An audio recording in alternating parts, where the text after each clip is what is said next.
A Bid for Fortune, or Dr. Nikola's Vendetta, by Guy Boothby. Prologue. Dr. Nikola. The manager of the new Imperial restaurant on the Thames Embankment went into his luxurious private office and shut the door.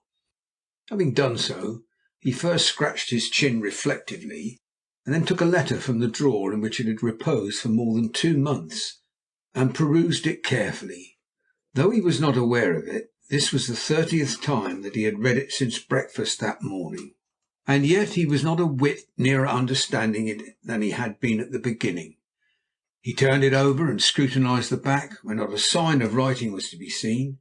He held it up to the window as if he might hope to discover something from the watermark, but there was nothing in either of these places of a nature calculated to set his troubled mind at rest. Then he took a magnificent repeater watch from his waistcoat pocket and glanced at the dial. The hands stood at 7:30. He immediately threw the letter on the table, and as he did so his anxiety found relief in words. "It really is the most extraordinary affair I've ever had to do with," he remarked. "And as I've been in the business just 33 years at 11 a.m. next Monday morning, I ought to know something about it. I only hope I've done right, that's all." As he spoke, the chief bookkeeper, who had the treble advantage of being tall, pretty, and just 28 years of age, entered the room. She noticed the open letter and the look upon her chief's face, and her curiosity was proportionally excited.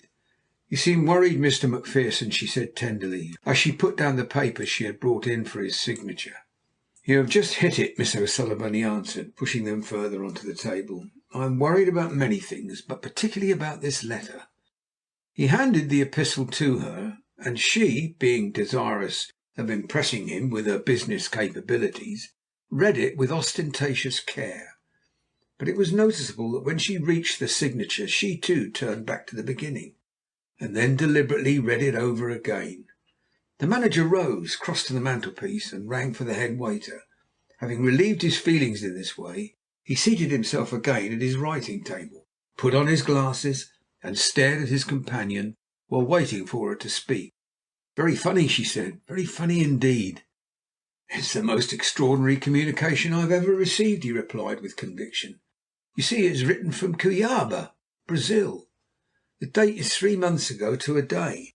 Now I have taken the trouble to find out where and what Cuyaba is." He made this confession with an air of conscious pride, and having done so, laid himself back in his chair, stuck his thumbs into the armholes of his waistcoat, and looked at his fair subordinate for approval. Nor was he destined to be disappointed.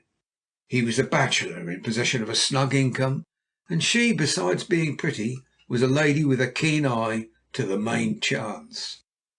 "And where is Cuyaba?" she asked humbly.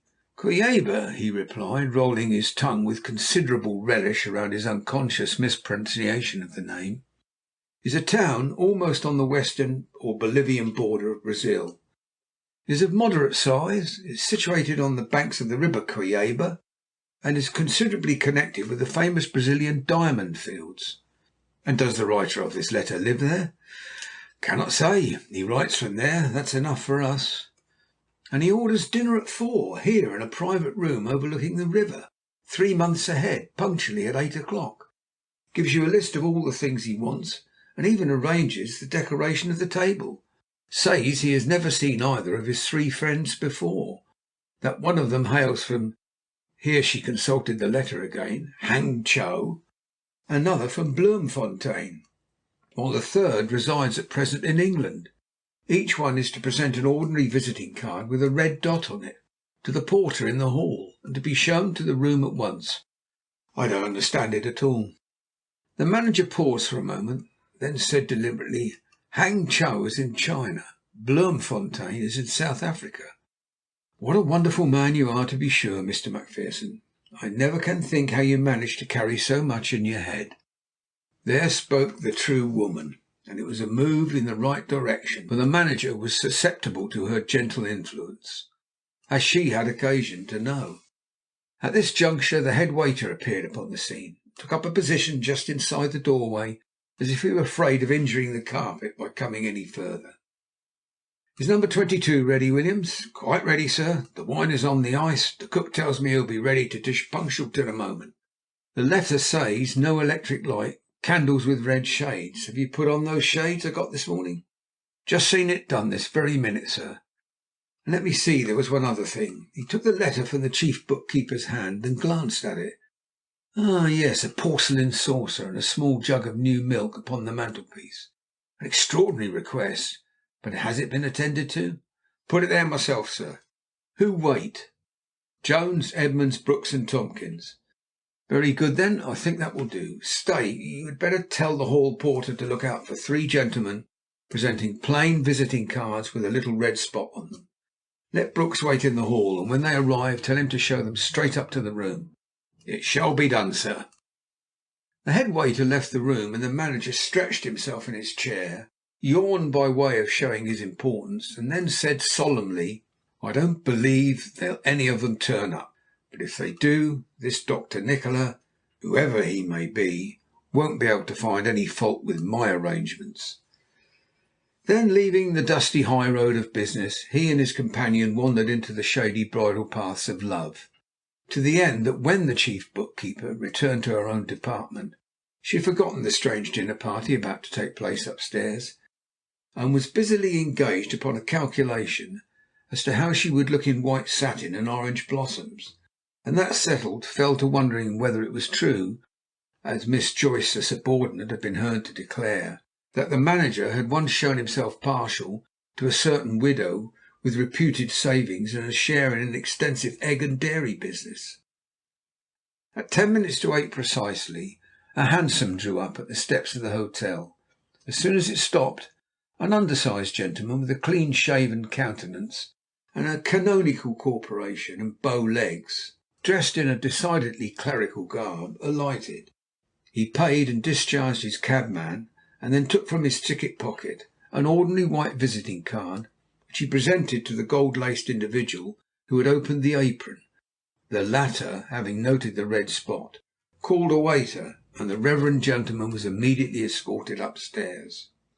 Hardly had the attendant time to return to his station in the hall before a second cab made its appearance, closely followed by a third.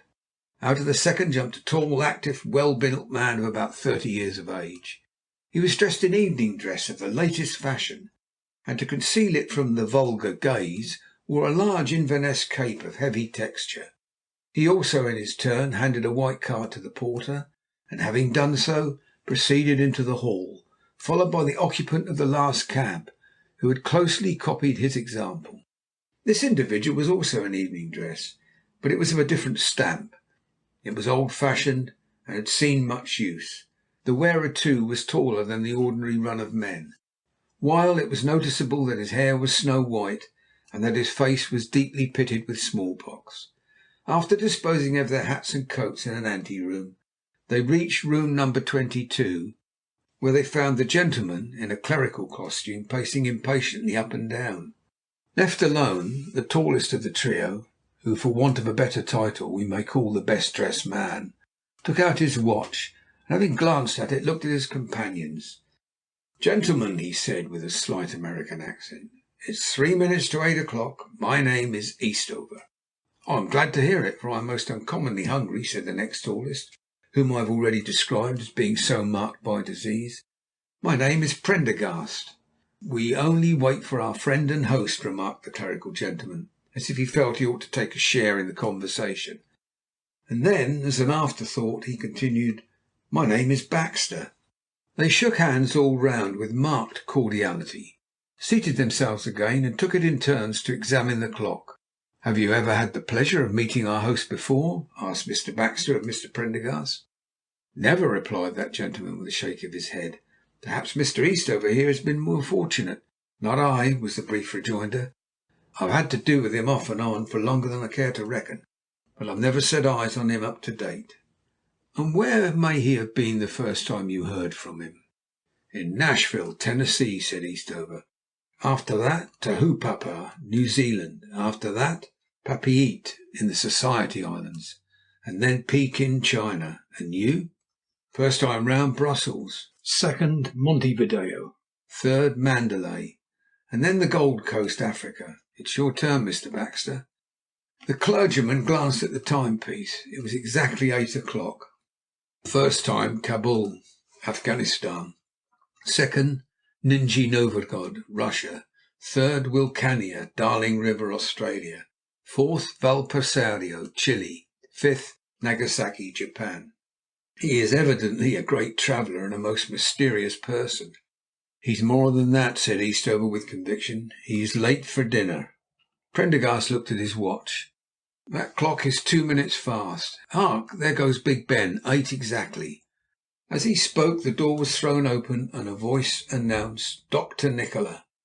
The three men sprang to their feet simultaneously, with exclamations of astonishment, as the man they had been discussing made his appearance. It would take more time than I can spare the subject to give you an adequate and inclusive description of the person who entered the room at that moment. In stature he was slightly above the ordinary. His shoulders were broad, his limbs were perfectly shaped and plainly muscular, but very slim. His head, which was magnificently set upon his shoulders, was adorned with a profusion of glossy black hair. His face was destitute of beard or moustache, and was of oval shape and handsome moulding, while his skin was of a dark olive hue, a colour which harmonized well with his piercing black eyes and pearly teeth. His hands and feet were small, and the greatest dandy must have admitted that he was irreproachably dressed, with a neatness that bordered on the puritanical. In age he might have been anything from 28 to 40. In reality he was 33. He advanced into the room and walked with outstretched hand directly across to where Eastover was standing by the fireplace. "Mr. Eastover, I feel certain," he said, fixing his glittering eyes upon the man he addressed, and allowing a curious smile to play upon his face. "That is my name, Dr. Nikola," the other answered with evident surprise. "But how on earth can you distinguish me from your other guests?" "It would be a surprise if you knew. Mr. Prendergast and Mr. Baxter. This is delightful. I hope I'm not late. We had a collision in the Channel this morning, and I was almost afraid I might not be up to time. Dinner seems ready. Shall we sit down to it?" They seated themselves, and the meal commenced. The Imperial Restaurant has earned an enviable reputation for doing things well, and the dinner that night did not in any way detract from its lustre. But, delightful as it all was, it was noticeable that the three guests paid more attention to their host than to his excellent menu.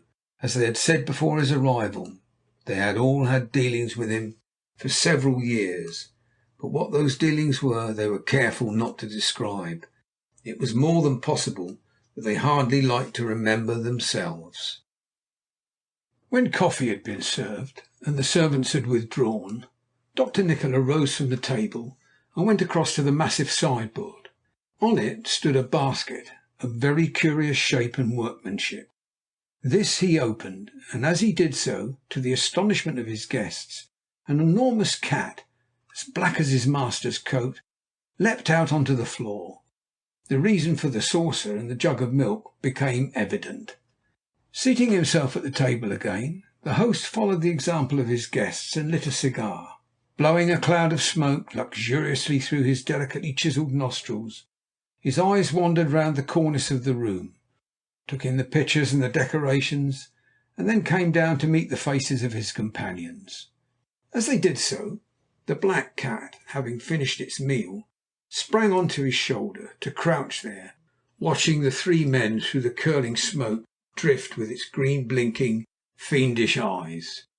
Dr. Nikola smiled as he noticed the effect the animal had upon his guests. "Now, shall we get to business?" he said briskly. The others almost simultaneously knocked the ashes off their cigars and brought themselves to attention. Dr. Nikola's dainty, languid manner seemed to drop from him like a cloak. His eyes brightened, and his voice when he spoke was clean cut as chiselled silver. "You are doubtless anxious to be informed why I summoned you from all parts of the globe to meet me here tonight, and it is very natural you should be. But then, from what you know of me, you should not be surprised at anything I do." His voice dropped back into its old tone of gentle languor. He drew in a great breath of smoke and then sent it slowly out from his lips again. His eyes were half closed, and he drummed with one finger on the table edge. The cat looked through the smoke at the three men, and it seemed to them that he grew every moment larger and more ferocious. Presently his owner took him from his perch, and seating him on his knee, fell to stroking his fur from head to tail with long slim fingers. It was as if he were drawing inspiration for some deadly mischief from the uncanny beast. To preface what I have to say to you, let me tell you that this is by far the most important business for which I have ever required your help. 3 slow strokes down the centre of the back, and 1 round each ear. When it first came into my mind, I was at a loss who to trust in the matter. I thought of Vendetta, but I found Vendetta was dead. I thought of Brownlow, but Brownlow was no longer faithful. 2 strokes down the back, and 2 on the throat. Then bit by bit I remembered you. I was in Brazil at the time, so I sent for you. You came. So far, so good. He rose and crossed over to the fireplace. As he went, the cat crawled back to its original position on his shoulder. Then his voice changed once more into its former businesslike tone. I'm not going to tell you very much about it. From what I do tell you, you'll be able to gather a great deal and imagine the rest. To begin with, there is a man living in this world today who has done me a great and lasting injury. What that injury is no concern of yours. You would not understand it if I told you, so we'll leave that out of the question. He is immensely rich. His cheque for 300,000 would be honoured by his bank at any minute. Obviously he is a power. He has had reason to know that I am pitting my wits against his, and he flatters himself that so far he has got the better of me. That is because I am drawing him on. I am maturing a plan which will make him a poor and a very miserable man at once and the same time. If that scheme succeeds, and I am satisfied with the way you 3 men have performed the parts I shall call on you to play in it, I shall pay to each of you the sum of £10,000. If it doesn't succeed, then you will each receive 1,000 and your expenses. Do you follow me?" It was evident from their faces that they hung upon his every word. "But remember, I demand from you your whole and entire labour. While you are serving me, you are mine, body and soul. I know you are trustworthy. I have had good proof that you are, pardon the expression, unscrupulous, and I flatter myself you are silent. What is more, I should tell you nothing beyond what is necessary for the carrying out of my scheme, so that you could not betray me if you would. Now for my plans." He sat down again and took a paper from his pocket. Having perused it, he turned to Eastover. "You will leave at once, that is to say, by the boat on Wednesday, for Sydney. You will book your passage to-morrow morning, first thing, and join her in Plymouth. You will meet me to-morrow evening at an address I will send you, and receive your final instructions. Good night." Seeing that he was expected to go, Eastover rose, shook hands, and left the room without a word. He was too astonished to hesitate or say anything. Nikola took another letter from his pocket and turned to Prendergast. "You will go down to Dover to-night, cross to Paris to-morrow morning, and leave this letter personally at the address you will find written on it. On Thursday at 2:30 precisely you will deliver me an answer in the porch at Charing Cross. You will find sufficient money in that envelope to pay all your expenses. Now go. At 2:30 you shall have your answer. Good night." "Good night." When Prendergast had left the room, Dr. Nikola had lit another cigar, and turned his attention to Mr. Baxter. "6 months ago, Mr. Baxter, I found for you a situation as tutor to the young Marquis of Beckenham. You still hold it, I suppose?" "I do." "Is the father well disposed towards you?" "In every way. I have done my best to ingratiate myself with him. That was one of your instructions." "Yes, yes, but I was not certain that you would succeed. If the old man is anything like what he was when I last met him, he must still be a difficult person to deal with. Does the boy like you?" "I hope so." "Have you brought me his photograph as I directed?" "I have. Here it is." Baxter took a photograph from his pocket and handed it across the table. "Good. You've done very well, Mr. Baxter. I am pleased with you. To-morrow morning you will go back to Yorkshire." "I beg your pardon, Bournemouth. His Grace owns a house near Bournemouth, which he occupies during the summer months." "Very well, then. To-morrow morning you will go back to Bournemouth, and continue to ingratiate yourself with the father and son." You will also begin to implant in the boy's mind a desire for travel. Don't let him become aware that his desire has its source in you, but do not fail to foster it all you can. I will communicate with you further in a day or two. Now go." Baxter in his turn left the room. The door closed. Dr. Nikola picked up the photograph and studied it. "The likeness is unmistakable, or it ought to be, my friend, my very dear friend Wetherell. My toils are closing on you. My arrangements are perfecting themselves admirably. Presently, when all this is complete, I shall press the lever, the machinery will be set in motion, and you will find yourself being slowly but surely ground into powder. Then you will hand over what I want, and be sorry you thought fit to balk Dr. Nikola." He rang the bell and ordered his bill. This duty discharged, he placed the cat back in its prison, shut the lid, descended with the basket to the hall, and called a hansom. The porter inquired to what address he should order the cabman to drive. Dr. Nikola did not reply for a moment.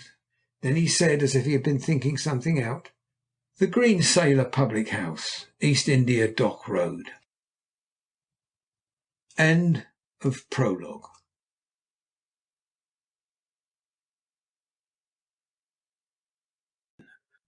Chapter 1. I determined to take a holiday, Sydney, and what befell me there. First and foremost, my name, age, description, and occupation, as they say in the Police Gazette. Richard Hatteras, at your service, commonly called Dick, of Thursday Island, North Queensland, pearler, copra merchant, bêche de mer, and tortoise-shell dealer, and South Sea trader generally. 28 years of age, neither particularly good-looking nor, if some people are to be believed, particularly amiable. 6 feet 2 in my stockings, and 46 inches round the chest. Strong as a Hakodate wrestler, and perfectly willing at any moment to pay £10 sterling to the man who can put me on my back. And big shame to me if I were not so strong, considering the free, open-air, devil-may-care life I have led. Why, I was doing a man's work at an age when most boys are wondering when they're going to be taken out of knickerbockers. I'd been half round the world before I was 15, and had been wrecked twice, and marooned once before my beard showed signs of sprouting. My father was an Englishman, not very much profit to himself, so he used to say, but of a kindly disposition, and the best husband to my mother during their short married life that any woman could possibly have desired. She, poor soul, died of fever in the Philippines the year I was born, and he went to the bottom in the schooner Helen of Troy, a degree west of the Line Islands, within 6 months of her decease. Struck the tail end of a cyclone, it was thought, and went down lock, stock, and barrel, leaving only one man to tell the tale. So I lost father and mother in the same 12 months. And that being so, when I put my cabbage tree on my head, it covered, as far as I knew, all my family in the world. Any way you look at it, it's calculated to give you a turn. 15 years of age, to know that there's not a living soul on the face of God's globe that you could take by the hand and call relation. That old saying about blood being thicker than water is a pretty true one, I reckon. Friends may be kind, they were so to me, but after all they're not the same thing, nor can they be as your own kith and kin. However, I had to look at my trouble in the face, and stand up to it as a man should, and I suppose this kept me from brooding over my loss as much as I should otherwise have done. At any rate, 10 days after the news reached me, I had shipped aboard the little family trading schooner for Papeete, booked for 5 years among the islands, where I was to learn to water copra and cook my balances, and to lay the foundation of the strange adventures that I am going to tell you about. After my time expired, and I had served my trading company on half the mud banks of the Pacific, I returned to Australia and went up inside the Great Barrier Reef to Somerset, the pearling station that had just come into existence on Cape York. They were good days there then, before all the new-fangled laws that now regulate the pearling trade had come into force. Days when a man could do almost as he liked among the islands in those seas. I don't know how other folk liked it, but the life just suited me. so much so that when Somerset proved inconvenient and the settlement shifted across to Thursday, I went with it, and what was more to the point, with money enough at my back to fit myself out with a brand new lugger and a full crew, so that I could go pearling on my own account. For many years I went at it head down, and this brings me up to 4 years ago, when I was a grown man, the owner of a house, 2 luggers, and as good a diving plant as any man could wish to possess. What was more, just before this I had put some money into a mining concern on the mainland, which had, contrary to most ventures of the sort, turned up trumps, giving me as my share the nice round sum of £5,000. With all this wealth at my back, and having been in harness for a greater number of years on end than I cared to count, I made up my mind to take a holiday and go home to England to see the place where my father was born and had lived his early life.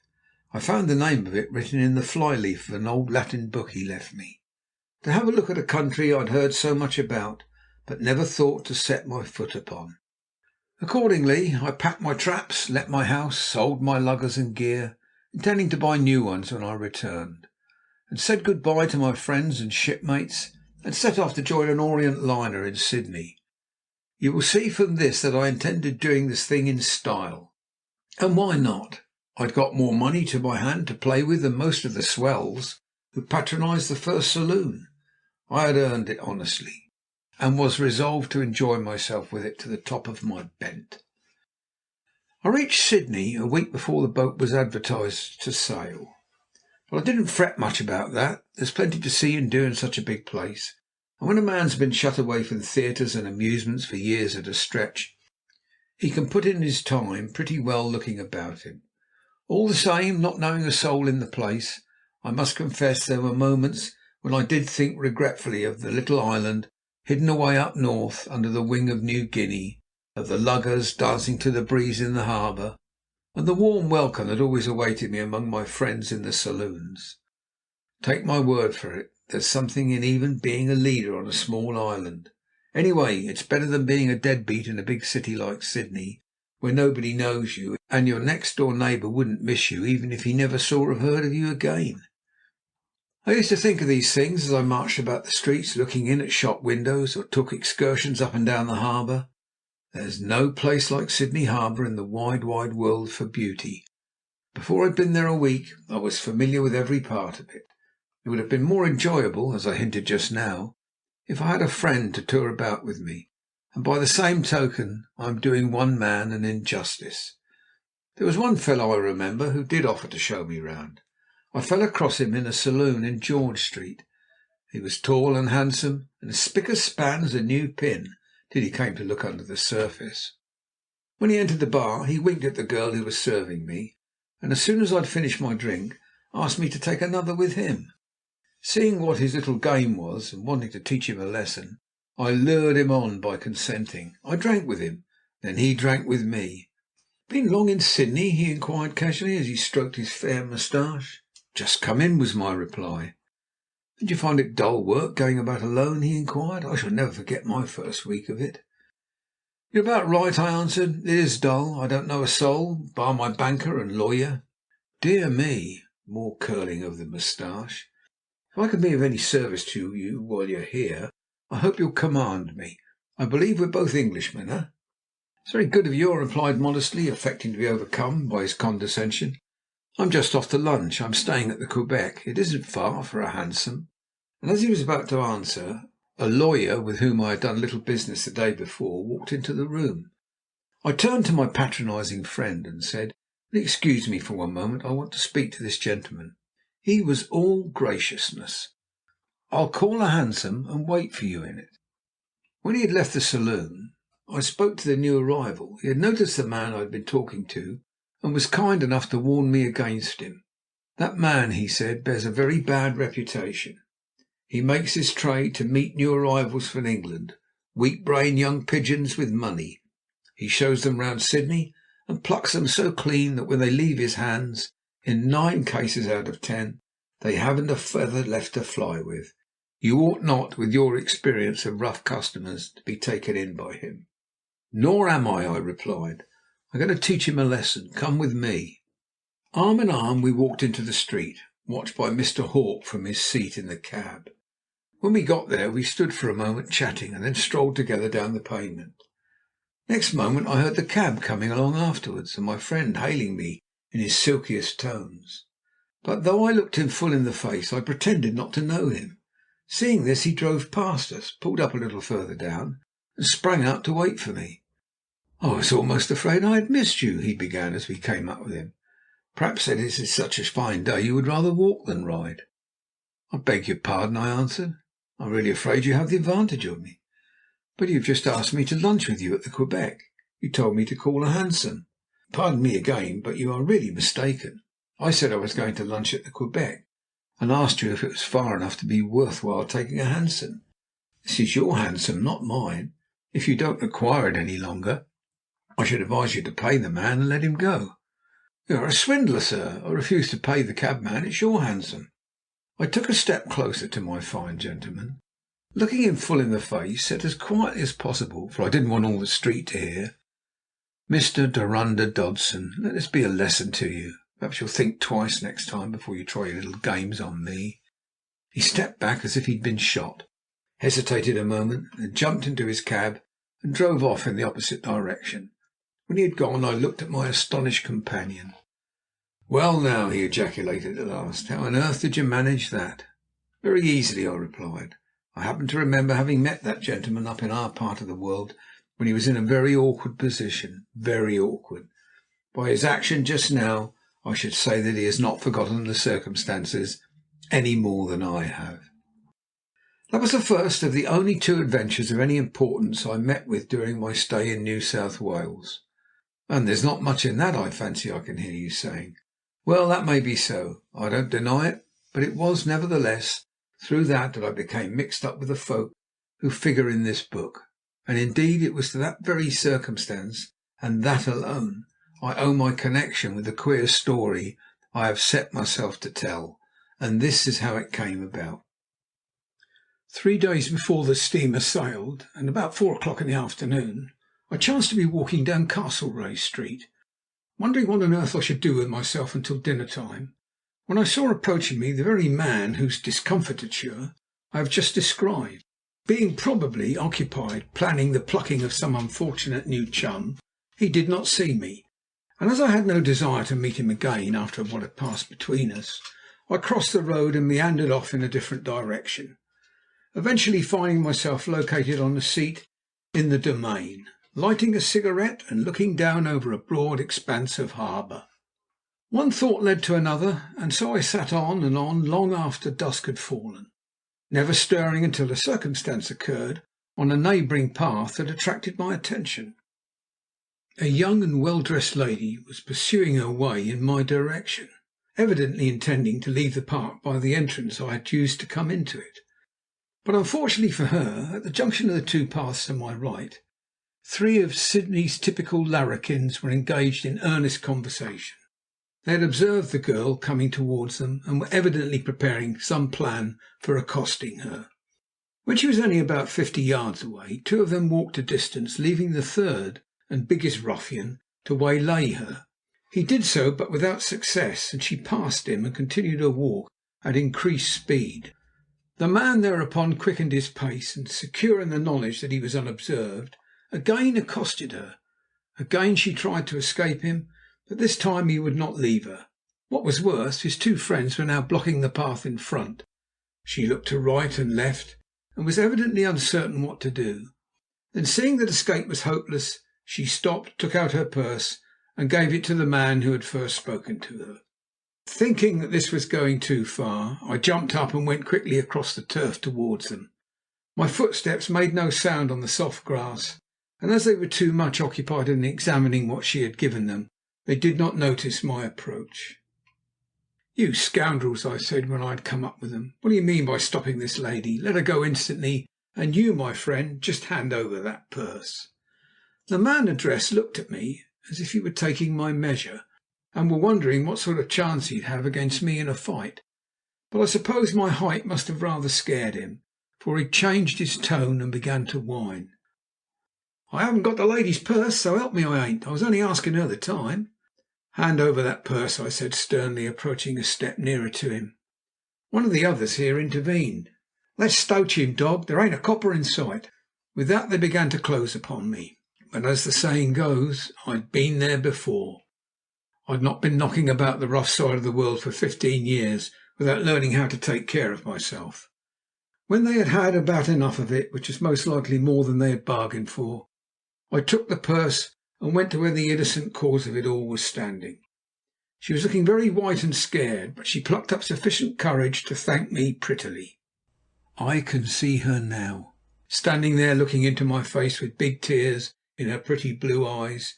She was a girl of about 21 or 2 years of age, tall but slenderly built, with a sweet oval face, bright brown hair, and the most beautiful eyes I have ever seen in my life. She was dressed in some dark green material, wore a fawn jacket, and because the afternoon was cold, had a boa of marten fur round her neck. I can remember also that her hat was of some flimsy make, with lace and glittering spear points in it, and that the whole structure was surmounted by 2 bows, one of black ribbon, the other of salmon pink. "Oh, how can I thank you?" she began, when I had come up with her. "But for your appearance I don't know what those men might not have done to me." "I was very glad that I was there to help you," I replied, looking into her face with more admiration for its warm young beauty than perhaps I ought to have shown. "Here is your purse. I hope you will find its contents safe. At the same time, will you let me give you a little piece of advice? From what I have seen this afternoon, this is evidently not the sort of place for a young lady to be walking in alone, and after dark. I don't think I would risk it again if I were you." She looked at me for a moment, and then said, "You're quite right. I have only myself to thank for my misfortune. I met a friend and walked across the green with her. I was on my way back to my carriage, which is waiting for me outside, when I met those men. However, I can promise you that it will not happen again. I am leaving Sydney in a day or 2. Somehow, when I heard that, I began to feel glad that I was booked to leave the place too, but of course I didn't tell her so. "May I see you safely to your carriage?" I said at last. "Those fellows may still be hanging around on the chance of overtaking you." Her courage must have come back, for she looked up into my face with a smile. "I don't think they will be rude to me again after the lesson you have given them, but if you will walk with me I should be very grateful." Side by side we proceeded down the path, through the gates and out into the street. A neat brougham was drawn up alongside the curb, and towards this she made her way.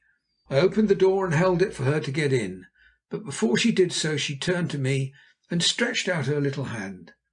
"Will you tell me your name, that I may know to whom I am indebted?" "My name is Hatteras, Richard Hatteras, of Thursday Island, Torres Straits. I am staying at the Quebec." "Thank you, Mr. Hatteras, again and again. I shall always be grateful to you for your gallantry." This was attaching too much importance to such a simple action, and I was about to tell her so, when she spoke again. "I think I ought to let you know who I am. My name is Wetherell, and my father is the Colonial Secretary. I am sure he will be quite as grateful to you as I am. Good-bye."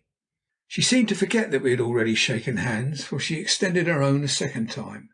I took it and tried to say something polite, but she stepped into her carriage and shut the door before I could think of anything. The next moment she was being whirled away up the street. Now, old fogies and disappointed spinsters can say what they please about love at first sight. I'm not a romantic sort of person, far from it. The sort of life I had hitherto led was not of a nature calculated to foster belief in that sort of thing. But if I wasn't over head and ears in love when I resumed my walk that evening, I have never known what the passion is.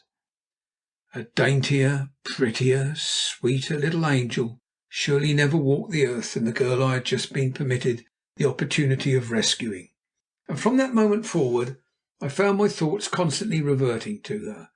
I seemed to retain the soft pressure of her fingers in mine for hours afterwards, and as proof of the perturbed state of my feelings, I may add that I congratulated myself warmly on having worn that day my new and fashionable Sydney suit, instead of the garments in which I had travelled down from Torres Straits, and which I had hitherto considered quite good enough for even high days and holidays.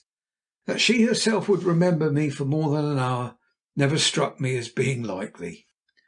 Next morning I donned my best suit again, gave myself an extra brush-up, and sauntered downtown to see if I could run across her in the streets. What reason I had for thinking I should is more than I can tell you, but at any rate I was not destined to be disappointed. Crossing George Street, a carriage passed me, and in it sat the girl whose fair image had exercised such an effect upon my mind. That she saw and recognized me was evidenced by the gracious bow and smile with which she favoured me. Then she passed out of sight, and it was a wonder that that minute didn't see the end of my career, for I stood like one in a dream looking at the direction which she had gone, and it was not until 2 carts and a brewer's wagon had nearly run me down that I realized it would be safer for me to pursue my meditations on the sidewalk. I got back to my hotel by lunchtime, and during the progress of that meal a brilliant idea struck me. Supposing I plucked up the courage and called?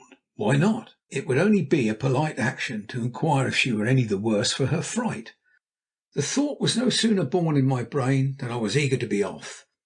But it was too early for such a formal business, so I had to cool my heels in the hall for an hour. Then, hailing a hansom and inquiring the direction of their residence, I drove off to Potts Point. The house was the last in the street, an imposing mansion standing in a well laid out grounds. The butler answered my ring, and in response to my inquiry, dashed my hopes to the ground by informing me that Miss Wetherell was out. "She's very busy, you see, at present, sir. She and the master leave for England on Friday in the Orizaba." "What?" I cried, almost forgetting myself in my astonishment. "You don't say that Miss Wetherell goes to England in the Orizaba?" "I do, sir, and I do hear she's going home to be presented at court, sir." "Ah, thank you. Will you give her my card and say that I hope she is none the worse for her fright last evening?"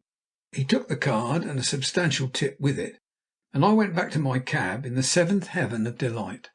I was to be shipmates with this lovely creature. For 4 weeks or more I should be able to see her every day.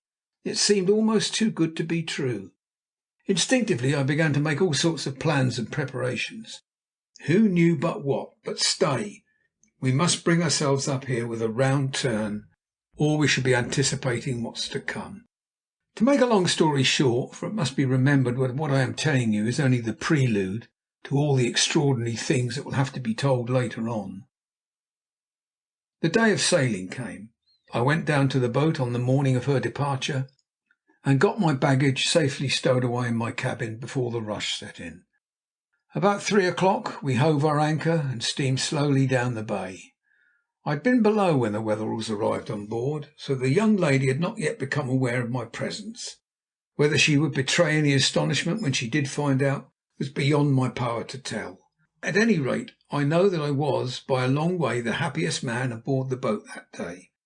However, I was not to be kept long in suspense. Before we had reached the heads it was all settled, and satisfactory so. I was standing on the promenade deck, just abaft of the main saloon entrance, watching the panorama spread out before me, when I heard a voice I recognized only too well say behind me, "Good-bye to you, dear old Sydney. Great things will have happened when I set eyes on you again." Little did she know how prophetic were her words. As she spoke, I turned and confronted her. For a moment she was overwhelmed with surprise. Then, stretching out her hand, she said, "Really, Mr. Hatteras, this is most wonderful. You are the last person I expected to meet on board." "And perhaps," I replied, "I might with justice say the same of you." She turned to a tall, white-bearded man beside her. "Papa, I must introduce you to Mr. Hatteras. You will remember I told you how kind Mr. Hatteras was when those larrikins were rude to me in the Domain." "I am sincerely obliged to you, Mr. Hatteras," he said, holding out his hand and shaking mine heartily. "My daughter did tell me, and I called yesterday at your hotel to thank you personally. But you are unfortunately not at home. Are you visiting Europe?" "Yes, I am going for a short visit to see the place where my father was born." "Are you then, like myself, an Australian native? I mean, of course, as you know, colonial born?" asked Miss Wetherell with a little laugh. The idea of calling herself an Australian native in any other sense, the very notion seemed preposterous. "I was born at sea, a degree and a half south of Mauritius," I answered. "So I don't know what you would call me. I hope you have comfortable cabins." "Very. We have made 2 or 3 voyages in this boat before, and we always take the same places. And now, papa, we must really go and see where poor Miss Thompson is. We are beginning to feel the swell, and she'll be wanting to go below. Good-bye for the present." I raised my cap and watched her walk away down the deck, balancing herself as if she had been accustomed to a heaving plank all her life. Then I turned to watch the fast receding shore, and to my own thoughts, which were none of the saddest, I can assure you. For it must be confessed here, and why should I deny it, that I was in love from the soles of my deck shoes to the cap upon my head. But as to the chance that I, a humble pearler, would stand with one of Sydney's most beautiful daughters, why, that's another matter, and one that for the present I was anxious to keep behind me. Within a week we had left Adelaide behind us, and 4 days later Albany was also a thing of the past. By the time we had cleared the Lewin, we had all settled down to our life aboard ship. The bad sailors were beginning to appear on deck again, and the medium voyagers to make various excuses for their absences from meals. One thing was evident, that Miss Wetherell was the belle of the ship. Everybody paid her attention, from the skipper down to the humblest deckhand, and this being so, I prudently kept out of the way, for I had no desire to be thought of to presume on our previous acquaintance. Whether she noticed this I cannot tell, but at any rate her manner to me when we did speak was more cordial than I had any right or reason to expect it would be. Seeing this, there were not wanting people on board who scoffed and sneered at the idea of the Colonial Secretary's daughter noticing so humble a person as myself, and when it became known what my exact social position was, I promise you these malicious whisperings did not cease.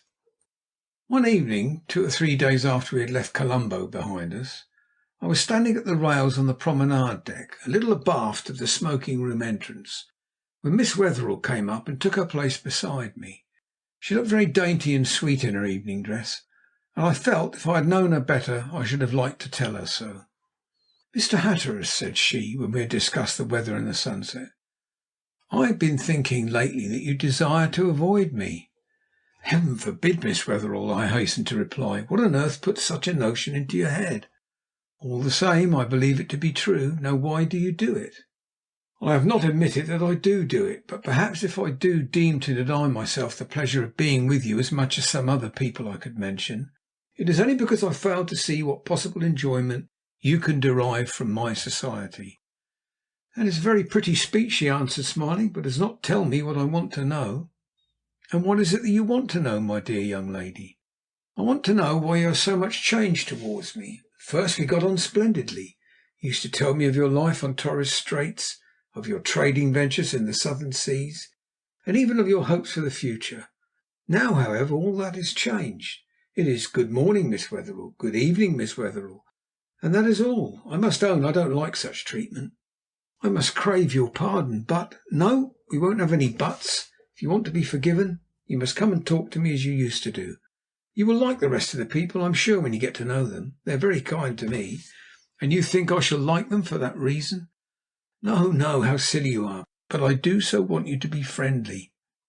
After that there was nothing for it but for me to push myself into a circle where I had the best reasons for knowing that I was not wanted. However, it had its good side. I saw more of Miss Wetherell, so much more indeed that I began to notice that her father did not quite approve of it, but, whatever he may have thought, he said nothing to me on the subject. A fortnight or so later we were at Aden, leaving that barren rock about 4 o'clock and entering the Red Sea the same evening. The Suez Canal passed through and Port Said behind us. We were in the Mediterranean, and for the first time in my life I stood in Europe. At Naples the Wetherells were to say good-bye to the boat and continue the rest of their journey home across the continent. As the hour of separation approached, I must confess I began to dread it more and more, and somehow I fancy she was not quite as happy as she used to be. You will probably ask what grounds I had for believing that a girl like Miss Wetherell would take any interest in a man like myself, and it is a question I can no more answer than I can fly. And yet, when I came to think it all out, I was not without my hopes. We were to reach port the following morning. The night was very still, the water almost unruffled. Somehow it came about that Miss Wetherell and I found ourselves together in the same sheltered spot where she had spoken to me on the occasion referred to before. The stars in the east were paling preparatory to the rising of the moon. I glanced at my companion, and she leant against the rails, scanning the quiet sea, and noticed the sweet wistfulness of her expression. And suddenly a great desire came over me to tell her of my love. Surely, even if she could not return it, there would be no harm in letting her know how I felt towards her. For this reason I drew a little closer to her. "And so, Miss Wetherell," I said, "to-morrow we are to say good-bye, never perhaps to meet again." "Oh no, Mr. Hatteras," she answered. "We won't say that. Surely we shall see something of each other somewhere. The world is very tiny after all. To those who desire to avoid each other, perhaps, but for those who wish to find, it is still too large. Well, then, we must hope for the best. Who knows but that we may run across each other in London? I think it is very probable." "And will that meeting be altogether distasteful to you?" I asked, quite expecting that she would answer with her usual frankness. But to my surprise she did not speak, only turned half away from me. Had I offended her? "Miss Wetherell, pray forgive my rudeness," I said hastily. "I ought to have known that I had no right to ask you such a question." "And why shouldn't you?" she replied, this time turning her sweet face towards me. "No, I will tell you frankly. I should very much like to see you again." With that all the blood in my body seemed to rush to my head. Could I be dreaming, or had she really said she would like to see me again? I would try my luck now, whatever came of it. "You cannot think how pleasant our intercourse has been to me," I said, "and now I have to go back to my lonely, miserable existence again." "But you should not say that. You have your work in life."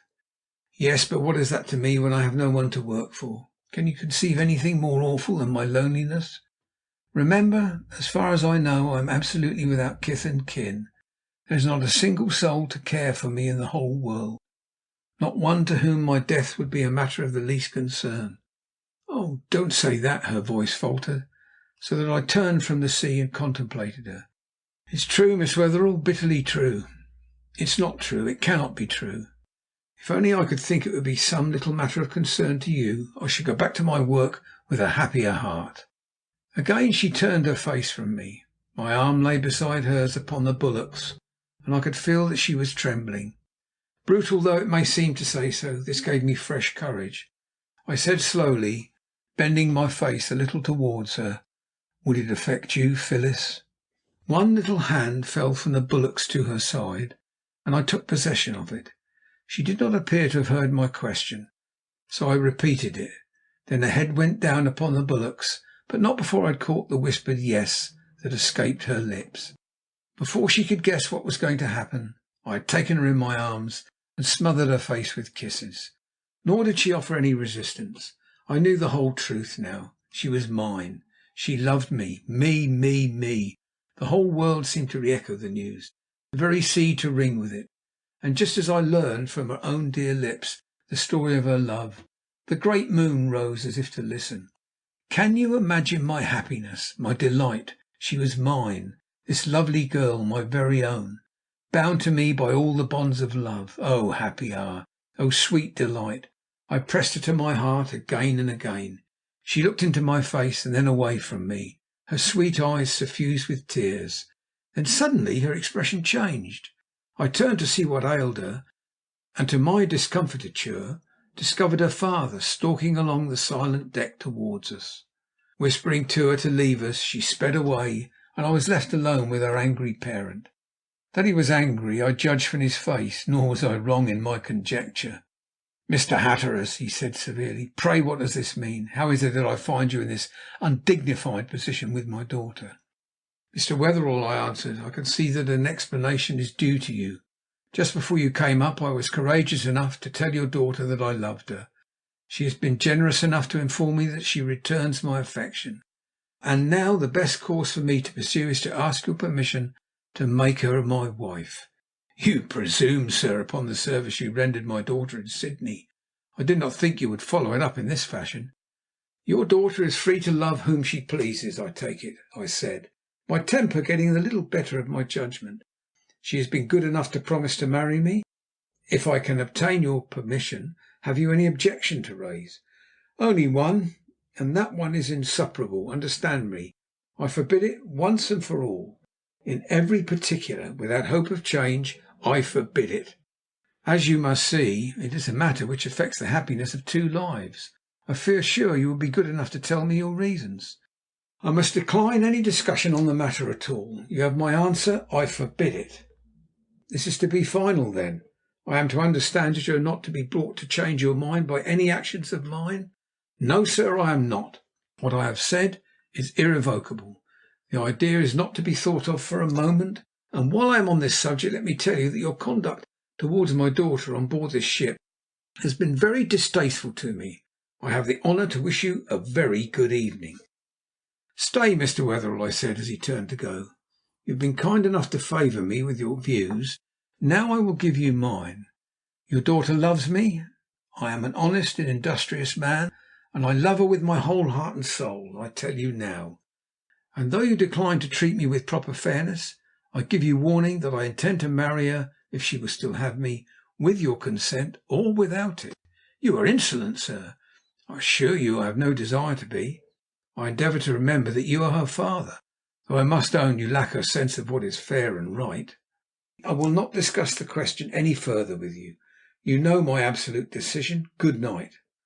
With anger and happiness struggling in my breast for the mastery, I paced that deck for hours. My heart swelled with joy at the knowledge that my darling loved me, but it sank like lead when I considered the difficulties which threatened us if her father persisted in his present determination.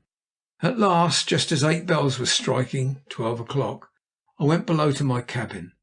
My fellow passenger was fast asleep, a fact which I was grateful for, when I discovered, propped up against my bottle rack, a tiny envelope with my name on it. Tearing it open, I read the following: "My own dearest, my father has just informed me of his interview with you. I cannot understand or ascribe a reason for it, but whatever happens, remember that I will be your wife, and the wife of no other. May God bless and keep you always. Your own Phyllis. P.S. Before we leave the ship, you must let me know your address in London." With such a letter under my pillow, can it be doubted that my dreams were good? Little I guessed the accumulation of troubles to which this little unpleasantness with Mr. Wetherell was destined to be the prelude. End of chapter 1.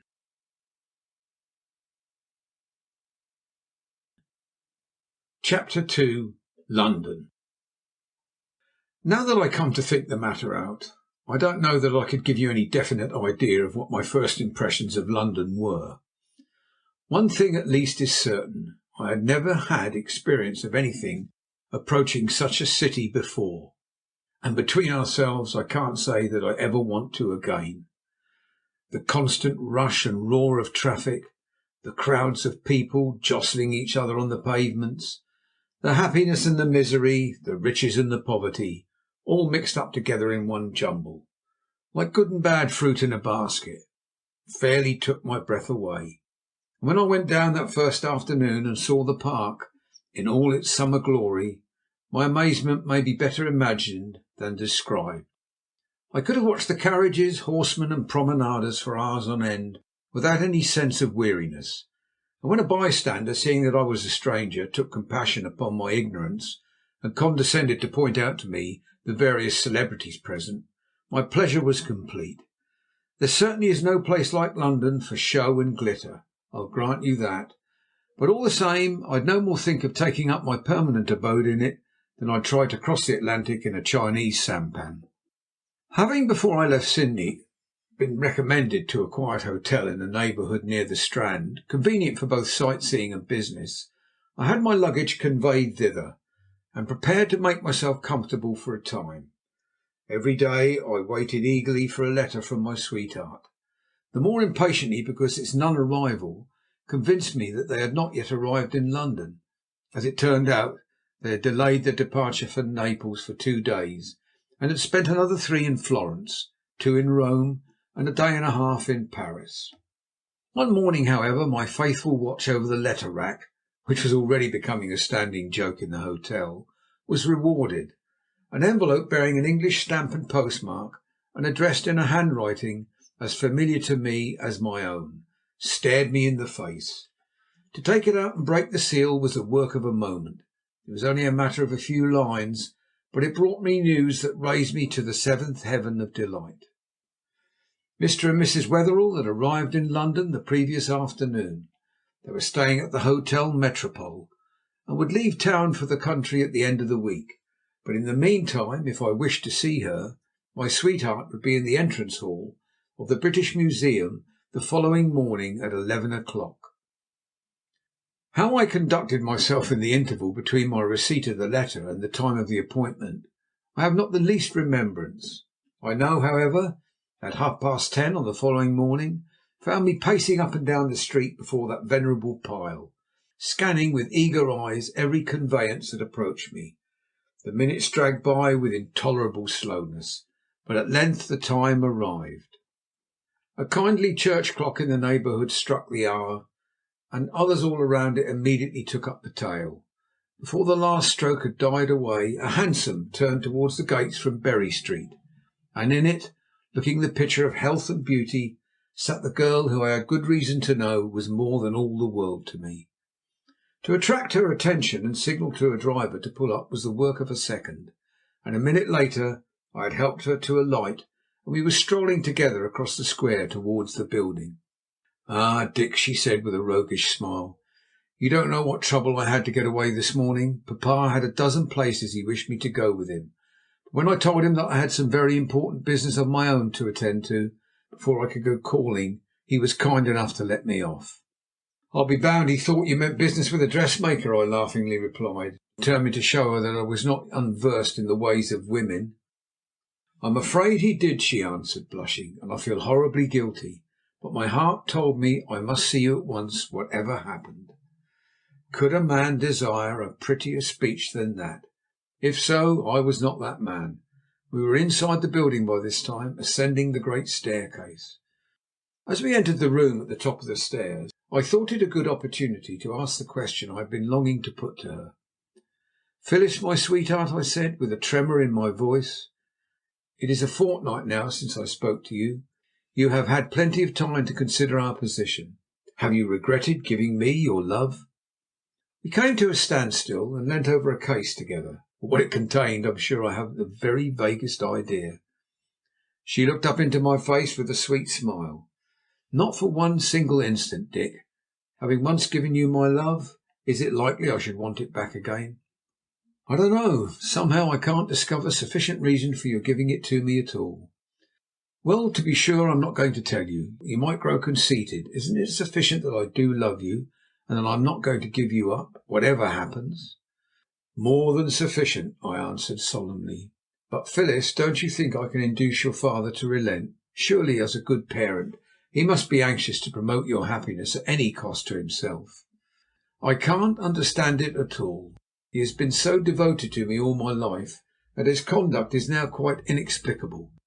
Never once has he denied me anything I really set my heart upon, and he always promised me that I should be allowed to marry whomsoever I pleased, provided he was a good and honourable man, and one of whom he could in any way approve. You are all that, Dick, or I shouldn't have loved you, I know." "I don't think I'm any worse than the ordinary run of men, dearest, if I am no better. At any rate, I love you with a true and honourable love. But don't you think he will come round in time?" "I'm almost afraid not. He referred to it only yesterday, and seemed quite angry that I should have dared to entertain any thought of you after what he had said to me on board ship. It was the first time in my life he ever spoke to me in such a tone, and I felt it keenly. No, Dick, there is something behind it that I cannot understand, some mystery that I would give anything to fathom. Papa has not been himself since we started for England. Indeed, his very reason for coming at all is an enigma to me. And now that he is here, he seems in continual dread of meeting somebody. But who that somebody is, and why my father, who has the name and reputation of being such a courageous, determined, honourable man, should be afraid, is a thing I cannot understand. It's all very mysterious and unfortunate, but surely something can be done, don't you think, if I were to see him again, and put the matter more plainly before him, something might be arranged. It would be worse than useless at present, I fear. No, you must just leave it to me, and I'll do my best to talk him round. Ever since my mother died, I have been as his right hand, and it will be strange if he does not listen to me and see reason in the end. Seeing who it was that would plead with him, I did not doubt it. By this time we had wandered through many rooms, and now found ourselves in the Egyptian department, surrounded by embalmed dead folk and queer objects of all sorts and descriptions. There was something almost startling about our love-making in such a place, among these men and women whose wooings had been conducted in a country so widely different to ours, and in an age that was dead and gone over 2,000 years ere we were born. I spoke of this to Phyllis. She laughed and gave a little shiver. "I wonder," she said, looking down on the swathed-up figure of a princess of the royal house of Egypt, lying stretched out on the case beside which we sat, "if this great lady, who lies so still and silent now, had any trouble with her love affair. Perhaps she had more than one bow to her string, and not being allowed to have one, took the other," I answered. "Though from what I can see of her now, she doesn't look as if she ever were capable of exercising much fascination, does she?" As I spoke I looked from the case to the girl, and compared the swaddled-up figure with the healthy, living, lovely creature by my side. But I hadn't much time for comparison. My sweetheart had taken her watch from her pocket and was glancing at the dial. "Quarter to 12," she cried in alarm. "Oh, Dick, I must be going. I promised to meet papa at 12, and I must not keep him waiting." She rose and was about to pull on her gloves, but before she had time to do so, I had taken a little case from my pocket and opened it. When she saw what it contained, she could not help a little womanly cry of delight. "Oh, Dick, you naughty, extravagant boy!" "Why, dearest, why naughty or extravagant to give the woman I love a little token of my affection?" As I spoke, I slipped the ring over her pretty finger and raised the hand to my lips. "Will you try," I said, "whenever you look at that ring, to remember that the man who gave it to you loves you with his whole heart and soul, and will count no trouble too great or no exertion too hard to make you happy?" "I will remember," she said solemnly. When I looked I saw that tears stood in her eyes. She brushed them hastily away, and after an interlude which it hardly becomes me to mention here, we went down the stairs again and out into the street, almost in silence. Having called a cab, I placed her in it and nervously asked the question that had been some time upon my mind. "When shall I see you again?" "I cannot tell," she answered. "Perhaps next week, but I'll let you know. In the meantime, don't despair at all. All will come right yet. Good bye." "Good bye, and God bless you." Having seen the last of her, I wandered slowly down the pavement towards Oxford Street. Then, turning to my left hand, I made my way citywards.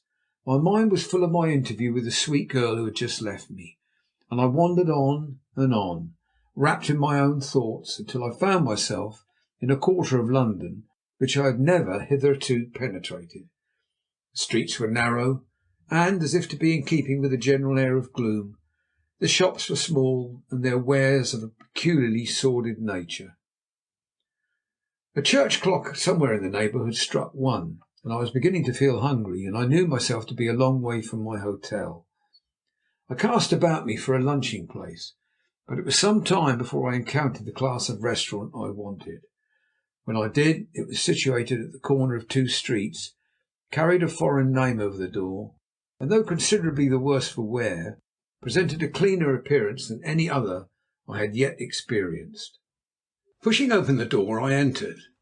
An unmistakable Frenchman, whose appearance, however, betokening long residence in England, stood behind a narrow counter, polishing an absinthe glass. He bowed politely and asked my business. "Can I have lunch?" I asked. "Oui, monsieur, certainly. If monsieur will walk upstairs, I will take his order." Waving his hand in the direction of a staircase in the corner of the shop, he again bowed elaborately, while I, following in the direction he indicated, proceeded to the room above. It was long and lofty, commanded an excellent view of both thoroughfares, and was furnished with a few inferior pictures, half a dozen small marble-topped tables, and 4 times as many chairs. When I entered, 3 men were in occupation. 2 were playing chess at a side table, while the third, who had evidently no connection with them, was watching the game from a distance, at the same time pretending to be absorbed in his paper. Seating myself at a table near the door, I examined the bill of fare, selected my lunch, and, in order to amuse myself while it was preparing, I fell to scrutinizing my companions. Of the chess players, one was a big burly fellow with enormous arms, protruding rheumy eyes, a florid complexion, and a voluminous red beard. His opponent was of a much smaller build, with pale features, a tiny moustache, and watery blue eyes. He wore a pince nez, and from the length of his hair and a dab of crimson lake upon his shirt cuff, I argued him an artist. Leaving the chess players, my eyes lighted on the stranger on the other side. He was more interesting in every way. Indeed, I was surprised to see a man of his stamp in the house at all. He was tall and slim, but exquisitely formed, and plainly the possessor of enormous strength. His head, if only from a phrenological point of view, was a magnificent one, crowned with a wealth of jet black hair. His eyes were dark as night, and glittered like those of a snake. His complexion was of a decidedly olive hue, though, as he sat in the shadow of the corner, it was difficult to tell this at first sight. But what most fascinated me about this curious individual was the interest he was taking in the game the other men were playing. He kept his eyes fixed upon the board, looked anxiously from one to the other as a move trembled in the balance, smiled sardonically when his desires were realized, and sighed almost aloud when a mistake was made. Every moment I expected his anxiety or disappointment to find vent in words, but he always managed to control himself. When he became excited, I noticed that his whole body quivered under its influence, and once, when the smaller of the players made an injudicious move, a look flew into his face that was full of such malignant intensity that I'll own I was influenced by it. What effect it would have had upon the innocent course of it all had he seen it, I should have been sorry to conjecture. Just as my lunch made its appearance, the game reached a conclusion, and the taller of the 2 players, having made a remark in German, rose to leave. It was evident that the smaller man had won, and in an excess of pride, to which I gather his nature was not altogether a stranger, he looked round the room as if in defiance. Doing so, his eyes met those of the man in the corner. I glanced from one to the other, but my gaze rested longest on the face of the smaller man. So fascinated did he seem to be by the other's stare that his eyes became set and stony. It was just as if he were being mesmerized. The person he looked at rose, approached him, sat down at the table, and began to arrange the men on the board. Then he looked up again. "May I have the pleasure of giving you a game?" he asked in excellent English, bowing slightly as he spoke, and moving a pawn with his long white fingers. The little man found voice enough to murmur an appropriate reply, and they began their game, while I turned to my lunch. But in spite of myself, I found my eyes continually reverting to what was happening at the other table, and indeed it was a curious sight I saw there. The tall man had thrown himself into the business of the game heart and soul. He half sat, half crouched over the board, reminding me of a hawk hovering over a poultry yard. His eyes were riveted first on the men before him and then on his opponent. His long fingers twitched and twined over each move, and seemed as if they would never release their hold. Not once did he speak, but his attitude was more expressive than any words. The effect on the little man, his companion, was overwhelming.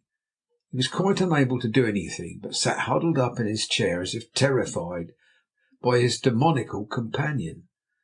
The result even a child might have foreseen. The tall man won, and the little man, only too glad to have come out of the ordeal with a whole skin, seized his hat, and with a half-uttered apology darted from the room.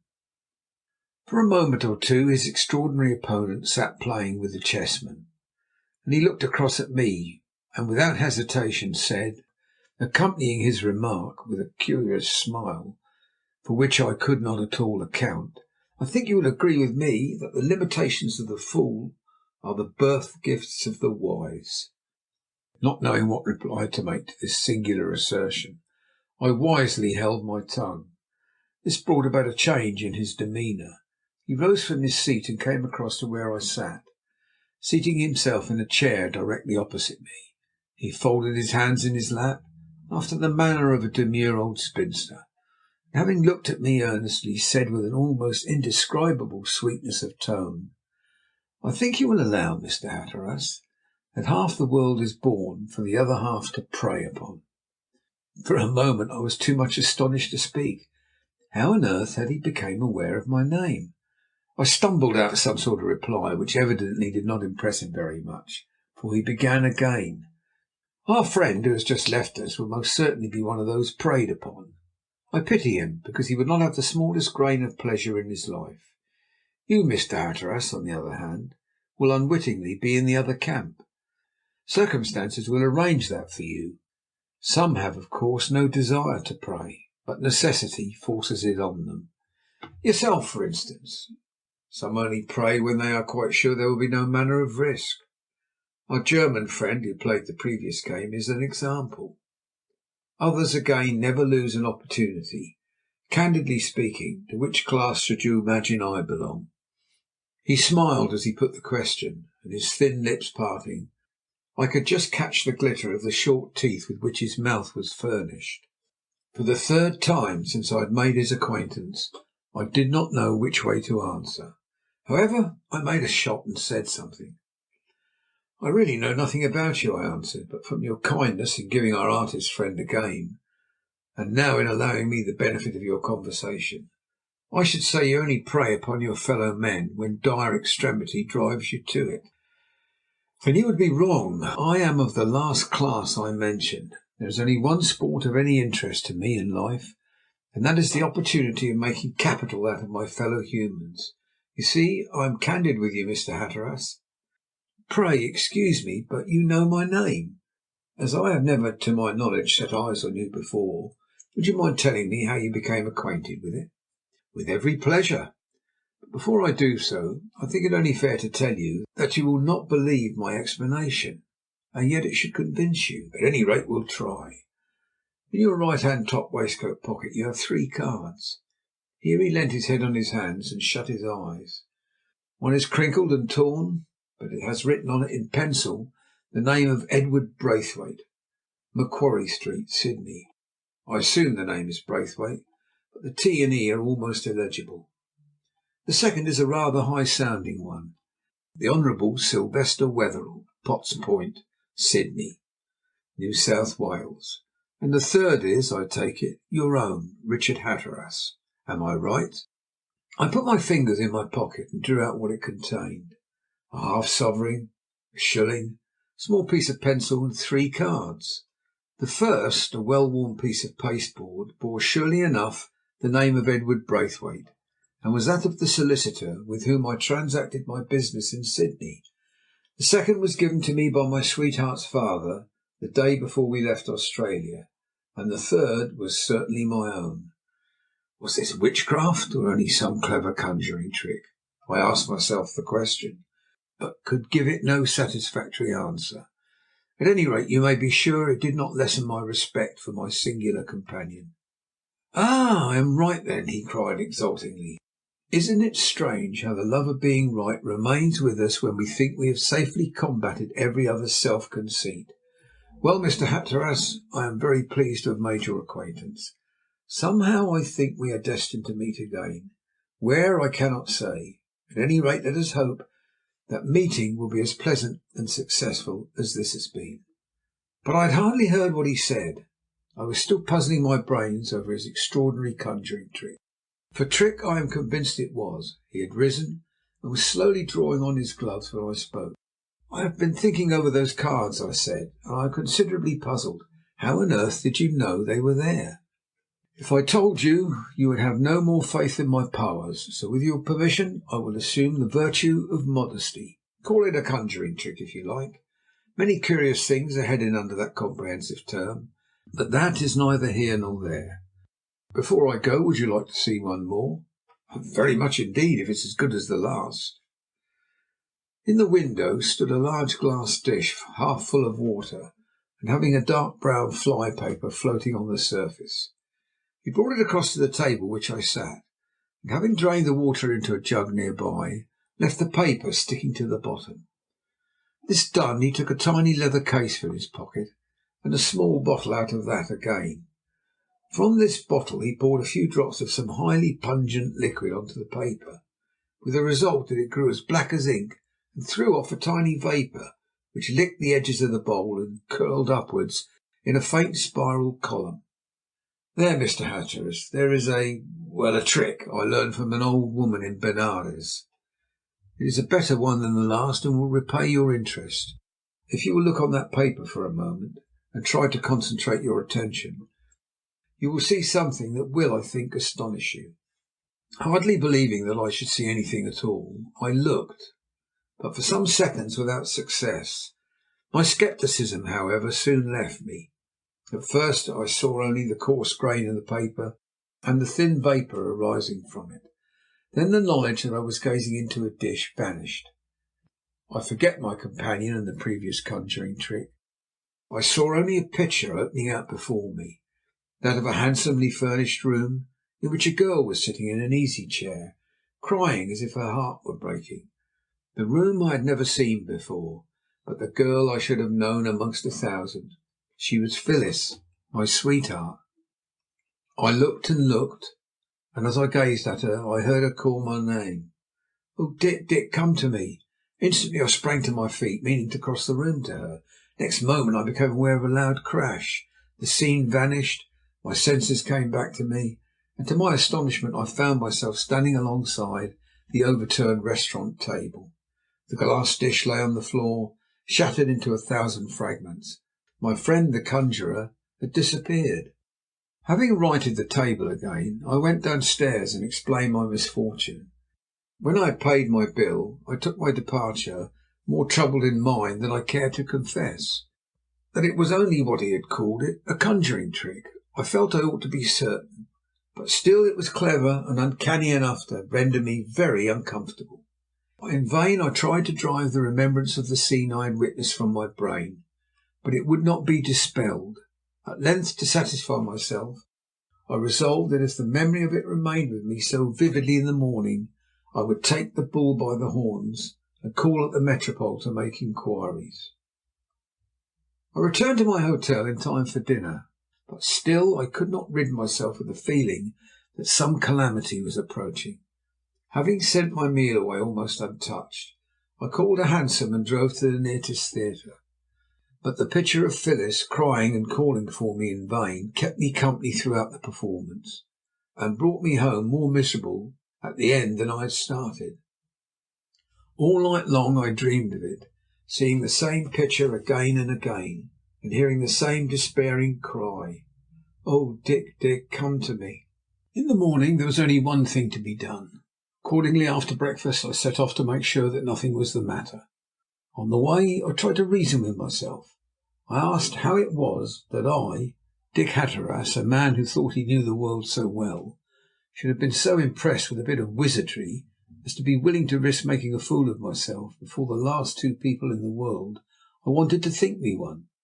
Once I almost determined to turn back, but while the intention held me, the picture rose again before my mind's eye, and on I went, more resolved to solve the mystery. Arriving at the hotel, a gorgeously caparisoned porter who stood on the step said in response to my inquiry, "They've left, sir. Started yesterday afternoon, quite suddenly, for Paris, on their way back to Australia." End of chapter 2.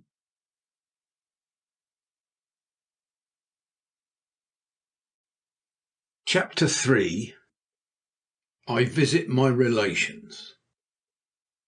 For the moment I could hardly believe my ears. Gone? Why had they gone? What could have induced them to leave England so suddenly? I questioned the hall porter on the subject, but he could tell me nothing save that they had departed for Paris the previous day, intending to proceed across the continent in order to catch the first Australian boat at Naples.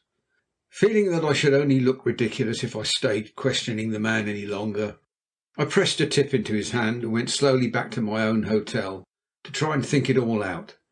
But though I devoted some hours to it, I could arrive at no satisfactory conclusion. The one vital point remained and was not to be disputed. They were gone. But the mail that evening brought me enlightenment in the shape of a letter, written in London and posted in Dover. It ran as follows: Monday afternoon. My own dearest, something terrible has happened to Papa. I cannot tell you what, because I do not know myself. He went out this morning in the best of health and spirits, and returned half an hour ago, trembling like a leaf and white as a sheet. He had only strength enough left to reach a chair in my sitting room before he fainted dead away. When he came to himself again, he said, "Tell your maid to pack at once. There is not a moment to lose. We start for Paris this evening to catch the next boat leaving Naples for Australia." But I said, "Papa." "Not a word," he answered. "I have seen somebody this morning whose presence renders it impossible for us to remain an instant longer in England.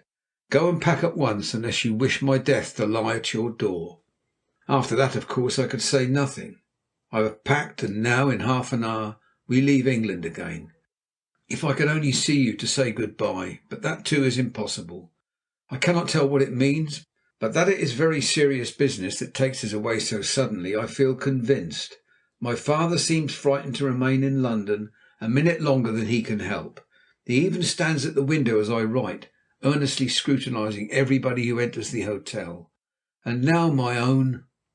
But what follows, the reiterations of her affection, her vows to be true to me, etc., etc., could have no possible interest for any one save lovers. I sat like one stunned. All enjoyment seemed suddenly to have gone out of life for me. I could only sit twirling the paper in my hand and picturing the train flying remorselessly across France, bearing away from me the girl I loved better than all the world. I went down to the park. The scene there had no longer any interest in my eyes. I went later on to a theatre, but I found no enjoyment in the piece performed. London had suddenly become distasteful to me. I felt I must get out of it. But where could I go? Every place was alike in my present humour. Then one of the original motives of my journey rose before me, and I determined to act on the suggestion. Next morning I accordingly set off to Hampshire to try, if possible, to find my father's old home. What sort of a place would it turn out to be? I had not the very remotest idea. Leaving the train at Lyndhurst Road, for the village I was in search of was situated in the heart of the New Forest, I hired a ramshackle conveyance from the nearest innkeeper and started off for it. The man who drove me had lived in the neighbourhood, so he found early occasion to inform me, all his 70-odd years, and it struck him as a humorous circumstance that he had never in his life been even as far as Southampton, a matter of only 10 minutes by rail. We had travelled a matter of 2 miles when it struck me to ask my charioteer about the place to which we were proceeding. It was within the bounds of possibility, I thought, that he might have once known my father. I determined to try him, so waiting till we had passed a load of hay coming along the lane, I put the question to him. To my surprise, he had no sooner heard the name than he became as excited as it was possible for him to be. "Hatteras!" he cried. "Be ye a Hatteras? Well, well, well, now, dearie me, who'd have thought it?"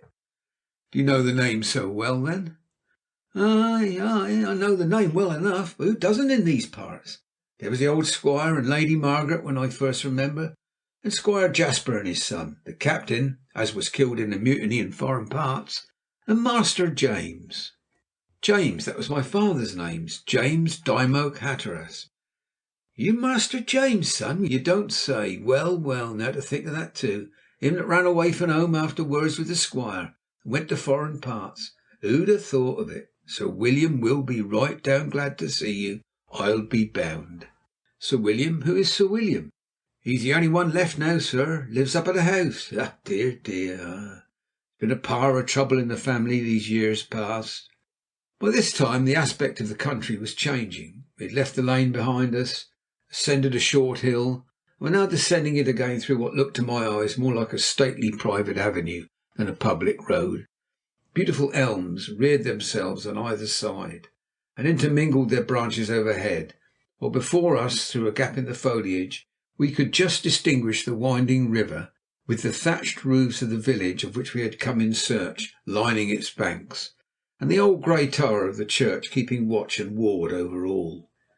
There was, to my mind, something indescribably peaceful and even sad about that view, a mute sympathy with the past that I could hardly account for, seeing that I was colonial born and bred. For the first time since my arrival in England, the real beauty of the place came home upon me. I felt as if I could have looked on for ever on that quiet and peaceful spot. When we reached the bottom of the hill and had turned the corner, a broad, well-made stone bridge confronted us. On the other side of this was an old-fashioned country inn, with its signboard dangling from the house front, and opposite it again a dilapidated cottage lying beside two iron gates. The gates were 8 feet or more in height and made of finely wrought iron, and supported by big stone posts, on the top of which were 2 stone animals, griffins I believe they are called, holding shields in their claws, looking down on passers-by in ferocious grandeur. From behind the gates an avenue wound and disappeared into the wood. Without consulting me, my old charioteer drove into the inn-yard, and having thrown the reins to an ostler, descended from the vehicle. I followed his example, then inquired the name of the place inside the gates.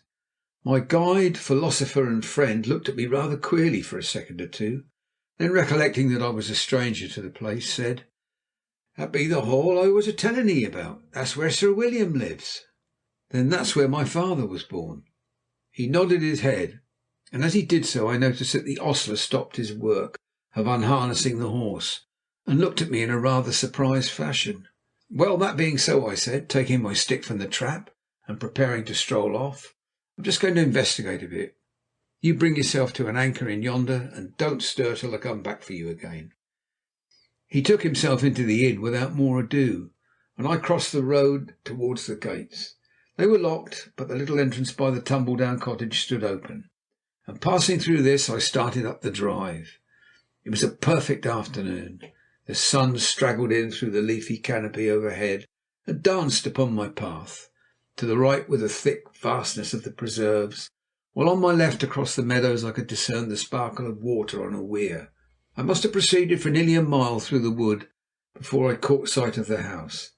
Then what a strange experience was mine. Leaving the shelter of the trees, I opened on to as beautiful a park as the mind of man could imagine. A herd of deer were grazing quietly just before me. A woodman was eating his dinner in the shadow of an oak. But it was not upon the deer or woodman that I looked, but at the house that stared at me across the undulating sea of grass. It was a noble building of grey stone, in shape almost square, with many curious buttresses and angles. The drive ran up to it with a grand sweep, and upon the green that fronted it some big trees reared their stately heads. In my time I had heard a lot of talk about the stately homes of England, but this was the first time I had ever set eyes on one.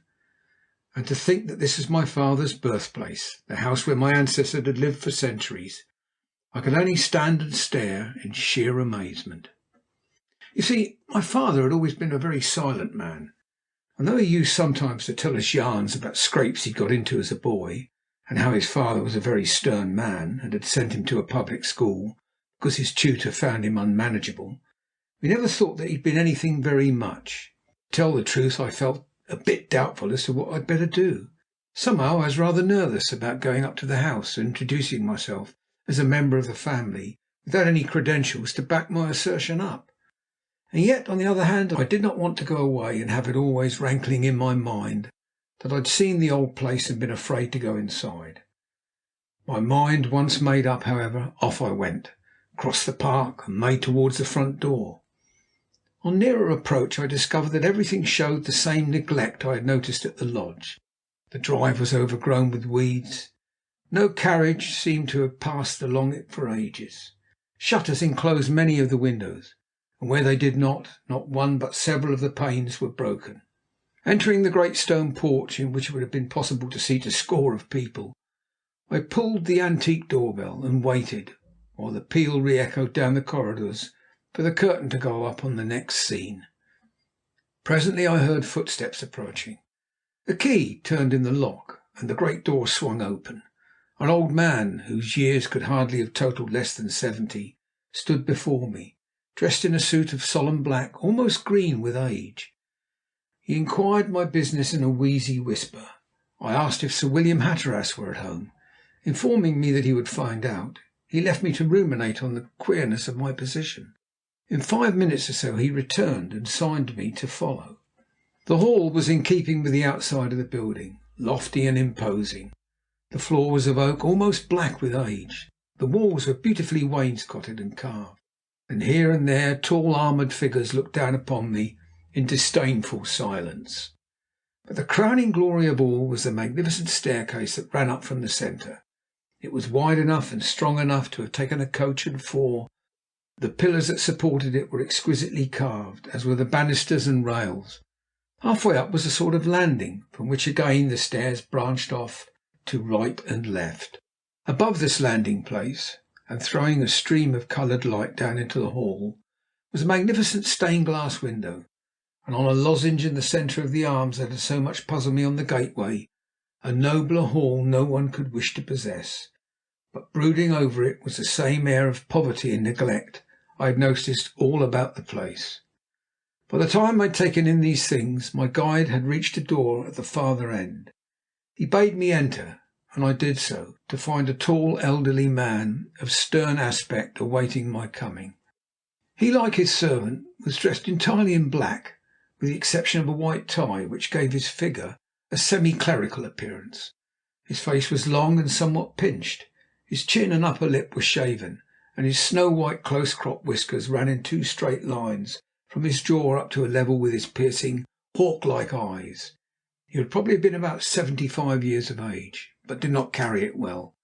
In a low, monotonous voice he bade me welcome, and pointed to a chair, himself remaining standing. "My servant tells me you say your name is Hatteras," he began. "That is so," I replied. "My father was James Dymoke Hatteras." He looked at me very sternly for almost a minute, not for a second betraying the slightest sign of surprise. Then, putting his hands together, finger-tip to finger-tip, as I discovered later was his invariable habit while flunking, he said solemnly, "James was my younger brother. He misconducted himself gravely in England and was sent abroad. After a brief career of spendthrift extravagance in Australia, we never heard of him again. You may be his son, but then, on the other hand, of course, you may not. I have no means of judging." "I give you my word," I answer, a little nettled by his speech and the insinuation contained in it. "But if you want further proof, I've got a Latin book in my portmanteau with my father's name upon the fly-leaf, and an inscription in his own writing setting forth that it was given by him to me." "A Catullus?" "Exactly, a Catullus." "Then I'll have to trouble you to return it to me at your earliest convenience. The book is my property. I paid 18 pence for it on the 3rd of July in 1833, in the shop of John Burns, Fleet Street, London. My brother took it from me a week later, and I've not been able to afford myself another copy since." "You admit, then, that the book is evidence of my father's identity?" "I admit nothing. What do you want with me? What do you come here for? You must see for yourself that I am too poor to be of any service to you, and I have long since lost any public interest I may have once possessed." "I want neither one nor the other. I am home from Australia on a trip, and I have sufficient competence to render me independent of anyone." "Ah, that puts a different complexion on the matter. You say you hail from Australia, and what may you have been doing there?" "Gold mining, pearling, trading." He came a step closer, and as he did so I noticed that his face had assumed a look of indescribable cunning. It was evidently intended to be of an ingratiating nature. He spoke in little jerks, pressing his fingers together between each sentence. "Gold mining, eh? And pearling. Well, well, and you have been fortunate in your ventures." "Very," I replied, having by this time determined on my line of action. "I dare say my cheque for £10,000 would not be dishonoured." £10,000! £10,000! Dear me, dear me!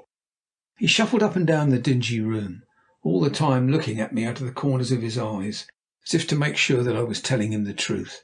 "Come, come, uncle," I said, resolving to bring him to his bearings without further waste of time. "This is not a very genial welcome." "Well, well, you mustn't expect too much, my boy. You see for yourself the position I'm in. The old place is shut up, going to rack and ruin. Poverty is staring me in the face. I am cheated by everybody, robbed right and left, not knowing which way to turn. But I'll not be put upon. They may call me what they please, but they can't get blood out of a stone, can they? Answer me that now." This speech showed me everything as plain as a pikestaff. I mean, of course, the reason of the deserted and neglected house, and his extraordinary reception of myself. I rose to my feet. "Well, uncle, for my uncle you certainly are, whatever you may say to the contrary, I must be going. I'm sorry to find you like this, and from what you tell me I couldn't think of worrying you with my society.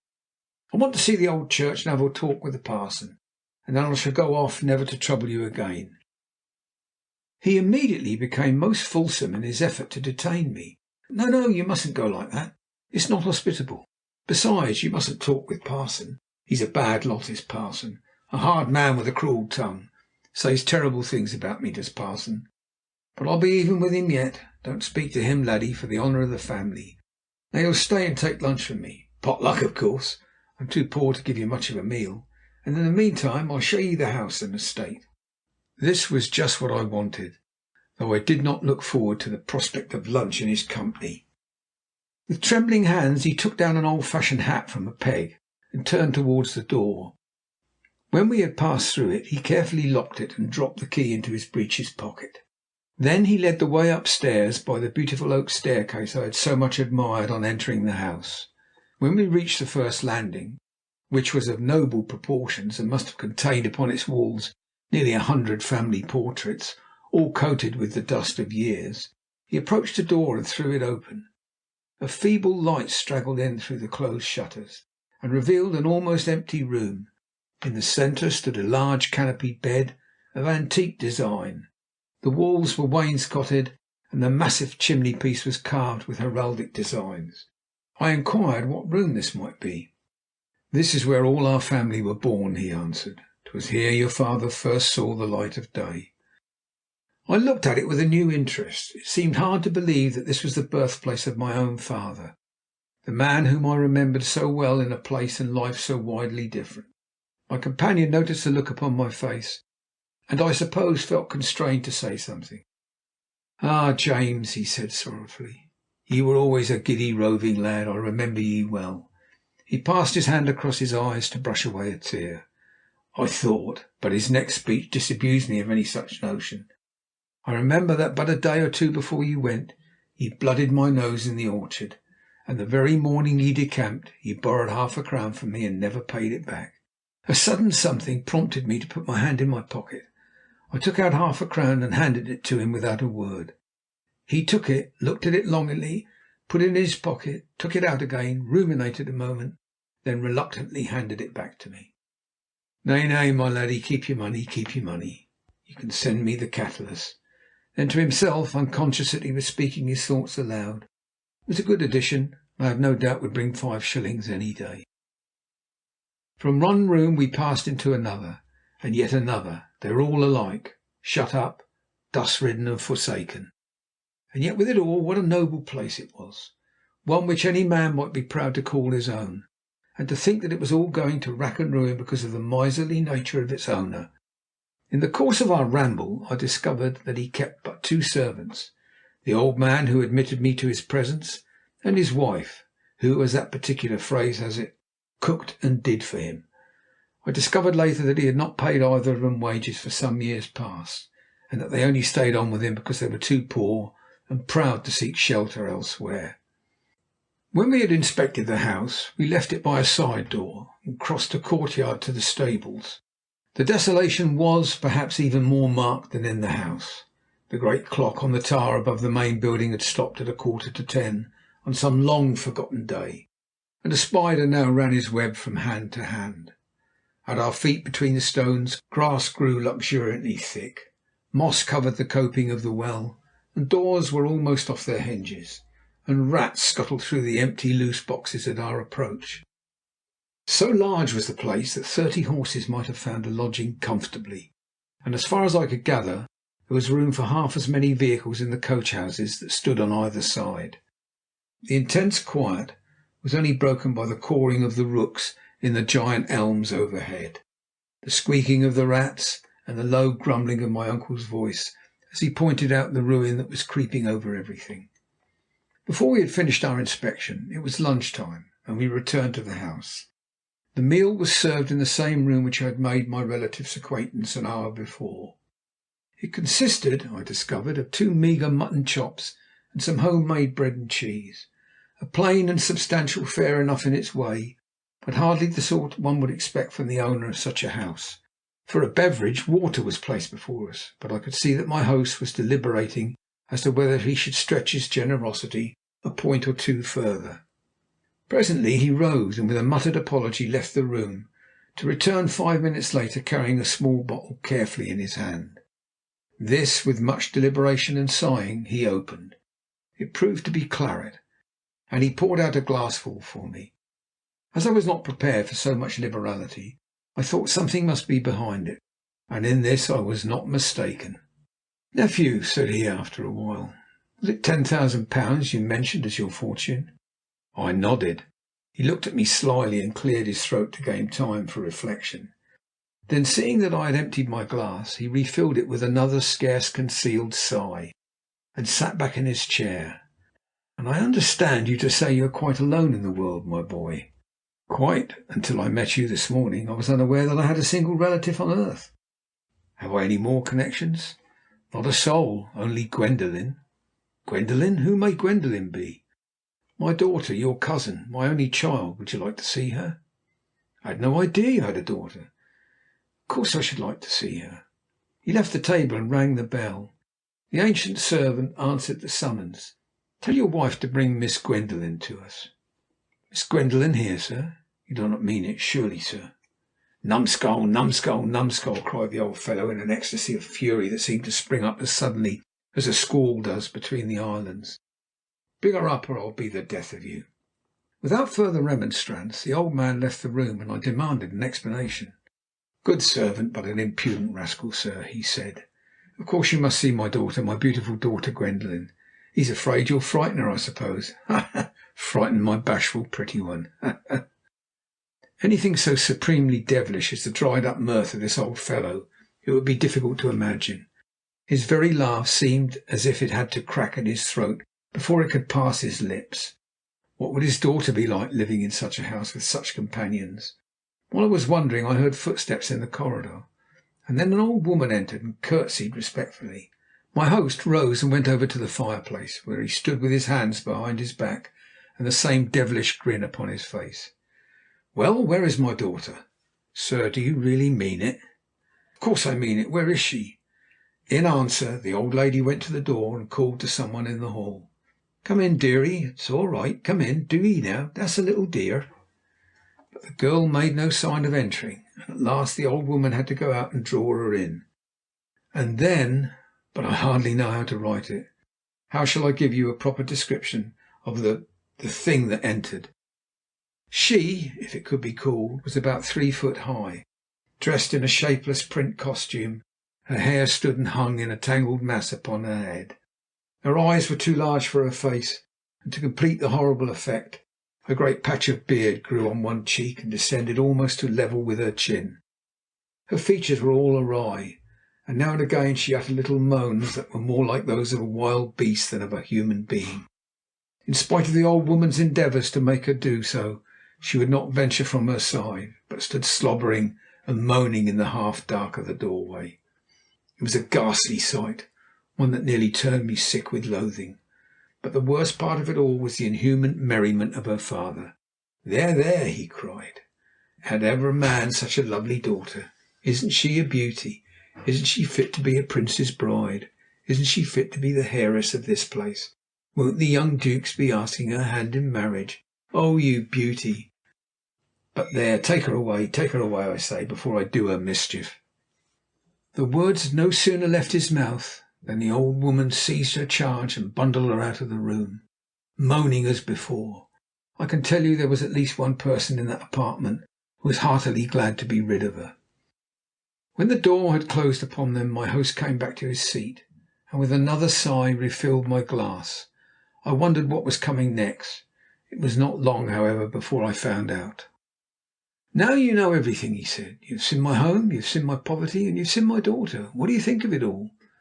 "I don't know what to think." "Well, then, I'll tell you. That child wants doctors. That child wants proper attendance. She can get neither here. I am too poor to help her in any way. You are rich by your own telling. I have today taken you in the bosom of my family, recognised you without doubting your assertions. Will you help me? Will you give me £1,000 towards settling that child in life? With that amount it could be managed." "Will I what?" I cried in utter amazement, dumbfounded by his impudence. "Will you settle £1,000 upon her to keep her out of her grave?" "Not one penny," I cried.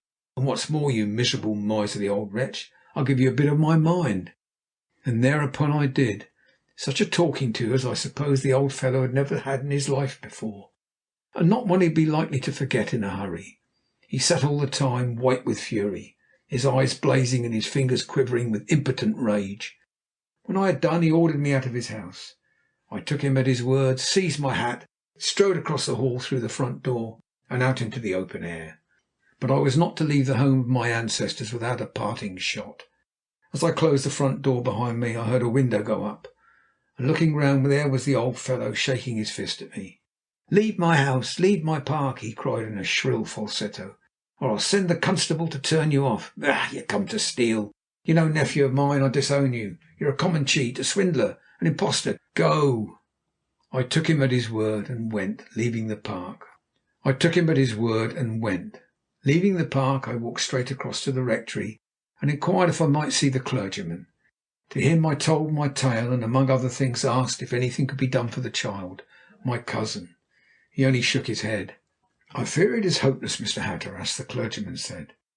"The old gentleman is a terrible character, and as he owns half the village and every acre of land hereabouts, we all live in fear and trembling of him.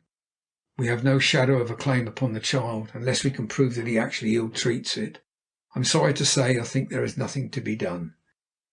So ended my first meeting with my father's family. From the rectory I returned to my inn. What shall I do now? London was worse than a desert to me now that my sweetheart was gone from it, and every other place seemed as bad. Then an advertisement on the wall of the bar parlour caught my eye. "For sale or hire. The yacht Enchantress, 10 tons. Apply Screw and Matcham, Bournemouth." It was just the very thing I was pining for, a breath of sea air again. It was perfect weather for a cruise. I would go to Bournemouth, inspect the yacht at once, and if she suited me, take her out for a month or so. My mind once made up, I hunted up my Jehu and set off for the train, never dreaming that by so doing I was taking the second step in that important chain of events that was to affect all the future of my life. End of chapter 3.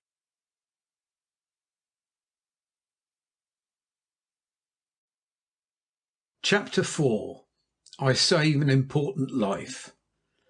I travelled to Bournemouth by a fast train, and immediately on arrival made my way to the office of Messrs. Screw and Matcham, with a view to instituting inquiries regarding the yacht they had advertised for hire. It was with the senior partner that I transacted my business, a shrewd but pleasant gentleman. Upon my making known my business to him, he brought me a photograph of the craft in question, and certainly a nice handy boat she looked. She had been built, he went on to inform me, for a young nobleman who had made 2 very considerable excursions in her before he had been compelled to fly the country, and was only 3 years old. I learned also that she was lying in Poole Harbour, but he was good enough to say that if I wished to see her she should be brought round to Bournemouth the following morning, when I could inspect her at my leisure. As this arrangement was one that exactly suited me, I closed with it there and then, and thanking Mr. Matcham for his courtesy, betook myself to my hotel.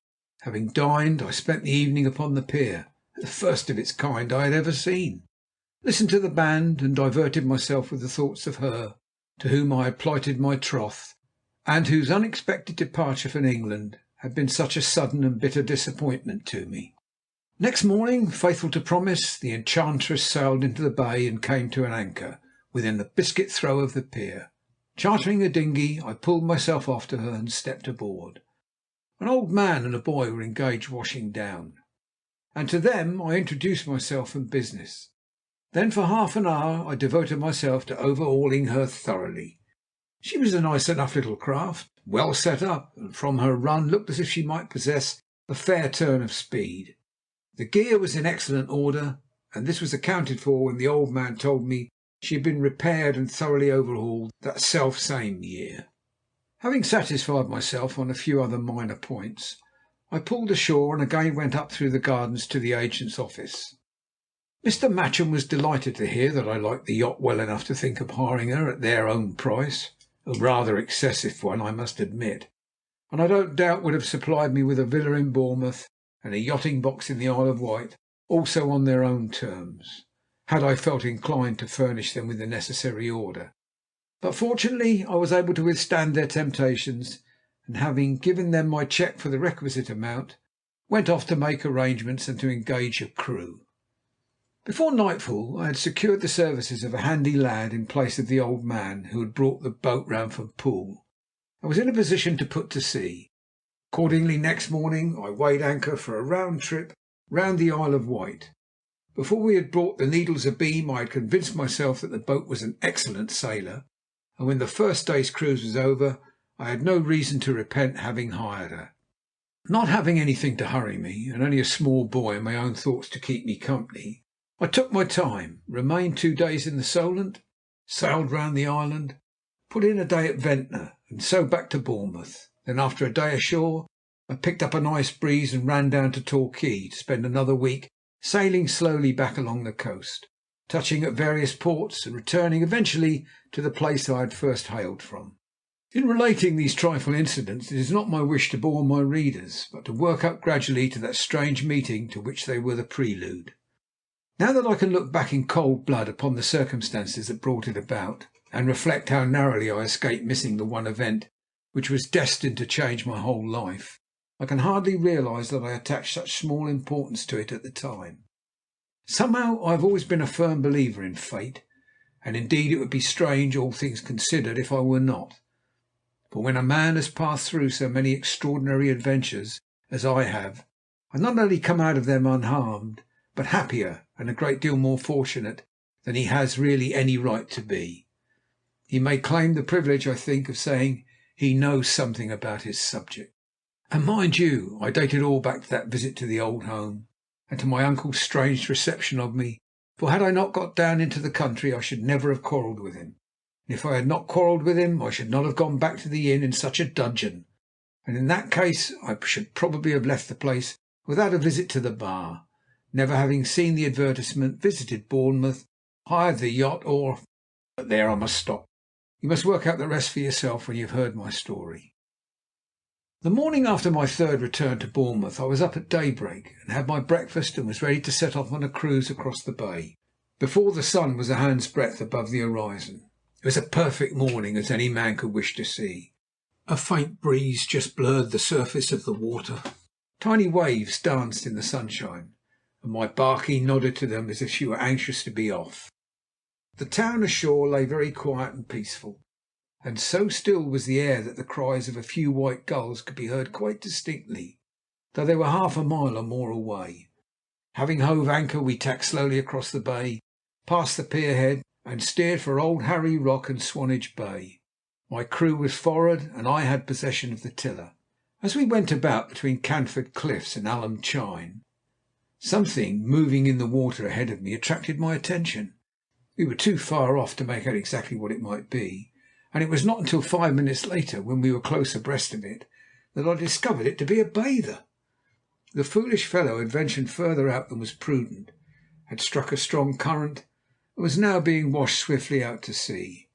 But for the splashing he made to show his whereabouts, I should in all probability have not seen him, and in that case his fate would have been sealed. As it was, when we came up with him he was quite exhausted. Heaving my craft to, I leapt into the dinghy and pulled towards him, but before I could reach the spot he had sunk.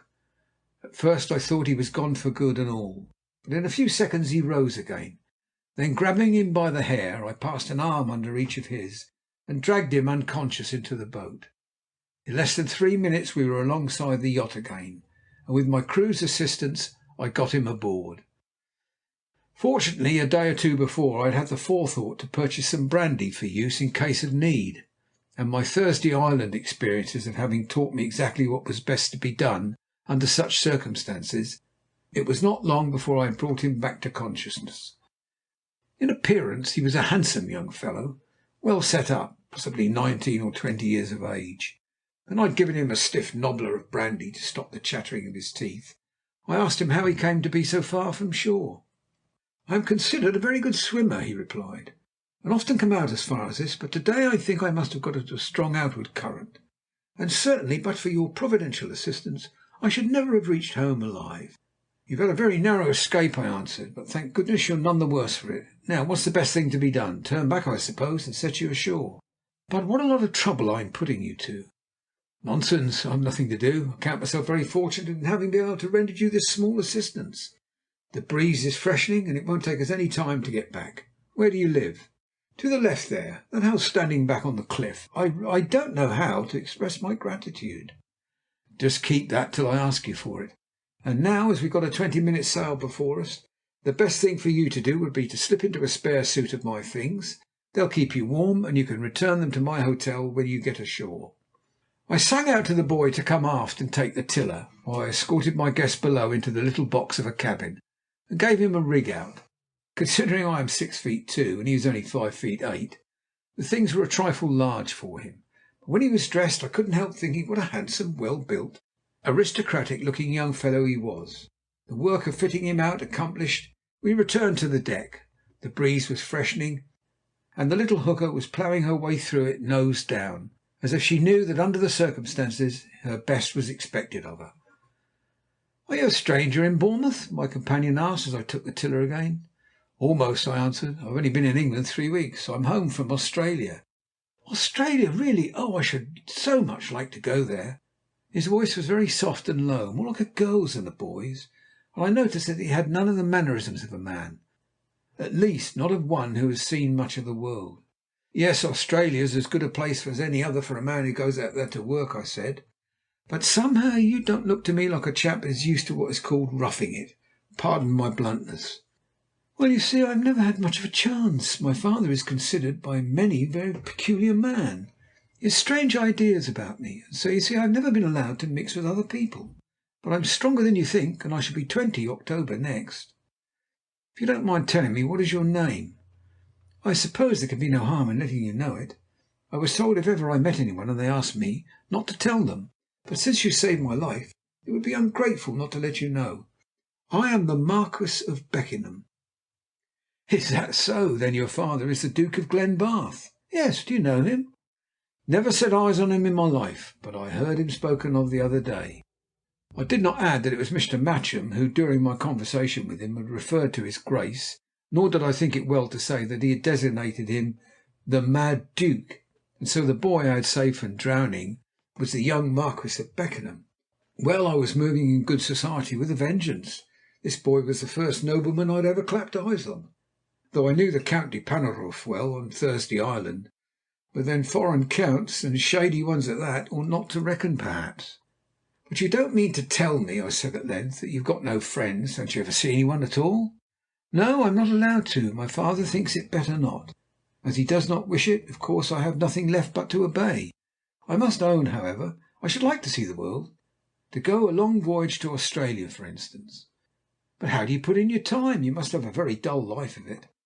"Oh no, you see, I have never known anything else. But then I have always the future to look forward to. As it is now, I bathe every morning, I have my yacht, I ride about the park, I have my studies, and I have a tutor who tells me wonderful stories of the world." "Oh, your tutor's been about, has he?" "Oh dear me, yes. He was a missionary in the South Sea Islands, and has seen some very stirring adventures." "A missionary in the South Sea Islands, eh? Perhaps I know him. Were you ever in those seas?" "Why, I've spent most of all my life there." "Were you a missionary?" "You bet not. The missionaries and my friends don't cotton to one another." "But they are such good men." "That may be. Still, as I say, we don't somehow cotton. I'd like to set my eyes upon your tutor." "Well, you will. I think I see him on the beach now. I expect he's been wondering what has become of me. I've never been so long before." "Well, you're close home now, as safe as eggs in a basket." Another minute brought us into as shallow water as I cared to go. Accordingly, heaving to, I brought the dinghy alongside, and we got into her. Then, casting off, I pulled my lord ashore. A small, clean-shaven, parsonish-looking man, with the regulation white choker, stood by the water, waiting for us. As I beached the boat, he came forward and said, "My lord, we have been very anxious about you. We feared you had met with an accident." "I have been very nearly drowned, Mr. Baxter. Had it not been for this gentleman's prompt assistance, I should never have reached home again." "You should really be more careful, my lord. I have warned you before. Your father has been beside himself with anxiety about you." "Eh?" I said to myself. "Somehow this does not sound quite right. Anyhow, Mr. Baxter, I've seen your figurehead somewhere before, but you were not a missionary then. I'll take my affidavit." Turning to me, my young lord held out his hand. "You never told me your name," he said most reproachfully. "Dick Hatteras," I answered, "and very much at your service. Mr. Hatteras, I shall never forget what you have done for me. That I am most grateful to you, I hope you will believe. I know that I owe you my life." Here the tutor's voice chipped in again, as I thought, rather impatiently. "Come, come, my lord, this delay will not do. Your father will be growing still more nervous about you. We must be getting home." They went off up the cliff path together, and I returned to my boat. "Mr. Baxter," I said to myself again as I pulled off to the yacht, "I want to know where I've seen your face before. I've taken a sudden dislike to you. I don't trust you, and if your employer's the man they say he is, well, he won't either." Then, having brought the dinghy alongside, I made the painter fast, clambered aboard, and we stood out of the bay once more. End of chapter 4.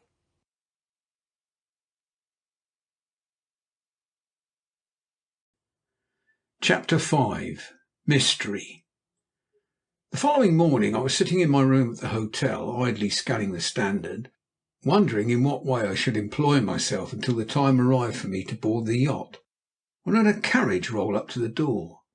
Looking out, I discovered a gorgeous landau, drawn by a pair of fine thoroughbreds, and resplendent with much gilded and crested harness, standing before the steps.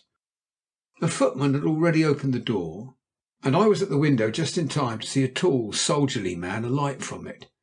To my astonishment, 2 minutes later, a waiter entered my room and announced His Grace the Duke of Glenbarth. He was the owner of the carriage and the father of my young friend, if by such a title I might designate the Marquis of Beckenham.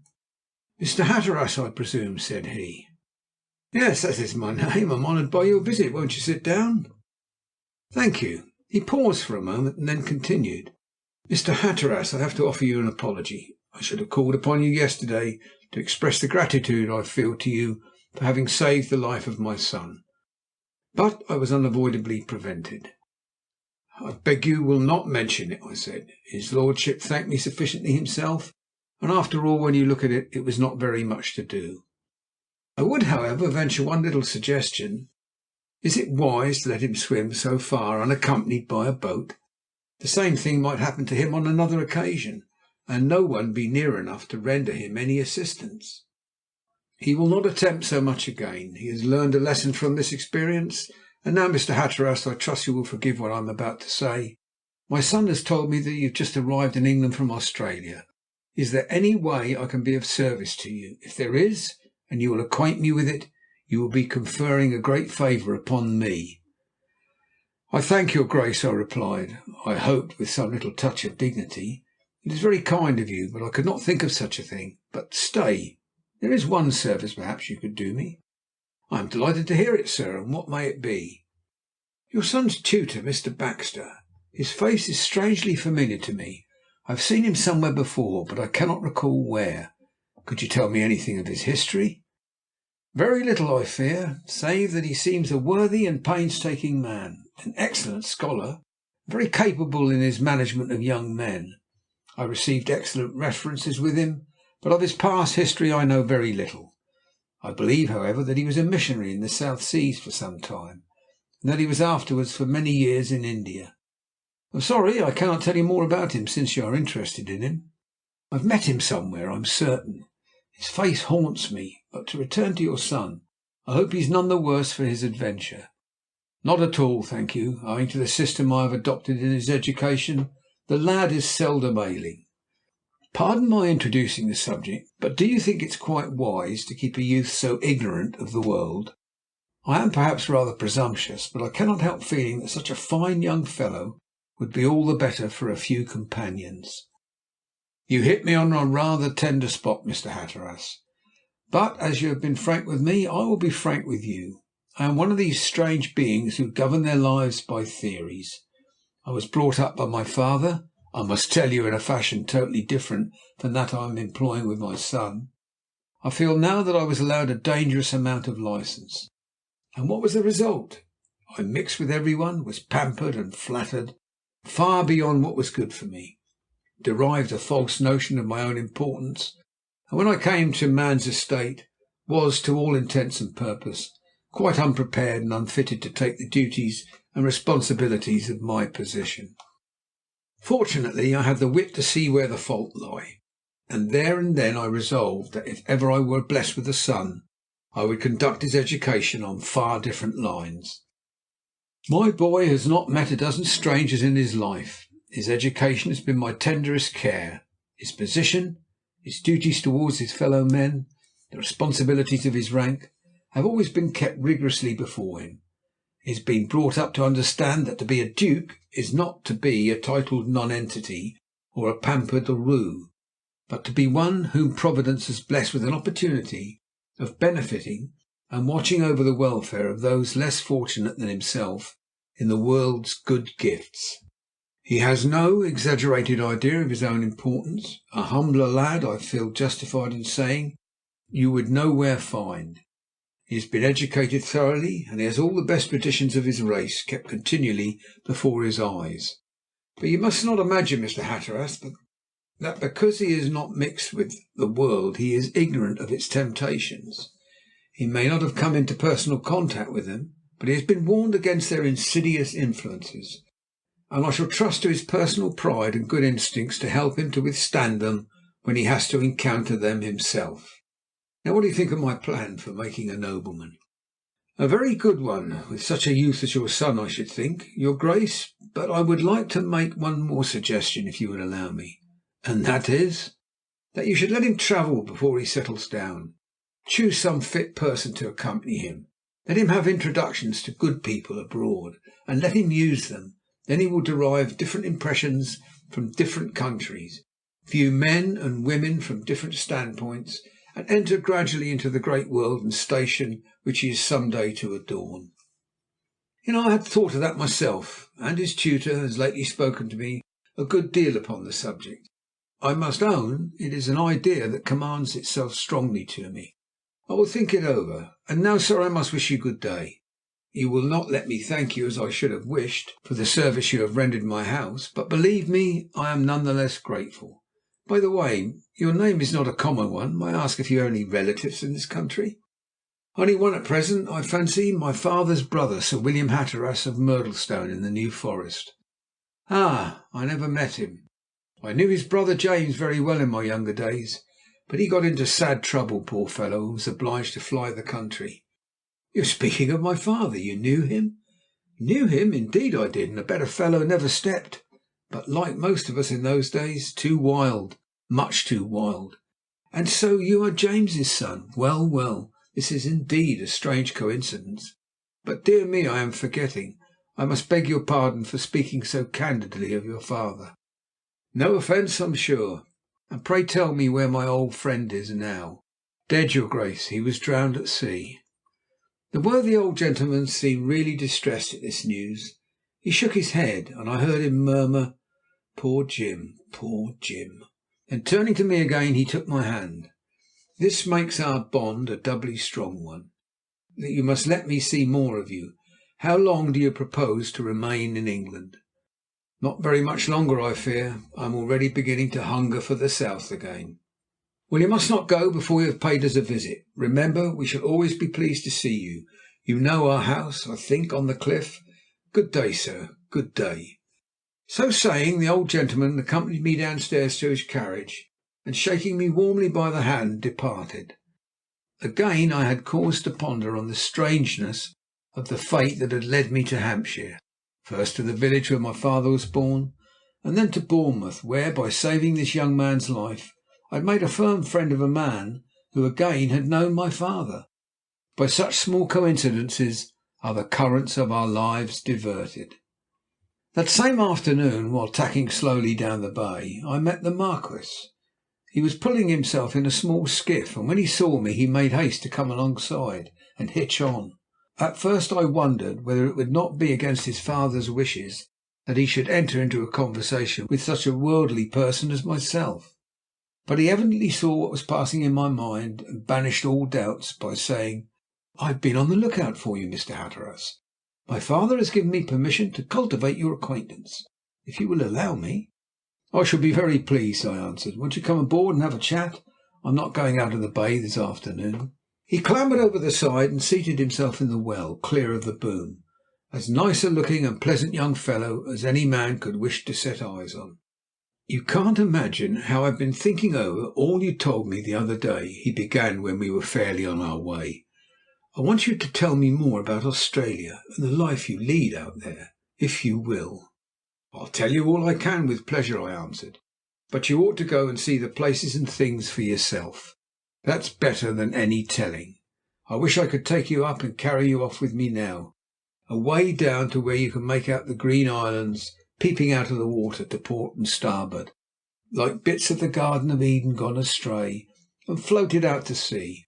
I'd like you to smell the breezes that come off from them towards evening, to hear the trades whistling overhead, and the thunder upon the surf of the reef, or at another time to get inside that selfsame reef and look down through the still, transparent water at the rainbow-coloured fish dashing among the coral boulders, in and out of the most beautiful fairy grottos the brain of man can conceive.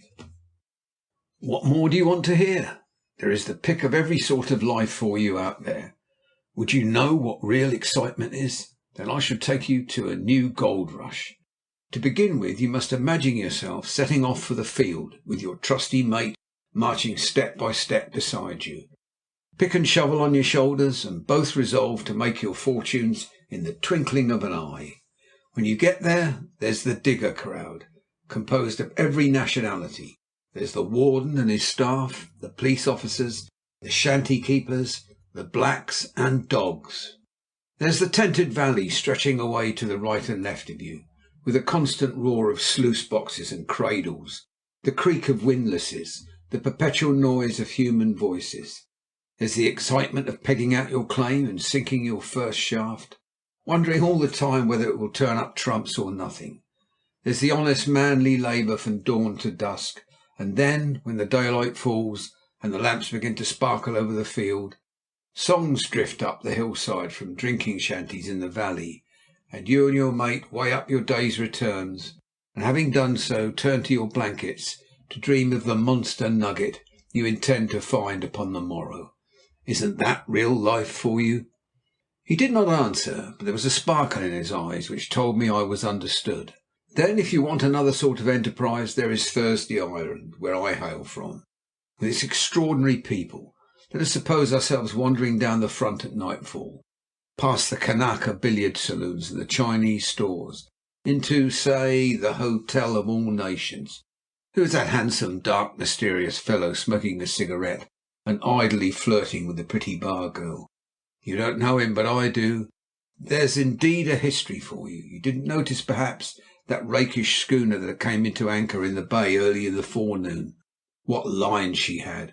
Well, that was his craft.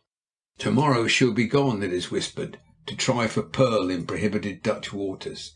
Can't you imagine her slinking round the islands, watching for the patrolling gunboat, and ready, directly she has passed, to slip into the bay, skim it of his shell, and put to sea again? Sometimes they're chased. What then? Well, a clean pair of heels, or trouble with the authorities, possibly a year in a Dutch prison before you're brought to trial. Or would you do a pearling trip in less exciting but more honest fashion? You would ship aboard a lugger with 5 good companions and go a-cruising down the New Guinea coast, working hard all day long, lying out on deck at night, smoking and listening to the lip-lap of water against the counter. or spinning yarns of all the world. What else? What more do you want? Do you honestly hanker after a cruise aboard a stinking bêche de mer boat inside the Barrier Reef, or a run with the sandalwood cutters or tortoise-shell gatherers to New Guinea? Or do you want to go ashore again and try an overlanding trip half across the continent, riding behind your cattle all day long, and standing your watch at night under dripping bows, your teeth chattering in your head, waiting for the bulls to break, while every moment you expect to hear the bunyip calling in that lonely water-hole beyond the fringe of mulga scrub? You make me almost mad with longing, and yet somehow it doesn't seem so fine when you're at it. It's when you come to look back upon it, all from a distance of 12,000 miles, that you feel its real charm. Then it calls to you to return in every rustle of the leaves ashore, in the blue sky above, in the ripple of the waves upon the beach, and it eats into your heart, so that you begin to think you will never be happy till you're back in the old tumultuous, devil-may-care existence again. What a life you've led, and how much more to be envied it seems than the dull monotony of our existence here in sleepy old England. Don't you believe it? If you wanted to change, I could tell you of dozens of men living exactly the sort of life I've described, who would only too willingly oblige you. No, believe me, you've got chances of doing things we could never dream of. Do them then, and let the other go. But all the same, I think you ought to see more of the world I've told you of before you settle down. In fact, I hinted as much to your father only yesterday. He said that you had spoken of it to him. Oh, how I wish he would let me go. Somehow, do you know, I think he will. I put the cutter over on another tack, and we went crashing back through the blue water towards the pier. The strains of the band came faintly off to us. I had enjoyed my sail, for I had taken a great fancy to this bright young fellow sitting by my side. I felt I should like to have finished the education his father had so gallantly begun. There was something irresistibly attractive about him, so modest, so unassuming, and yet so straightforward and gentlemanly. Dropping him opposite the bathing machines, I went on to my own anchorage on the other side of the pier. Then I pulled myself ashore and went up to the town. I had forgotten to write an important letter that morning, and as it was essential that the business should be attended to at once, to repair my carelessness, I crossed the public gardens and went through the gardens to the post office to send a telegram. I must tell you here that since my meeting with Mr. Baxter, the young Marquis's tutor, I have been thinking a great deal about him, and the more I thought, the more certain I became that we had met before. To tell the truth, a great distrust of the man was upon me. It was one of those peculiar antipathies that no one can explain. I did not like his face, and I felt sure that he did not boast any too much love for me. As my thoughts were still occupied with him, my astonishment, it may be imagined, on arriving at the building, at meeting him face to face upon the steps. He seemed much put out at seeing me, and hummed and hawed over his good afternoon, for all the world as if I had caught him in the middle of some guilty action. Returning his salutation, I entered the building and looked about me for a desk at which to write my wire. There was only one vacant, and I noticed that the pencil suspended on the string was still swinging to and fro as if it had been dropped. Now Baxter had only just left the building, so there could be no possible doubt that it was he who had last used the stand. I pulled the form towards me and prepared to write, but as I did so I noticed that the previous writer had pressed so hard upon his pencil that he had left the exact impression of his message plainly visible upon the pad. It ran as follows: Letter received. You omitted Reverend. The train is laid, but a new element of danger has arisen. It was addressed to Nikola, Green Sailor Hotel, East India Dock Road, London, and was signed Nineveh. The message was so curious that I looked at it again, and the longer I looked the more certain I became that Baxter was the sender, partly because its wording interested me, and partly for another reason which will become apparent later on. I inked the message over, tore it from the pad, and placed it carefully in my pocket-book. One thing at least was certain, and that was, if Baxter were the sender, there was something underhand going on. If he were not, well, then there could be no possible harm in my keeping the form as a little souvenir of a rather curious experience. I wrote my own message, and having paid for it, left the office. But I was not destined to have the society of my own thoughts for long. Hardly had I reached the Invalid's Walk before I felt my arm touched. To my supreme astonishment, I found myself again confronted by Mr. Baxter. He was now perfectly calm, and greeted me with extraordinary civility. "Mr. Hatteras, I believe," he said. "I think I had the pleasure of meeting you on the sands a few days ago. What a beautiful day it is, isn't it? Are you proceeding this way? Yes, then perhaps I may be permitted the honour of walking a short distance with you." "With pleasure," I replied. "I am going up to the cliff to my hotel, and I shall be glad of your company. I think we met in the telegraph office just now." "In the post office, I think. I had occasion to go in there to register a letter." His speech struck me as remarkable. My observation was so trivial that it hardly needed an answer. And yet not only did he vouchsafe me one, but he corrected my statement and volunteered a further one on his own account. What reason could he have for wanting to make me understand that he had gone in there to post a letter? What would it have mattered to me if he'd been there, as I suggested, to send a telegram? "Mr. Baxter," I thought to myself, "I've got a sort of conviction that you're not the man you pretend to be. And what's more, I'd like to bet a shilling to a halfpenny, if the truth were only known, you're our mysterious friend Nineveh."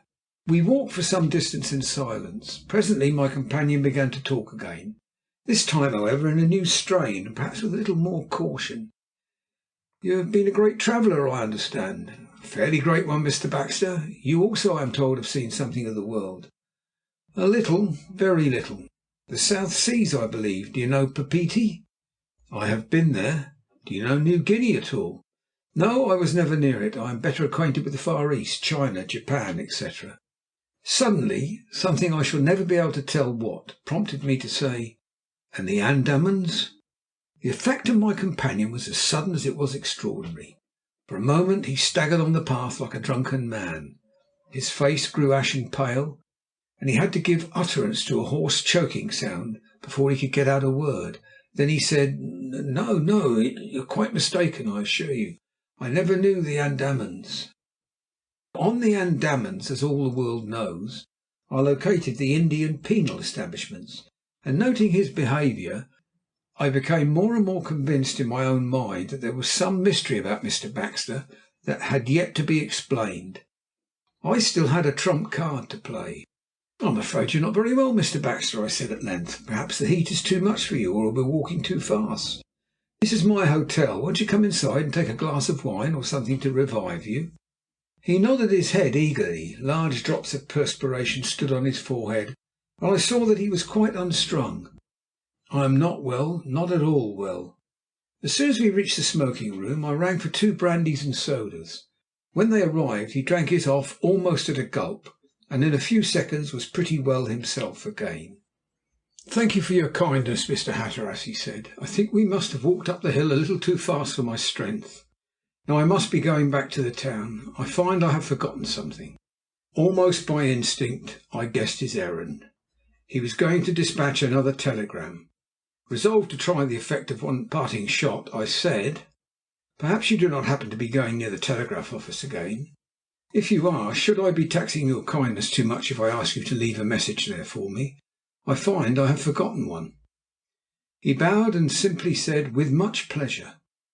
He pronounced it pleasure. As he said it, he licked his lips in his usual self-satisfied fashion. I wondered how he would conduct himself when he saw the message I was going to write. Taking a form from a table near where I sat, I wrote the following: "John Nicholson, Langham Hotel, London. The train is laid, but a new danger has arisen. Hatteras." Blotting it carefully, I gave it into his hands, at the same time asking him to read it, lest my writing should not be decipherable and any question might be asked concerning it. As he read, I watched his face intently. Never shall I forget the expression that swept over it. I had scored a complete victory. The shaft went home, but only for an instant. With wonderful alacrity he recovered himself, and shaking me feebly by the hand, bade me good-bye, promising to see that my message was properly delivered. When he had gone, I laid myself back in my chair for a good think. The situation was a peculiar one in every way. If he were up to some devilry, I had probably warned him. If not, why had he betrayed himself so openly? Half an hour later an answer to my first telegram arrived, and, such is the working of fate, it necessitated my immediate return to London. I had been thinking of going for some days past, but had put it off. Now it was decided for me, and I did not know whether I should return to Bournemouth. I determined to call upon the Marquis to bid him good-bye. Accordingly I set off for the house. Now, if Burke may be believed, the Duke of Glenbarth possesses houses in half the counties of the kingdom, but I am told his seaside residence takes precedence of them all in his affections. Standing well out on the cliffs, it commands a lovely view of the bay, looks towards the Purbeck Hills on the right, and the Isle of Wight and Hengistbury Head on the left. The house itself, as far as I could see, left nothing to be desired, and the grounds had been beautified in the highest form of landscape gardening. I found my friend and his father in a summer house upon the lawn. Both appeared unaffectedly glad to see me, and equally sorry to hear that I had come to bid them good-bye. Mr. Baxter was not visible, and it was with no little surprise I learned that he too was contemplating a trip to the metropolis. "I hope if ever you visit Bournemouth again you will come and see us," said the Duke as I rose to leave. "Thank you," said I, "and I hope if ever your son visits Australia you will permit me to be of some service to him." "You are very kind. I will bear your offer in mind." Shaking hands with them both, I bade them good-bye and went out through the gate. But I was not to escape without an interview with my clerical friend after all. As I left the grounds and turned into the public road, I saw a man emerge from a little wicket gate some 50 yards or so further down the hedge. From the way he made his appearance, it was obvious he had been waiting for me to leave the house. It was, certainly enough, my old friend Baxter. As I came up with him, he said, with the same sanctimonious grin that usually encircled his mouth, playing round it now, "Nice evening for a stroll, Mr. Hatteras." "Very nice evening, as you say, Mr. Baxter." "May I intrude upon your privacy for 5 minutes?" "With pleasure. What is your business?" "Of small concern to you, sir, but of immense importance to me. Mr. Hatteras, I have it in my mind that you do not like me."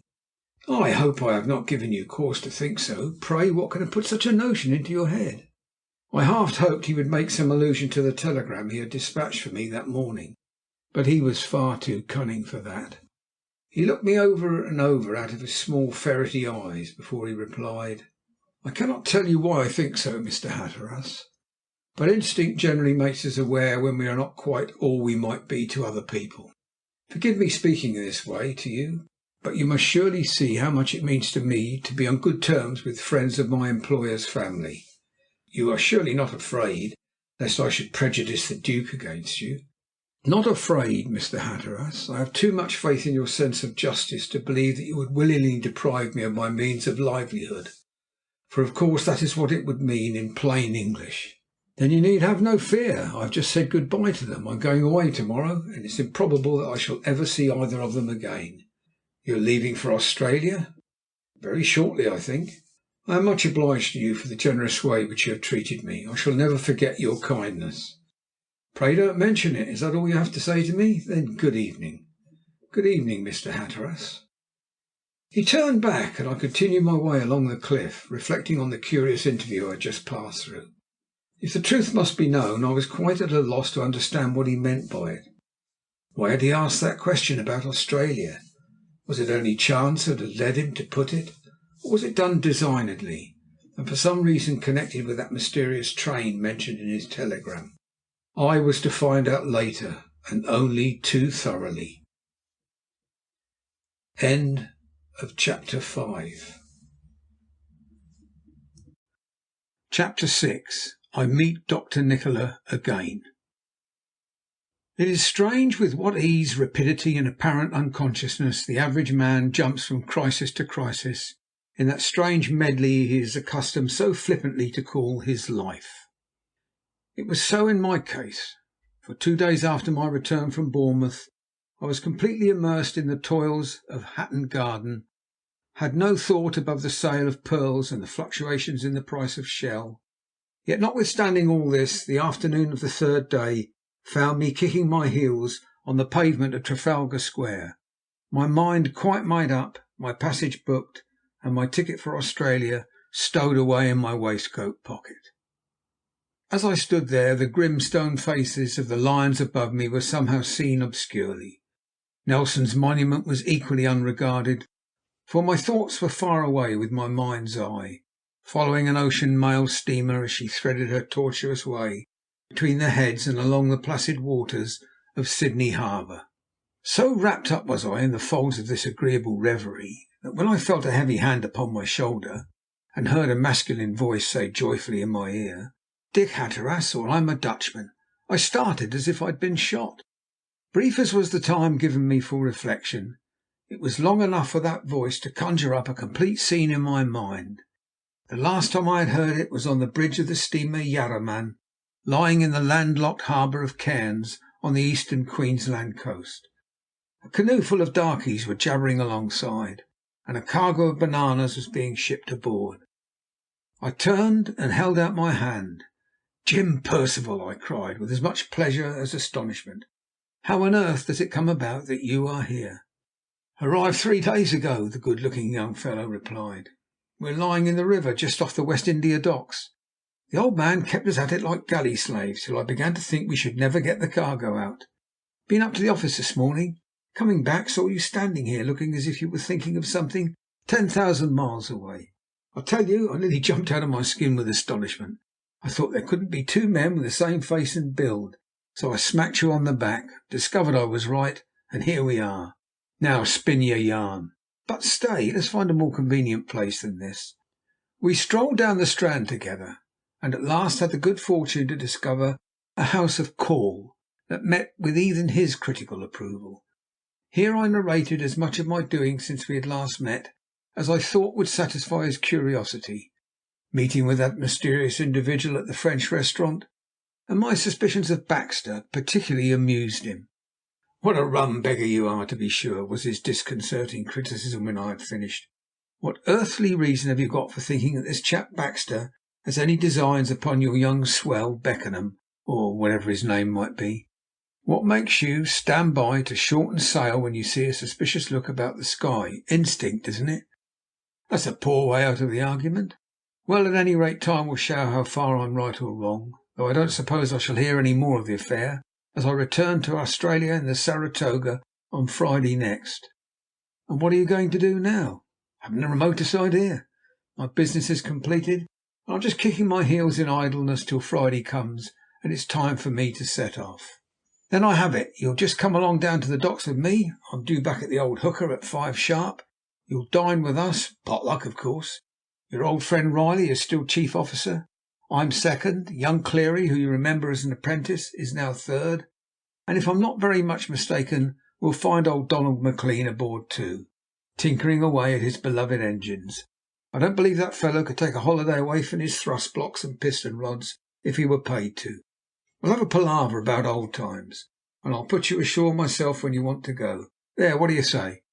"I'm your man," said I, jumping up at his offer with an alacrity which must have been flattering to him.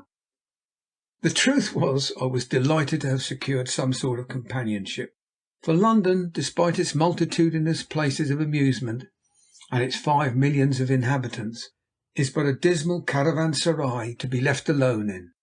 Moreover, the Yarraman's officers and I were old friends, and if the truth must be told, my heart yearned for the sight of a ship and a talk about days gone by. Accordingly, we made our way to the docks. The Yarraman, travel-stained, bearing on her weather-beaten plates evidences of the continuous tramp-like life she had led, lay well out in the stream. Having chartered a waterman, we were put on board, and I had the satisfaction of renewing my acquaintance with the chief officer Riley at the yawning mouth of the forward hatch. The whilom apprentice Cleary, now raised to the dignity of third officer, grinned a welcome to me from among the disordered raffle of the forecastle head, while that excellent artificer Maclean, oil can and spanner in hand, greeted me affectionately in Gaelic from the entrance to the engine room. The skipper was ashore, so I seated myself on the steps leading to the hurricane deck, and felt at home immediately. Upon the circumstances attending that reunion there is no necessity for me to dwell.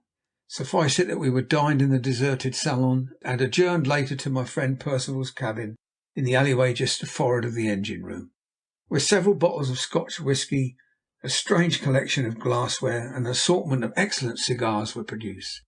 Percival and Cleary, being the juniors, ensconced themselves on the top bunk. Maclean, who had been induced to abandon his machinery in honour of our meeting, was given the wash-hand stand. Riley took the cushioned locker in the corner, while I, as their guest, was permitted the luxury of a canvas-backed deck chair, the initials on the back of which were not those of its present owner. At first the conversation was circumscribed, and embraced Plimsoll, the attractions of London, and the decline in the price of freight. But as the contents of the second bottle waned, the speech became more unfettered, and the talk drifted into channels and latitudes widely different. Circumstances connected with bygone days were recalled. The faces of friends, long hidden in the mists of time, were brought again to mind. Anecdotes illustrative of the various types of maritime character succeeded to each other in brisk succession, until Maclean, without warning, finding his voice, burst into an incongruous melody. One song suggested another. A banjo was produced, and tuned to the noise of clinking glasses, and every moment the atmosphere grew thicker.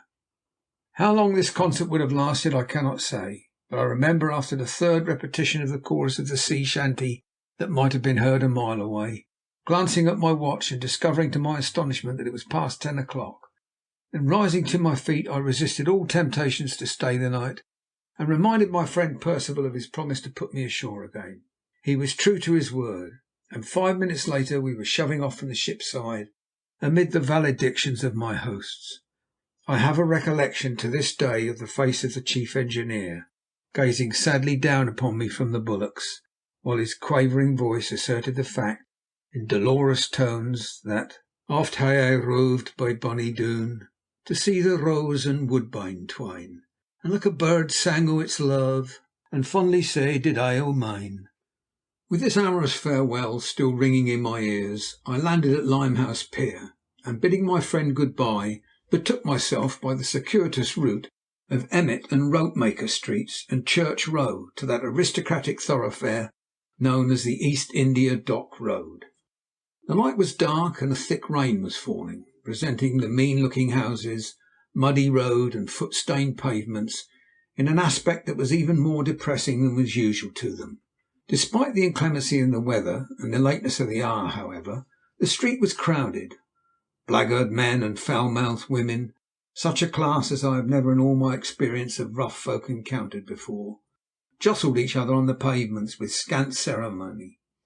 Costermongers cried their wares, small boys dashed in and out of the crowd at top speed, and flaring gin palaces took in and threw out continuous streams of victims. For some minutes I stood watching this melancholy picture, contrasting it with others in my mind. Then, turning to my left hand, I pursued my way in the direction I imagined the Stepney railway station to lie.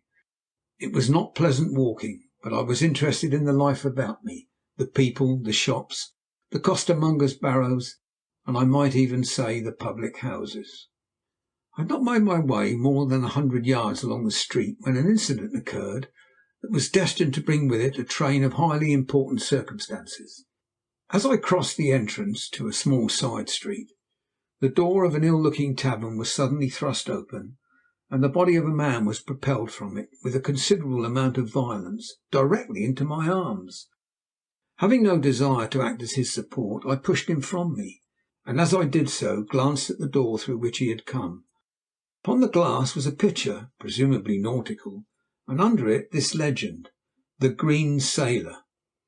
In a flash Bournemouth Post Office rose before my mind's eye, and the startled face of Baxter on the doorstep, the swinging pencil on the telegraph stand, and the imprint of the mysterious message addressed to Nikola, Green Sailor Hotel, East India Dock Road.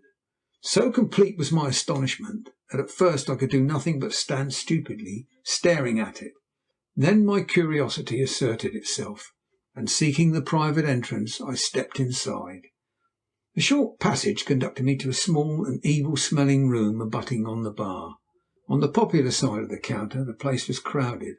In the chamber where I found myself was the sole customer. A small table stood in the centre, and round this 2 or 3 chairs were ranged, while several pugnacious prints lent an air of decoration to the walls. On the other side, to the left of that through which I had entered, a curtained doorway hinted at a similar room beyond. A small but heavily built man, whom I rightly judged to be the landlord, was busily engaged with an assistant dispensing liquor at the counter. When I rapped upon the table he forsook his customers and came to learn my wishes. I called for a glass of whisky and seated myself at the table preparatory to commencing my inquiries as to the existence of Baxter's mysterious friend. But at the moment that I was putting my first question, the door behind the half-drawn curtain, which must have been insecurely fastened, opened about an inch, and a voice greeted my ears that brought me up, all standing with surprise. It was the voice of Baxter himself. "I assure you," he was saying, "it was desperate work from beginning to end, and I was never so relieved in my life as when I discovered that he had really come to say good-bye." At this juncture one of them must have realized that the door was open, for I heard someone rise from his chair and come towards it. Acting under the influence of a curiosity which was as baneful to himself as it was fortunate for me, before closing it he opened the door wider and looked into the room where I sat. It was Baxter, and if I live to be 100 I shall not forget the expression on his face as his eyes fell upon me. "Mr. Hatteras," he gasped, clutching at the wall. I resolved to take him at a disadvantage. I rushed towards him and shook him warmly by the hand, at the same time noticing that he had discarded his clerical costume. It was too late now for him to pretend that he did not know me, and as I had taken the precaution to place my foot against it, it was equally impossible for him to shut the door. Seeing this, he felt compelled to surrender, and I would do him the justice to admit that he did it with as good a grace as possible. "Mr. Baxter," I said, "this is the last place I should have expected to meet you in. May I come in and sit down?" Without giving him time to reply, I entered the room, resolved to see who his companion might be. Of course, in my own mind I had quite settled that it was the person whom he had telegraphed from Bournemouth, in other words, Nikola. But who was Nikola, and had I ever seen him before? My curiosity was destined to be satisfied, and in a most unexpected fashion. For there, sitting at the table, a half-smoked cigarette between his fingers, and his face turned towards me, was the man whom I had seen playing chess in the restaurant, the man who had told me my name by the cards in my pocket, and the man who had warned me in such mysterious fashion about my sweetheart's departure. He was Baxter's correspondent. He was Nikola. Whatever my surprise may have been, he was not in the least disconcerted, but rose calmly from his seat and proffered me his hand, saying as he did so, "Good evening, Mr. Hatteras. I am delighted to see you. Still more pleased to learn that you and my worthy old friend Baxter have met before. Won't you sit down?" I seated myself on a chair at the further end of the table. Baxter meanwhile looked from one to the other of us as if uncertain whether to go or stay. Presently, however, he seemed to make up his mind, and advancing towards Nikola, said with an earnestness that I could see was assumed for the purpose of putting me off the scent, "And so I cannot induce you, Dr. Nikola, to fit out an expedition for the work I have named." "If I had £5,000 to throw away," replied Nikola, "I might think of it, Mr. Baxter. But as I haven't, you must understand that it's impossible." Then, seeing that the other was anxious to be going, he continued, "Must you be off then? Good night." Baxter shook hands with us both with laboured cordiality, and having done so, slunk from the room. When the door closed upon him, Nikola turned to me. "There must be some fascination about a missionary's life, after all," he said. "My old tutor Baxter, as you are aware, has a comfortable position with the young Marquis of Beckenham, which, if he conducts himself properly, may lead to something really worth having in the future. And yet here he is, anxious to surrender it in order to go back to his work in New Guinea, to his hard life, insufficient food, and almost certain death." "He was in New Guinea, then?" "5 years, so he tells me." "Are you certain of that?" "Absolutely." "And all I can say that is, in spite of his cloth, Mr. Baxter does not always tell the truth." "I am sorry you should think that. Pray, what reason have you for saying so?" "Simply because in a conversation I had with him in Bournemouth he deliberately informed me that he had never been near New Guinea in his life." "You must have misunderstood him. However, he has nothing to do with us. Let us turn to a pleasanter subject." He rang the bell, and the landlord, having answered it, ordered more refreshment. When it arrived he lit another cigarette, and, leaning back in his chair, glanced at me through half-closed eyes. Then occurred one of the most curious and weird circumstances connected with this meeting. Hardly had he laid himself back in his chair before I heard a faint scratching against the table leg, and next moment an enormous cat, black as the pit of Tophet, sprang with a bound upon the table and stood there steadfastly regarding me, its eyes flashing and its back arched. I've seen cats without number, Chinese, Persian, Manx, the Australian wildcat and the English tabby. Never in the whole course of my existence such another as that owned by Dr. Nikola. When it had regarded me with its evil eyes for nearly a minute, it stepped daintily across to its master and rubbed itself backwards and forwards against his arm. Then, to my astonishment, it clambered up onto his shoulder and again gave me the benefit of its fixed attention. Dr. Nikola must have observed the amazement depicted in my face, for he smiled in a curious fashion, and coaxing the beast down into his lap, fell into stroking its fur with his long white fingers. It was as uncanny a performance as ever I had the privilege of witnessing. "And so, Mr. Hatteras," he said slowly, "you are thinking of leaving us?" "I am," I replied, with a little start of natural astonishment. "But how did you know it?" "After the conjuring tricks, we agreed to call them conjuring tricks, I think, I showed you a week or two ago. I wonder that you should ask such a question. You have the ticket in your pocket even now." All the time he had been speaking, his extraordinary eyes had never left my face. They seemed to be reading my very soul, and his cat ably seconded his efforts. "By the way, I should like to ask you a few questions about those self-same conjuring tricks," I said. "Do you know you gave me a most peculiar warning?" "I'm very glad to hear it. I hope you profited by it." "Cost me a good deal of uneasiness, but that's my consolation to you. I want to know how you did it." "My fame as a wizard would soon evaporate if I revealed my methods," he answered, still looking steadfastly at me. "However, I will give you another exhibition of my powers. In fact, another warning. Have you confidence enough in me to accept it?" "I'll wait and see what it is first," I replied cautiously, trying to remove my eyes from his. "Well, my warning to you is this. You intend to sail in the Saratoga for Australia on Friday next, don't you? Well, then, don't go. As you love your life, don't go." "Good gracious, and why on earth not?" I cried. He stared fixedly at me for more than half a minute before he answered. There was no escaping those dreadful eyes, and the regular sweep of those long white fingers on the cat's black fur seemed to send a cold shiver right down my spine. Bit by bit I began to feel a curious sensation of dizziness creeping over me. "Because you will not go? You cannot go. I forbid you to go." I roused myself with an effort and sprang to my feet, crying as I did so, "What right have you to forbid me to do anything? I'll go on Friday, come what may, and I'd like to see the man who will prevent me." Though he must have realized that his attempt to hypnotize me, for attempt it certainly was, had proved a failure, he was not in the least disconcerted. "My dear fellow," he murmured gently, knocking the ash off his cigarette against the table edge as he did so, "no one is seeking to prevent you. I gave you, at your own request, you will do me the justice to admit that, a little piece of advice. If you do not care to follow it, that is your concern, not mine. But pray do not blame me. Must you really go now? Then good night and good bye, for I don't suppose I shall see you this side of the line again." I took his proffered hand and wished him good night. Having done so, I left the house, heartily glad to have said good bye to the only man in my life whom I have really feared. When in the train on my way back to town, I came to review the meeting in the Green Sailor.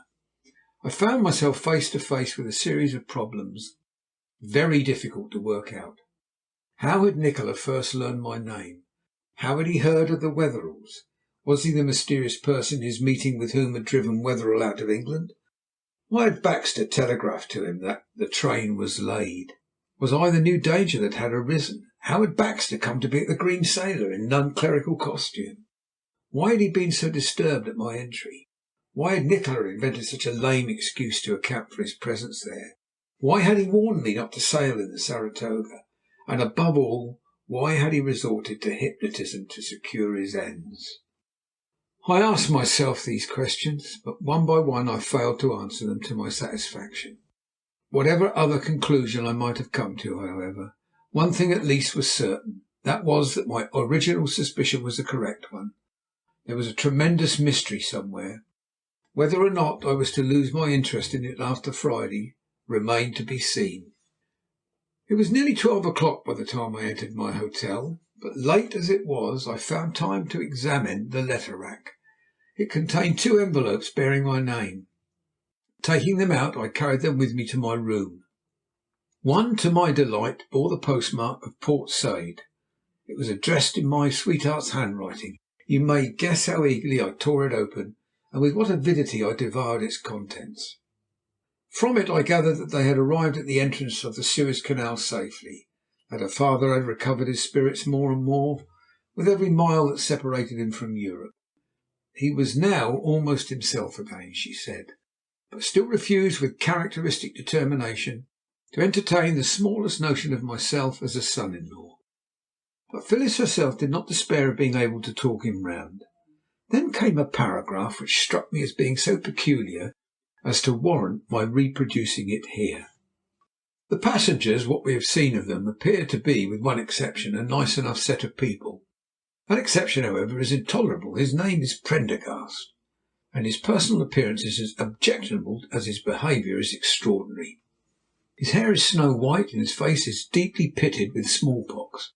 This is, of course, not his fault, but it seems somehow to aggravate the distaste I have for him. Unfortunately, we were thrown into his company in Naples, and since then the creature has so far presumed upon that introduction that he scarcely leaves me alone for a moment. Papa does not seem to mind him so much, but I thank goodness that as he leaves the boat in Port Said, the rest of the voyage will be performed without him. The remainder of the letter had no concern for any one but myself, so I do not give it. Having read it, I folded it up and put it in my pocket, feeling that if I had been on board the boat I should have in all probability have allowed Mr. Prendergast to understand that his attentions were distasteful and not in the least required. If I could only have foreseen that within a fortnight I was to be enjoying the doubtful pleasure of that very gentleman's society, under circumstances as important as life and death, I don't doubt that I should have thought still more strongly on the subject. The handwriting of the second envelope was bold, full of character, but quite unknown to me. I opened it with a little feeling of curiosity and glanced at the signature, Beckenham. It ran as follows: Westcliff, Bournemouth, Tuesday evening. My dear Mr. Hatteras, I have great and wonderful news to tell you. This week has proved an extraordinarily eventful one for me. For what do you think? My father has suddenly decided that I shall travel. All the details have been settled in a great hurry. You will understand this when I tell you that Mr. Baxter and I sail for Sydney in the steamship Saratoga next week. My father telegraphed to Mr. Baxter, who is in London, to book our passages and to choose our cabins this morning. I can only say that my greatest wish is that you were coming with us. Is it so impossible? Cannot you make your arrangements to fit in? We shall travel overland to Naples and join the boat there. This is Mr. Baxter's proposition, and you may be sure, considering what I shall see en route, I have no objection to urge against it. Our tour will be an extensive one. We visit Australia, New Zealand, go thence to Honolulu, thence to San Francisco, returning across the United States via Canada to Liverpool.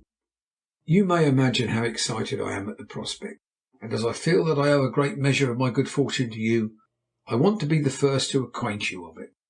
Yours ever sincerely, Beckenham. I read the letter through a second time, and then sat down on my bed to think it out. One thing was self-evident. I knew how Nikola had become aware that I was going to sail in the mail boat on Friday. Baxter had seen my name in the passenger list and had informed him. I undressed and went to bed, but not to sleep. I had a problem to work out. A more than usually difficult one it was. Here was the young Marquis of Beckenham, I told myself, only son of his father, heir to a great name and enormous estates, induced to travel by my representations. There was a conspiracy afoot in which I could not help feeling certain that the young man was in some way involved, and yet I had no right to be certain about it after all, for my suspicions at best were only conjectures. Now the question was whether I ought to warn the Duke or not.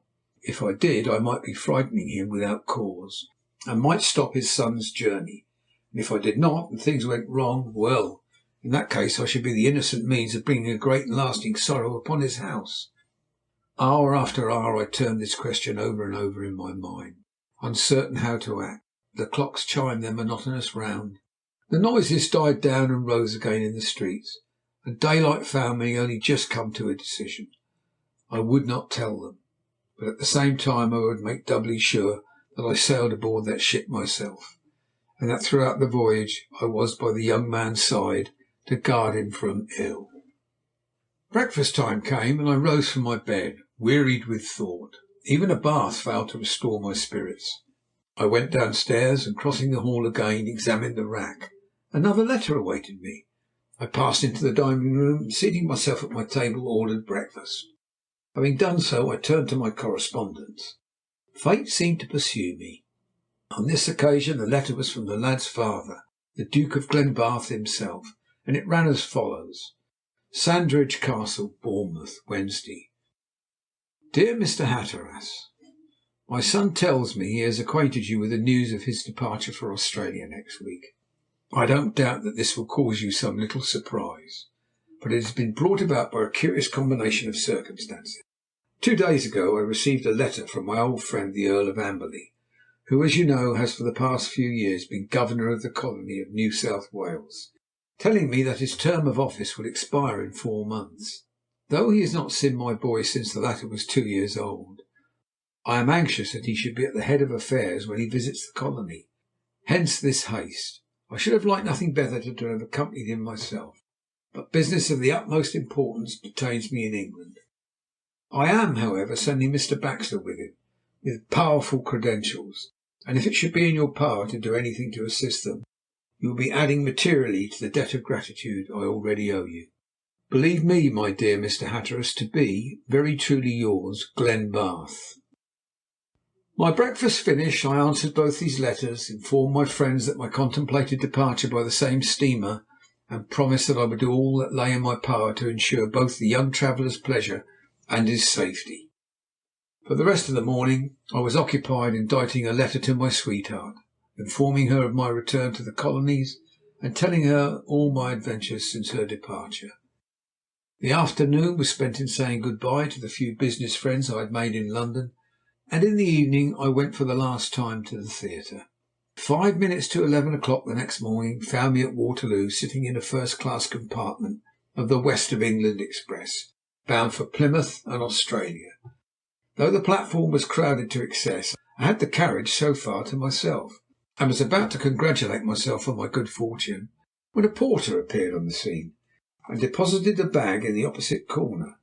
A moment later, just as the train was in motion, a man jumped in the carriage, tipped the servant, then placed a basket upon the rack.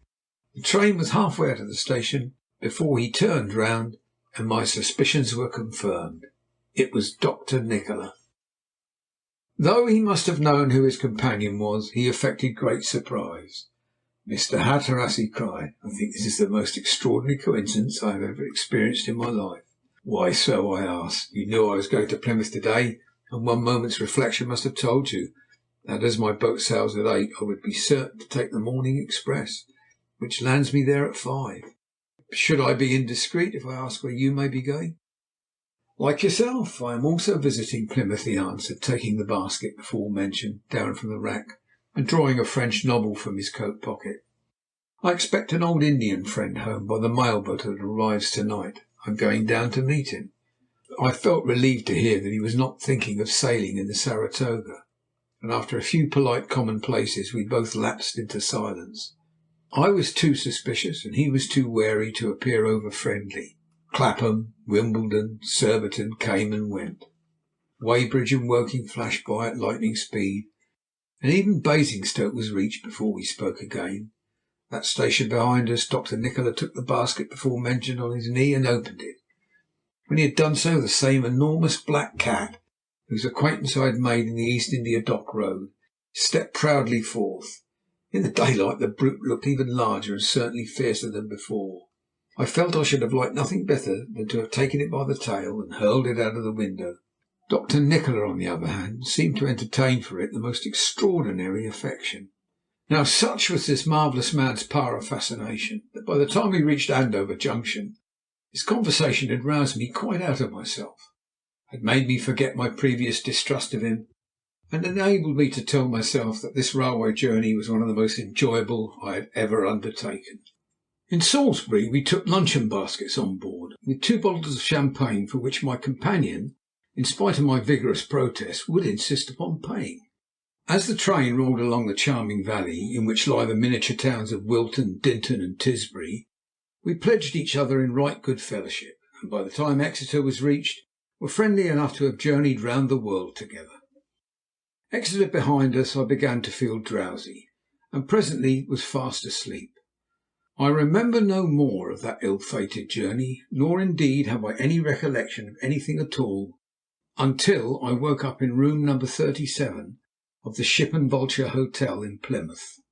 The sunshine was streaming in through the slats of the Venetian blinds, and a portly gentleman with a rosy face and grey hair was standing by my bedside, holding my wrist in his hand and calmly scrutinizing me. A nurse in hospital dress stood beside him. "I think he'll do now," he said to her as he rubbed his plump hands together, "but I'll look round in the course of the afternoon." "One moment," I said feebly, for I found I was too weak to speak above a whisper. "Would you mind telling me where I am and what is the matter with me?" "I should very much like to be able to do so," was the doctor's reply. "My opinion is, if you want me to be candid, that you have been drugged and well nigh poisoned by a remarkably clever chemist. But what the drug and poison were, and who administered it to you, and the motive for doing so, is more than I can tell you. From what I can learn from the hotel proprietors, you were brought here from the railway station in a cab last night by a gentleman who happened to find you in the carriage in which you travelled down from London. You are in such a curious condition that I was sent for, and this nurse procured. Now you know all about it." "What day did you say this is?" "Saturday, to be sure." "Saturday!" I cried. "You don't mean that? Then, by Jove, I've missed the Saratoga after all. Here, let me get up, and tell them downstairs to send for the Inspector of Police. I've got to get to the bottom of this." I sat up in bed, but was only too glad to lie down. I looked at the doctor.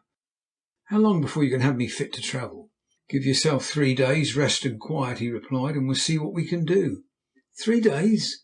And 2 days and a half across the continent? That's 5.5, say 6 days. Good.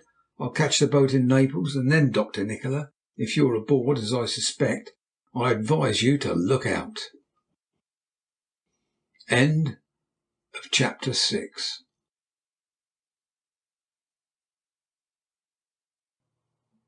Chapter 7. Port Said and what befell us there. Fortunately for me, my arrangements fitted in exactly, so that at 1:30 p.m.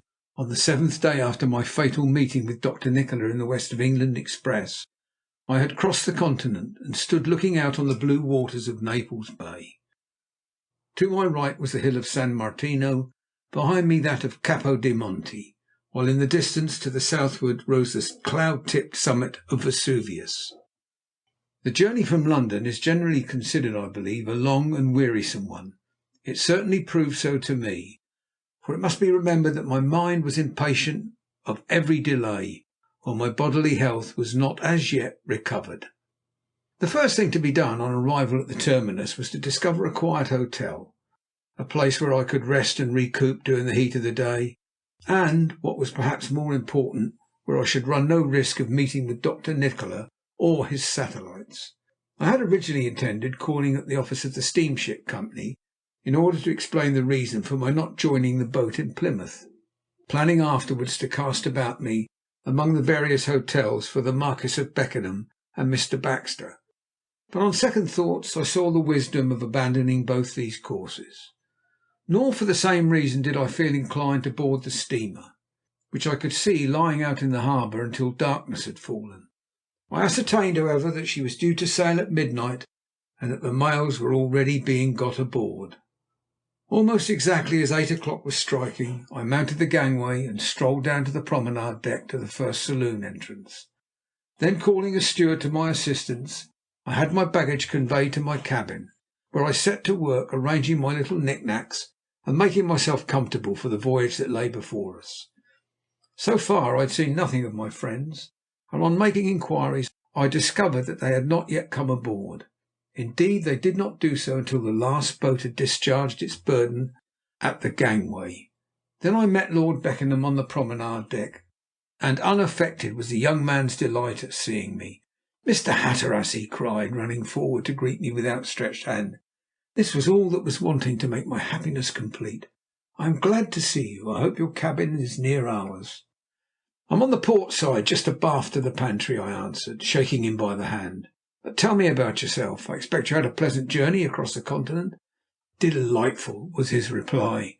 "We stayed a day in Paris, another in Rome, and since we have been here we have been rushing about seeing everything, like a regulation pair of British tourists." At this moment Mr. Baxter, who had been looking after the luggage, I suppose, made his appearance and greeted me with more cordiality than I had expected him to show. To my intense surprise, however, he allowed no sign of astonishment to escape him at my having joined the boat after all.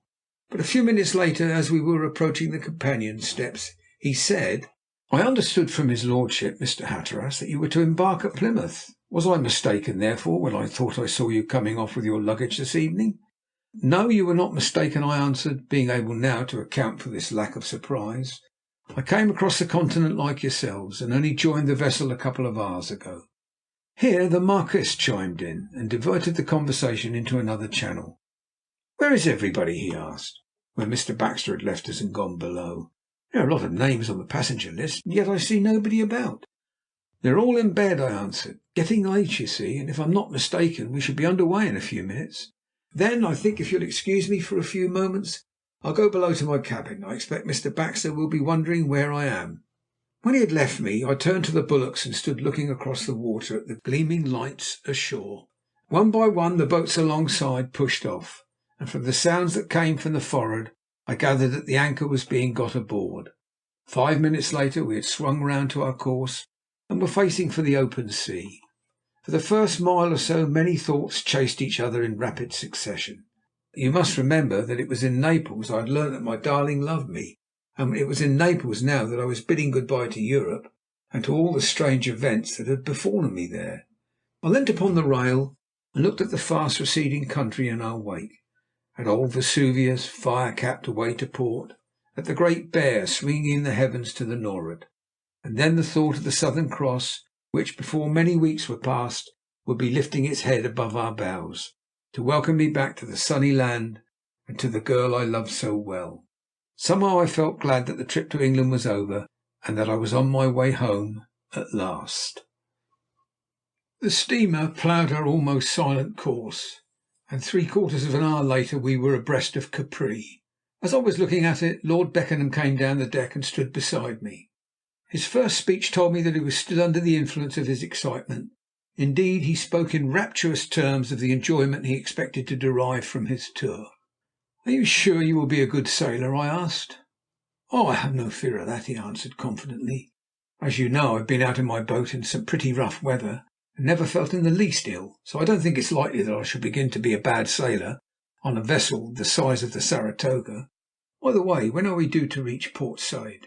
"Next Thursday afternoon, I believe, if all goes well." "Will you let me go ashore with you if you go? I don't want to bother you, but after all you have told me about the place, I should like to see it in your company."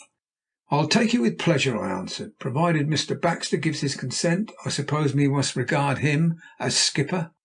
"Oh, I don't think we need fear his refusing. He's very good-natured, you know, and lets me have my own way a good deal. Where is he now?" "Down below, asleep. He has had a lot of running about to day, and thought he would turn in before we got under way. I think I'd better be going now. Good night." "Good night," I answered, and he left me again. When I was alone I returned to my thoughts of Phyllis and the future, and as soon as my pipe was finished I went below to my bunk. My berth mate, I had discovered earlier in the evening, was a portly English merchant of the old school, who was visiting his agents in Australia, and from the violence of his snores I should judge had not much trouble on his mind. Fortunately mine was the lower bunk, and when I had undressed I turned into it to sleep like a top until roused by the bathroom steward at 7:30 next morning. After a good bathe I went back to my cabin and set to work to dress. My companion by this time was awake, but evidently not much inclined for conversation. His usual jovial face, it struck me, was not as rosy as when I had made his acquaintance the night before, and I judged that his good spirits were more than half assumed. All this time a smart sea was running, and I must own the Saratoga was rolling abominably. "A very good morning to you, my dear sir," my cabin mate said with an air of enjoyment his pallid face belied, as I entered the berth. "Pray, how do you feel to-day?" "In first-class form, and hungry as a hunter." He laid himself back on his pillow with a remark that sounded very much like "Oh dear," and thereafter I was suffered to shave and complete my toilet in silence. Having done so, I put on my cap and went on deck. It was indeed a glorious morning. Bright sunshine streamed upon the decks. The sea was a perfect blue, and so clear was the air that, miles distant though it was from us, the Italian coastline could be plainly discerned above the port bulwarks. By this time I had cross-examined the chief steward, and satisfied myself that Nikola was not aboard. His absence puzzled me considerably. Was it possible that I could have been mistaken in the whole affair, and that Baxter's motives were honest after all? But in that case, why had Nikola drugged me, and why had he warned me against sailing in the Saratoga? The better to think it out, I set myself for a vigorous tramp round the hurricane deck, and was still revolving the matter in my mind when, on turning the corner by the smoking room entrance, I found myself face to face with Baxter himself. As soon as he saw me, he came smiling towards me, holding out his hand. "Good morning, Mr. Hatteras," he said briskly. "What a delightful morning it is, to be sure. You cannot tell how much I am enjoying it. The sea air seems to have made a new man of me already." "I am glad to hear it. And pray, how is your charge?" I asked, more puzzled than ever by this display of affability. "Not at all well, I am sorry to say." "Not well? You don't surely mean to say that he's seasick?" "I'm sorry to say I do. He was perfectly well until he got out of his bunk half an hour ago. Then a sudden but violent fit of nausea seized him and drove him back to bed again." "I'm very sorry to hear it. I hope he will be better soon." "He would have been one of the last men I expected to be bowled over." "Are you coming for a turn round?" "I shall feel honoured," he answered, and thereupon we set off step for step for a constitutional round the deck. By the time we had finished it was 9 o'clock, and the saloon gong had sounded for breakfast. The meal over, I repaired to the Marquis's cabin. Having knocked, was bidden enter. I found my lord in bed, retching violently.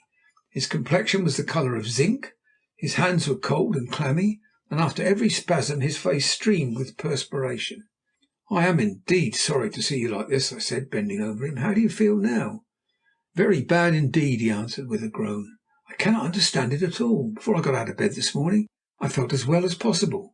Then Mr. Baxter was kind enough to bring me a cup of coffee, and within 5 minutes of drinking it I was obliged to go back to bed feeling hopelessly sick and miserable." "Well, you must try and get round as soon as you can and come on deck. There's a splendid breeze blowing, and you'll find that it will clear the sickness out of you before you know where you are." But his only reply was another awful fit of sickness that made as if it would tear his chest asunder. While he was under the influence of it, his tutor entered and set about ministering to him with a care and fatherly tenderness that even deceived me. I can see things more plainly now on looking back at them than I could then, but I must own that Baxter's behaviour towards the boy that morning was of a kind that would have hoodwinked the very master of all lies himself. I could easily understand now how this man had come to have such an influence over the kindly-natured Duke of Glenbarth, who, when all was said and done, could have had but small experience of men of Baxter's type. Seeing that instead of helping I was only in the way, I expressed a hope that the patient would soon be himself again, and returned to the deck. Luncheon came, and still Lord Beckenham was unable to leave his berth. In the evening he was no better. The following morning he was, if anything, stronger, but towards midday, just as he was thinking of getting up, his nausea returned upon him, and he was obliged to postpone the attempt. On Wednesday there was no improvement, and indeed it was not until Thursday afternoon, when the low-lying coast of Port Said was showing above the sea line, that he felt in any way fit to leave his bunk. In all my experience of seasickness I had never known a more extraordinary case. It was almost dark before we dropped our anchor off the town, and as soon as we were at a standstill I went below to my friend's cabin. He was sitting on the locker, fully dressed. "Port Said," I announced. "Now, how do you feel about going ashore? Personally, I don't think you'd better try it." "Oh, but I want to go. I've been looking forward to it so much. I am much stronger than I was, believe me, and Mr. Baxter doesn't think it could possibly hurt me." "If you don't tire yourself too much," that gentleman put in. "Very well, then," I said. "In that case, I'm your man. There are plenty of boats alongside, so we'll have no difficulty about getting there. Won't you come too, Mr. Baxter?" "I think not, thank you," he answered. "Port Said is not a place of which I am very fond." "In that case, I think we'd better be going," I said, turning to his lordship. We made our way on deck, and after a little chaffering secured a boat in which we were pulled ashore. Having arrived there, we were immediately beset by the usual crowd of beggars and donkey boys. But, withstanding their importunities, we turned into the Rue du Commerce and made our way inland. To my companion, the crowded streets, the diversity of nationalities and costume, and the strange variety of shops and wares were matters of absorbing interest. This will be the better understood when it is remembered that, poor as Port Said is in Orientalism, it was nevertheless the first Eastern port he had encountered. We both had a few purchases to make, and this business satisfactorily accomplished, we started off to see the sights. Passing out of the Rue du Commerce, our attention was attracted by a lame young beggar, who, leaning on his crutches, blocked our way while he recited his dismal catalogue of woes. Our guide bade him be off, and indeed I was not sorry to be rid of him, but I could see by glancing at his face that my companion had taken his case more seriously. In fact, we had not proceeded more than 20 yards before he asked me to wait a moment for him, and taking to his heels ran back to the spot where we had left him. When he rejoined us, I said, "You don't mean to say that you gave that rascal money?" "Only half a sovereign," he answered. "Perhaps you didn't hear the pitiful story he told us. His father is dead, and now if it were not for his begging, his mother and 5 young sisters would all be starving." I asked our guide if he knew the man and whether his tale were true. "No, monsieur," he replied promptly. "It is all one big lie. His father is in the jail, and if she had her rights, his mother would be there too." Not another word was said on the subject, but I could see that the boy's generous heart had been hurt. How little he guessed the effect that outburst of generosity was to have upon us later on. At our guide's suggestion, we passed from the commercial through the European quarter to a large mosque situated in Arab Town. It was a long walk, but we were promised that we should see something there that would amply compensate us for any trouble we might be put to reach it. This turned out to be the case, but hardly in the fashion he had predicted. The mosque was certainly a fine building, and at the time of our visit was thronged with worshippers. They knelt in 2 long lines, reaching from end to end. Their feet were bare and their heads turned towards the east. By our guide's instructions, we removed our boots at the entrance, but fortunately took the precaution of carrying them into the building with us. From the main hall we passed into a smaller one, where a number of Egyptian standards, relics of the War of '82, were unrolled for our inspection. While we were examining them, our guide, who had for a moment left us, returned with a scared face to inform us there were a number of English tourists in the mosque who had refused to take their boots off, and were evidently bent on making trouble. As he spoke, the ominous hum of angry voices drifted into us, increasing in volume as we listened. Our guide pricked up his ears and looked anxiously at the door. "There will be trouble directly," he said solemnly, "if these young men do not behave themselves. If messieurs will be guided by me, they will be going. I can show them a back way out." For a moment I felt inclined to follow his advice, but Beckenham's next speech decided me to stay. "You will not go away and leave these stupid fellows to be killed," he said, moving towards the door into the mosque proper. "However foolish they may have been, they are still our countrymen, and whatever happens we ought to stand by them." "If you think so, of course we will, but remember it may cost us our lives. You still want to stay? Very good then, come along, but stick close to me."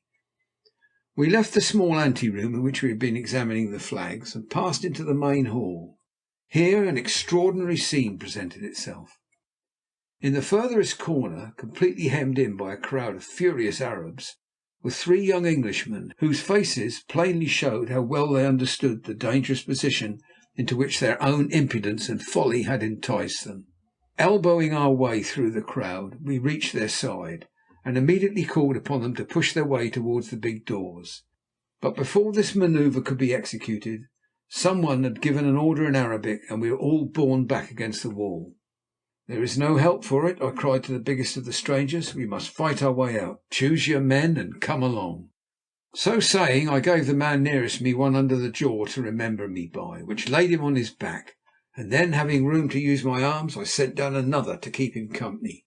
All this time my companions were not idle, and to my surprise I saw the young Marquis laying about him with a science that I had to own afterwards did credit to his education. Our assailants evidently did not expect to meet with this resistance, for they gave way and began to back towards the door. One or two of them drew knives, but the space was too cramped for them to do much harm with them. "One more rush," I cried, "and we'll turn them out."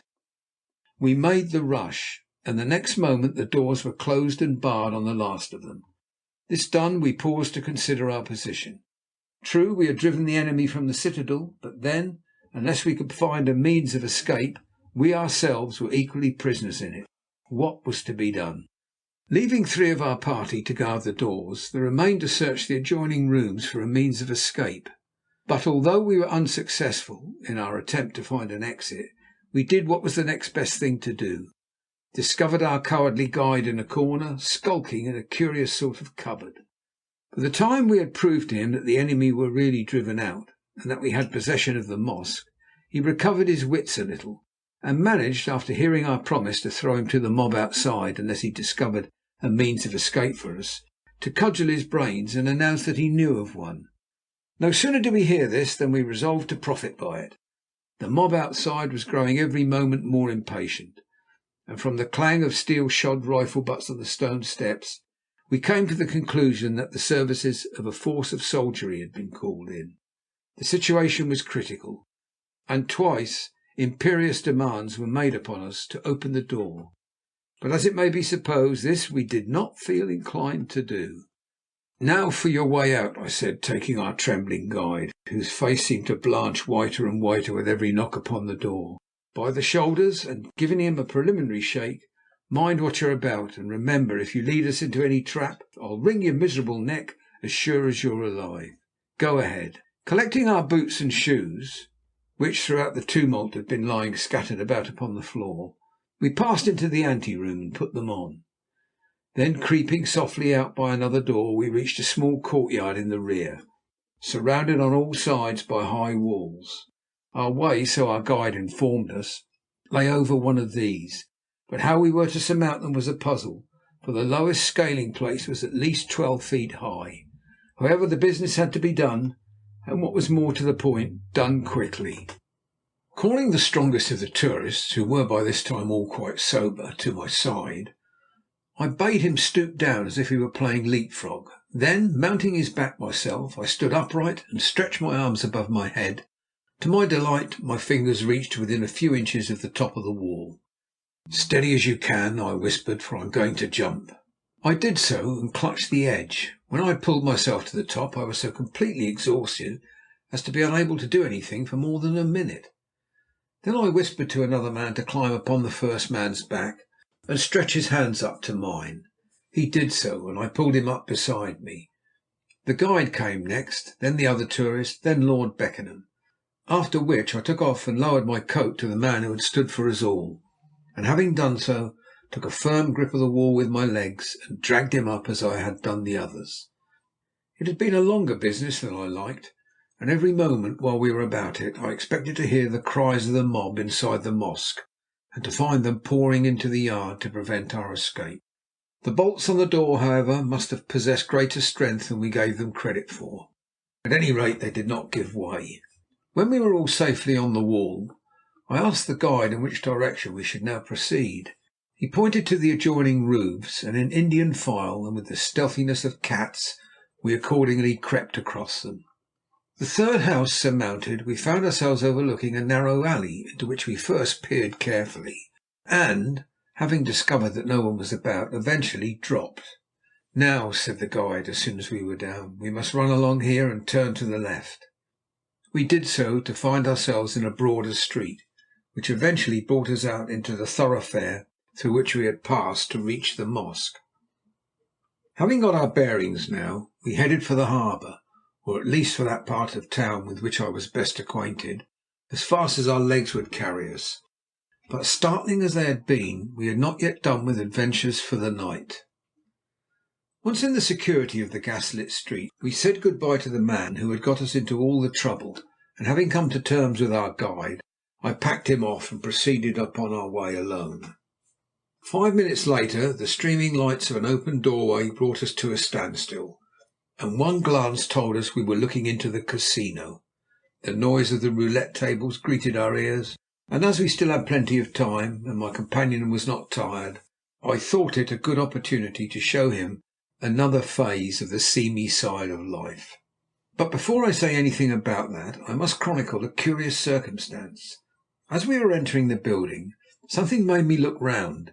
To my intense astonishment, I saw, or believed I saw, Dr. Nikola standing in the street regarding me.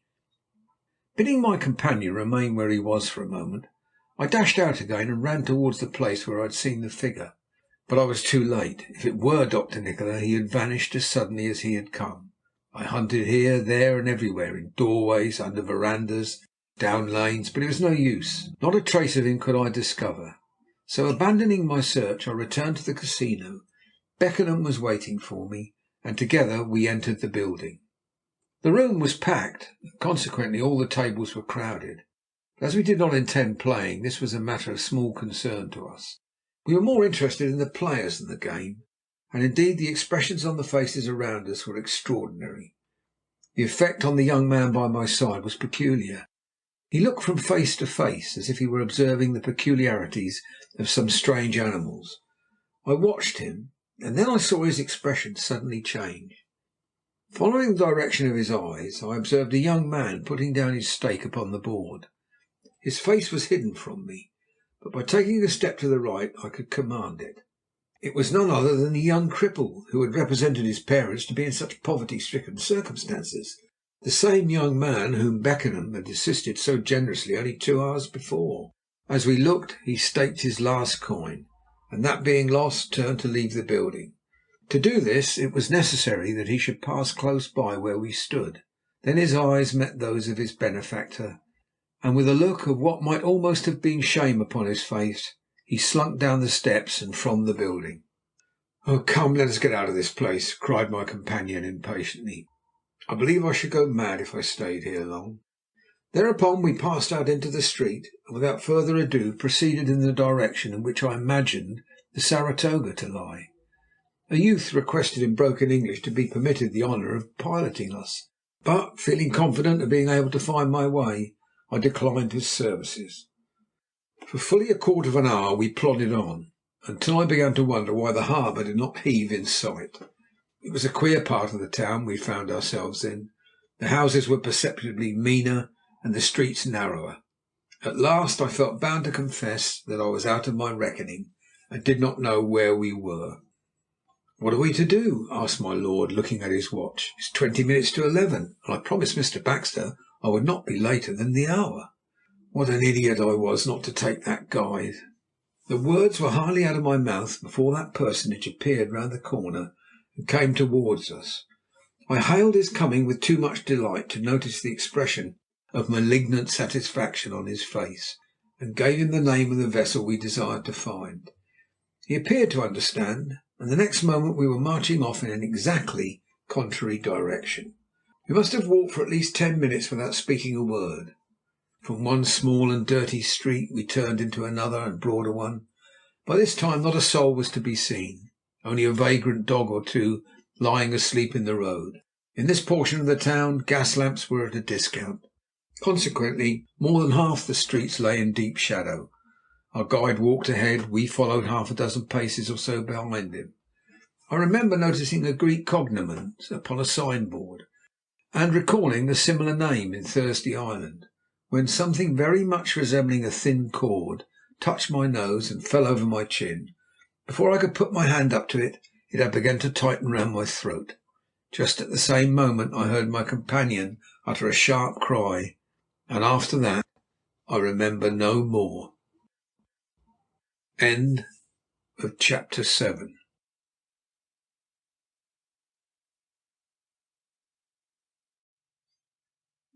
Chapter 8. Our imprisonment and attempt at escape. For what length of time I lay unconscious after hearing Beckenham's cry and feeling the cord tighten round my throat, as narrated in the preceding chapter, I have not the remotest idea. I only know that when my senses returned to me again, I found myself in complete darkness. The cord was gone from my neck, it is true, but something was still encircling it in a highly unpleasant fashion. On putting my hand to it, to my intense astonishment, I discovered it to be a collar of iron, padlocked at the side and communicating with a wall at the back by means of a stout chain fixed in a ring, which again was attached to a swivel. This ominous discovery set me hunting about to find out where I was, and for a clue as to what these things might mean. That I was in a room was evident from the fact that, by putting my hands behind me, I could touch two walls forming a corner, but in what part of the town such room might be was beyond my telling. One thing was evident, however: the walls were of brick, unplastered, and quite innocent of paper. As not a ray of light relieved the darkness, I put my hand into my ticket pocket, where I was accustomed to carry my matches, and finding that my captors had not deprived me of them, I lit one and looked about me. It was a dismal scene that little gleam illumined. The room in which I was confined was a small one, being only about 10 feet long by 8 wide, while, if I had been able to stand upright, I might have raised my hand to within 2 or 3 inches of the ceiling. In the furthest left-hand corner was a door, while in the wall on the right, but hopelessly beyond my reach, was a low window, almost completely boarded up. I had no opportunity of seeing more, for by the time I had realized these facts, the match had burnt down to my fingers. I blew it out and hastened to light another. Just as I did so, a low moan reached my ear. It came from the further end of the room. Again I held the match aloft, this time to discover a huddled-up figure in the corner opposite the door. One glance at it told me that it was none other than my young friend, the Marquis of Beckenham. He was evidently still unconscious, for though I called him twice by name, he did not answer, but continued in the same position, moaning softly as before. I had only time for a hurried glance at him before my last match burnt down to my fingers, and had to be extinguished. With the departure of the light, a return of faintness seized me, and I fell back into my corner, if not quite insensible, certainly unconscious of the immediate awkwardness of our position. It was daylight when my power of thinking returned to me, and long shafts of sunshine were percolating into us through the chinks in the boards upon the window. To my dismay, the room looked even smaller and dingier than when I had examined it by the light of my match some hours before.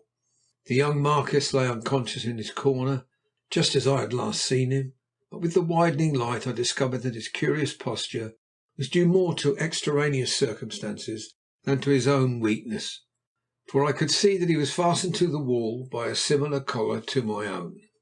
I took out my watch, which had not been taken from me as I might have expected, and examined the dial. It wanted 5 minutes of 6 o'clock, so putting it back into my pocket, I set myself for the second time to try and discover where we were.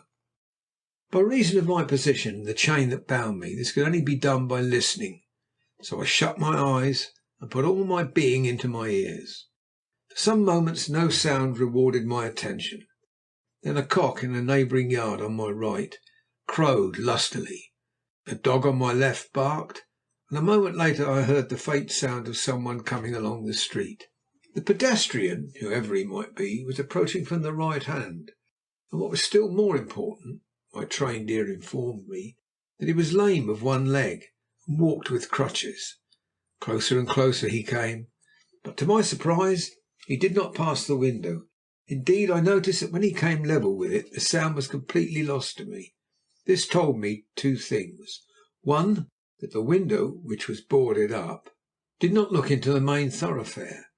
The other, that the street itself ran along on the far side of the very wall to which my chain was attached. As I arrived at the knowledge of this fact, Beckenham opened his eyes. He sat up as well as his chain would permit, and gazed about him in a dazed fashion. Then his right hand went up to the iron collar enclosing his neck, and when he had realized what it meant, he appeared even more mystified than before. He seemed to doze again for a minute or so. Then his eyes opened. As they did so, they fell upon me, and his perplexity found relief in words.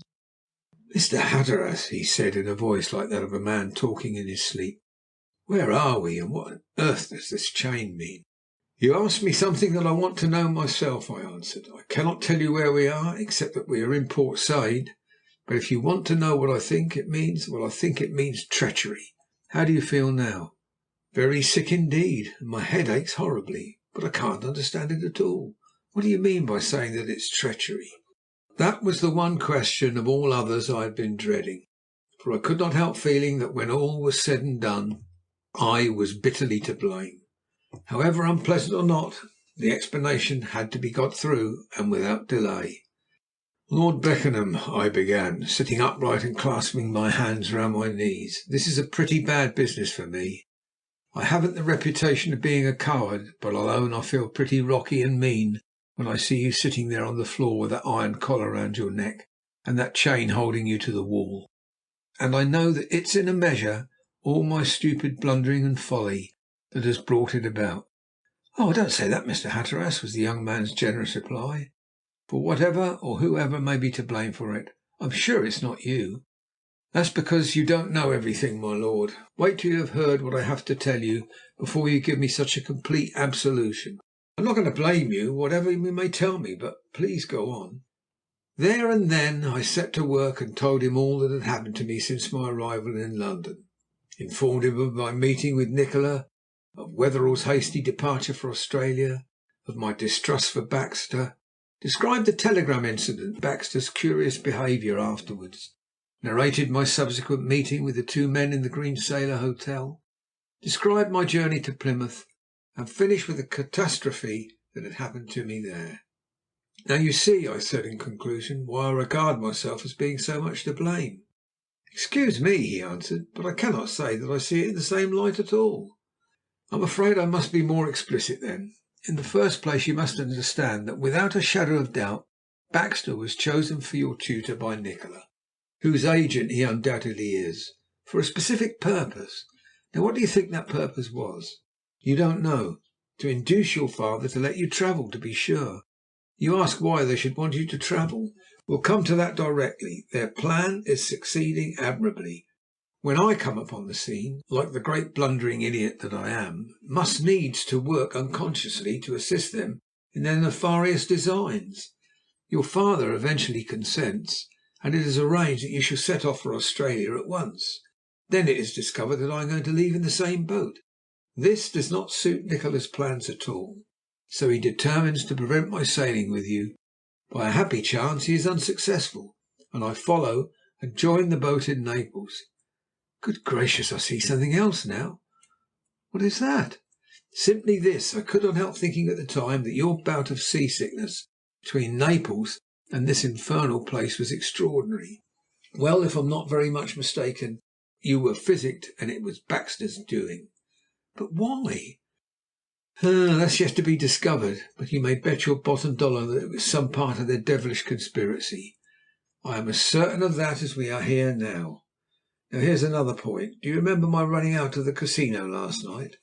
Well, that was because I saw Nikola standing in the roadway." "Are you certain? How could he have got there? And what could his reasons be for watching us?" "Why, can't you see? To find out how his plot is succeeding, to be sure. And that brings us back to our original question. What is that plot?"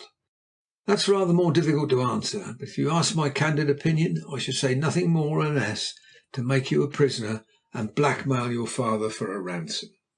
For some few minutes neither of us spoke. The outlook seemed too hopeless for words, and the Marquis was still too weak to keep up an animated conversation for any length of time. He sat leaning his head on his hand, but presently he looked up again. "My poor father," he said. "What a state he will be in!" "And what worries me more," I answered, "is how he will regret ever having listened to my advice. What a dolt I was not to have told him of my suspicions." "You must not blame yourself for that. I am sure my father would hold you as innocent as I do. Now let us consider our position. In the first place, where are we, do you think? In the second, is there any possible chance of escape?" To the first, my answer is don't know. To the second, can't say. I have discovered one thing, however, and that is that the street does not lie outside that window, but runs along on the other side of this wall behind me. The window, I suspect, looks out onto some sort of a courtyard, but unfortunately that information is not much use to us. We can neither of us move away from where we are placed. Is there no other way? Not one, as far as I can tell. Can you see anything on your side? Nothing at all, unless we could get at the door. But what's that sticking out of the wall near your feet? To get a better view of it, I stooped as much as I was able. It looks like a pipe. The end of a pipe it certainly was, and sticking out into the room, but where it led to, and why it had been cut off in this peculiar fashion, were two questions I could no more answer than I could fly. "Does it run out into the street, do you think?" was Beckenham's immediate query. "If so, you might manage to call through it to some passer-by, and ask him to obtain assistance for us. A splendid notion if I could get my mouth anywhere within a foot of it. But as this chain will not permit me to do that, I might as well be 100 miles off. It's as much as I can do to touch it with my fingers. Do you think if you had a stick you could push a piece of paper through? We might write a message." "Possibly, but there's another drawback to that. I haven't the necessary piece of stick. Here's a stiff piece of straw. Try that." He harpooned a piece of straw about 8 inches long across the room towards me, and when I had received it I thrust it carefully into the pipe. A disappointment, however, was in store for us. "It's no use," I reported sorrowfully, as I threw the straw away. "It has an elbow halfway down, and that would prevent any message from being pushed through." "Then we must try to discover some other plan. Don't lose heart. Hush, I hear somebody coming." True enough, a heavy footfall was approaching down the passage. It stopped at the door of the room in which we were confined, and a key was inserted in the lock. The next moment the door swung open, and a tall man entered the room. A ray of sunlight penetrating between the boards that covered the window fell upon him, and showed us that his hair was white, and that his face was deeply pitted with smallpox marks. Now, where had I met or heard of a man with those two peculiarities before? I remembered. He stood for a moment in the doorway, looking about him, and then strolled into the centre of the room. "Good morning, gentlemen," he said, with an airy condescension that stung like an insult. "I trust you have no fault to find with the lodging our poor hospitality is able to offer you." "Mr. Prendergast," I answered, determined to try him with the name of the man mentioned by my sweetheart in her letter. "What does this mean? Why have you been made prisoners like this? I demand to be released at once. You will have to answer to our consul for this detention." For a brief space he appeared to be dumbfounded by my knowledge of his name, but he soon recovered himself and leaned his back against the wall, looking us both carefully over before he answered. "I shall be only too pleased," he said sneeringly, "but if you allow me to say so, I don't think we need to trouble about explanations yet awhile." "Pray, what do you mean by that?" "Exactly what I say. As you are likely to be our guests for some considerable time to come, there will be no need for explanation." "You mean to keep us prisoners, then, do you? Very well, Mr. Prendergast. Be assured of this. When I do get loose, I'll make you feel the weight of my arm." "I think it's very probable there will be a fight if we ever do meet," he answered coolly, taking a cigarette from his pocket and lighting it. "And it's my impression you'd be a man worth fighting, Mr. Hatteras." "If you think my father will let me remain here very long, you're much mistaken," said Beckenham. "And as for the ransom you expect him to pay, I don't somehow fancy you'll get a halfpenny." At the mention of the word ransom, I noticed that a new and queer expression came into our captor's face. He did not reply, however, except to utter his usual irritating laugh. Having done so, he went to the door and called something in Arabic. In answer, a gigantic negro made his appearance, bearing in his hands a tray on which were set 2 basins of food and 2 large mugs of water. These were placed before us, and Prendergast bade us, if we were hungry, fall to. "You must not imagine that we wish to starve you," he said. "Food will be served to you twice a day, and if you want it, you can even be supplied with spirits and tobacco. Now, before I go, one word of advice. Don't indulge in any idea of escape. Communication with the outside world is absolutely impossible, and you will find that those collars and chains will stand a good strain before they will give way. If you behave yourselves, you will be well looked after, but if you attempt any larks, you will be confined in different rooms, and there will be a radical change in our behaviour." So saying, he left the room, taking the precaution to lock the door carefully behind him. When we were once more alone, a long silence fell upon us. It would be idle for me to say that the generous behaviour of the young Marquis with regard to my share in this wretched business had set my mind at rest. But if it had not done that, it had at least served to intensify another resolution. Come what might, I told myself, I would find a way of escape, and he should be returned to his father safe and sound, if it cost me my life to do it. But how were we to escape? We could not move from our places on account of the chains that secured us to the walls, and though I put all my whole strength into it, I found I could not dislodge the staple a hundredth part of an inch from its holding place. The morning wore slowly on. Midday came and went. The afternoon dragged its dismal length, and still there was no change in our position. Towards sundown the same gigantic negro entered the room again, bringing us our evening meal. When he left, we were locked up for the night, and with only the contemplation of our woes and the companionship of multitudes of mice that scampered about the floor to enliven us. The events of the next 7 days are hardly worth chronicling, unless it is to state that every morning at daylight the same cock crew and the same dog barked, while at 6 o'clock the same cripple invariably made his way down the street behind me. At 8 o'clock, almost to the minute, breakfast was served to us, and just as punctually the evening meal made its appearance as the sun was declining behind the opposite housetop. Not again did we see any sign of Mr. Prendergast, and though times out of number I tugged at my chain, I was never a whit nearer loosening it than I had been on the first occasion. One after another plans of escape were proposed, discussed, and invariably rejected as impracticable. So another week passed, and another, until we had been imprisoned in that loathsome place not less than 20 days. By the end of that time, as may be supposed, we were desperate as men could well be. I must, however, admit that anything like the patience and pluck of my companion under such circumstances I have never in my life met with before.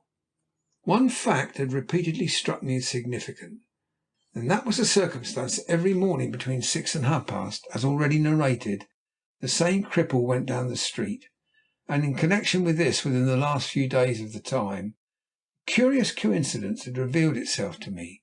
From the tapping of his crutches on the stones, I discovered that while one was shod with iron, the other was not.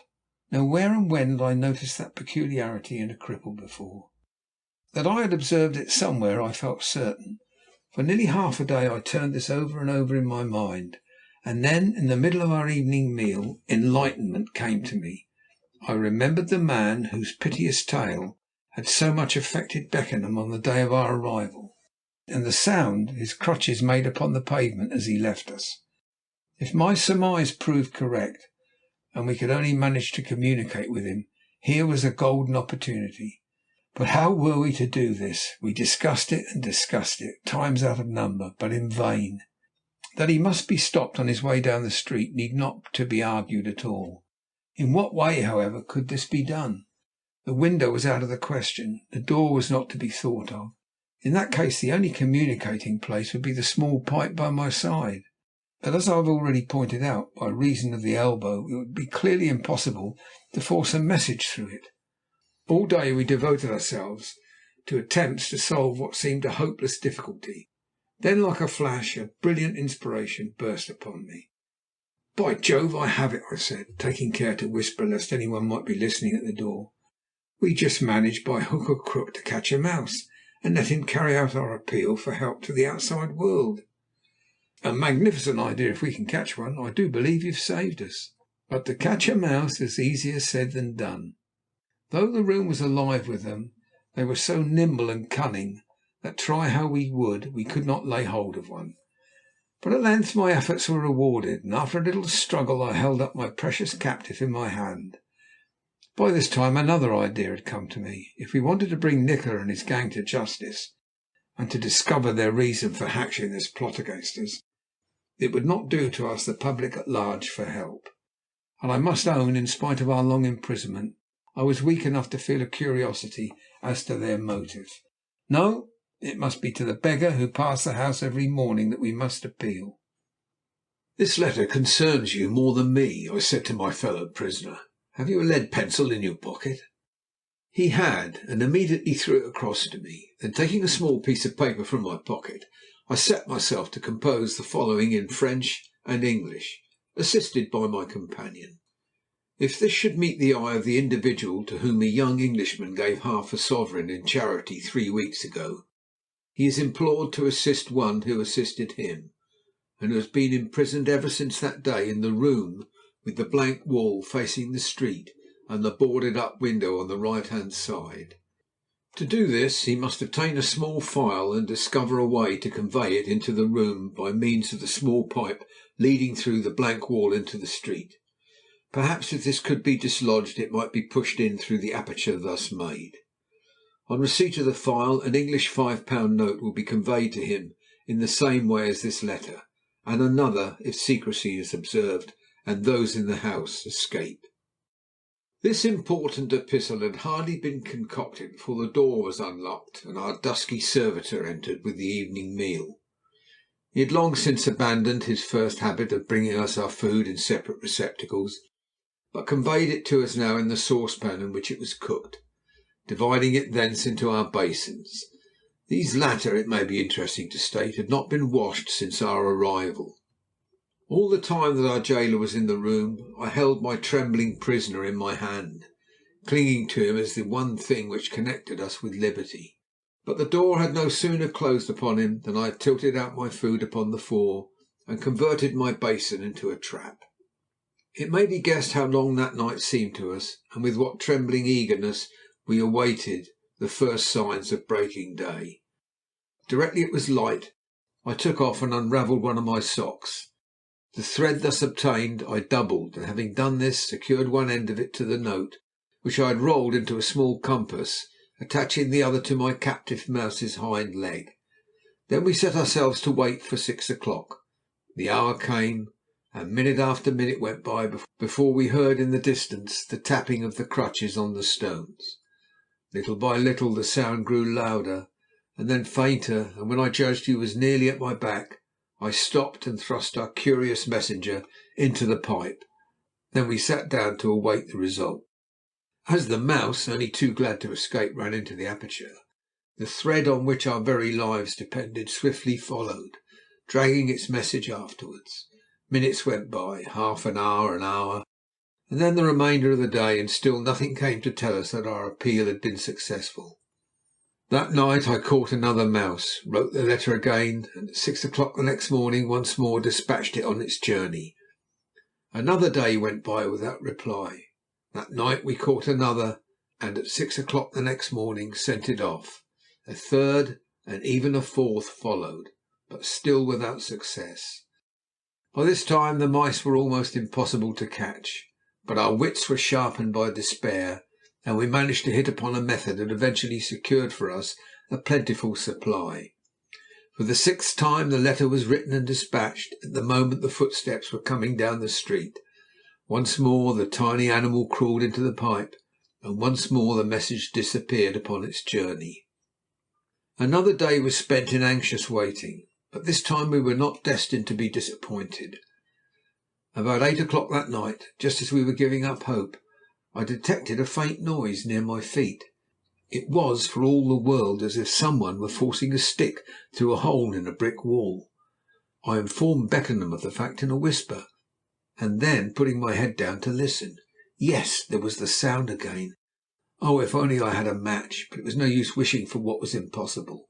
So I put my hand down to the pipe. It was moving. It turned in my hand, moved to and fro for a brief space, then disappeared from my grasp entirely. Next moment it had left the room. A few seconds later something cold was thrust into my hand, and from its rough edge I knew it to be a file. I drew it out as if it were made of gold, and thrust it into my pocket. A piece of string was attached to it, and the reason of this I was at first at some loss to account for. But a moment's reflection told me that it was to assist in the fulfilment of our share of the bargain. So, taking a £5 note from the secret pocket which I carried my paper money, I tied the string to it. and it was instantly withdrawn. A minute could not have elapsed before I was at work upon the single staple of my collar, and in less than half an hour it was filed through and the iron was off my neck. If I tried for a year, I could not make you understand what a relief it was to me to stand upright. I stretched myself again and again, and then crossed the room on tiptoe in the dark to where the Marquis lay. "You're free," he whispered, clutching and shaking my hand. "Oh, thank God!" "Hush! Put down your head and let me get to work upon your collar before you say anything more."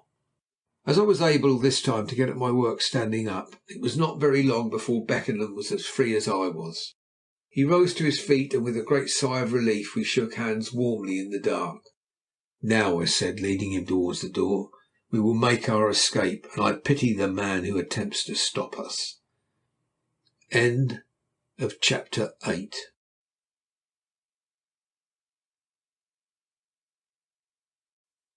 Chapter 9. Dr. Nikola permits us a free passage. The old saying, "Don't count your chickens before they're hatched," is as good a warning as any I know. For if we had not been so completely occupied filing through the staples of our collars, we should not have omitted to take into consideration the fact that even when we should have removed the chains that bound us, we would still be prisoners in the room. I am very much afraid, however, even had we remembered this point, we should only have considered it of minor importance and one easily to be overcome. As it was, the unwelcome fact remained that the door was locked, and what was worse, that the lock itself had for security's sake been placed on the outside, so that there was no chance of our being able to pick it, even had our accomplishments lain in that direction. "Try the window," whispered Beckenham, in answer to the heavy sigh which followed my last discovery. Accordingly we crossed the room, and I put my hands upon one of the boards and pulled. But I might as well have tried to tow a troop ship with a piece of cotton, for all the satisfactory result I got. The planks were trebly screwed to the window frame, and each in turn defied me. When I was tired, Beckenham put his strength to it, but even our united efforts were of no avail, and panting and exhausted, we were at length obliged to give it up as hopeless. "This is a pretty fix we've got ourselves into," I said, as soon as I had recovered sufficient breath to speak. "How on earth are we to escape?" "I can't say, unless we manage to burst that door and fight our way out. I wonder if that could be done. First, let's look at the door." We crossed the room again, and I examined the door carefully. It was not a very strong one, but I was sufficient of a carpenter to know that it would withstand a good deal of pressure before it would give way. "I've a good mind to try it," I said, "but in that case, remember, it will probably mean a hand-to-hand fight on the other side, and unarmed and weak as we are, we shall be pretty sure to get the worst of it." "Never mind that," my intrepid companion replied, with a confidence in his voice that I was very far from feeling. "In for a penny, in for a pound. Even if we're killed, it couldn't be worse than being buried alive." "That's so, and if fighting's your idea, I'm your man," I answered. "Let me first take my bearings, and then I'll see what I can do against it. You get out of the way, but be sure to stand by to rush the passage directly the door goes." Again I felt the door and wall in order that I might be sure where it lay, and having done so, crossed the room.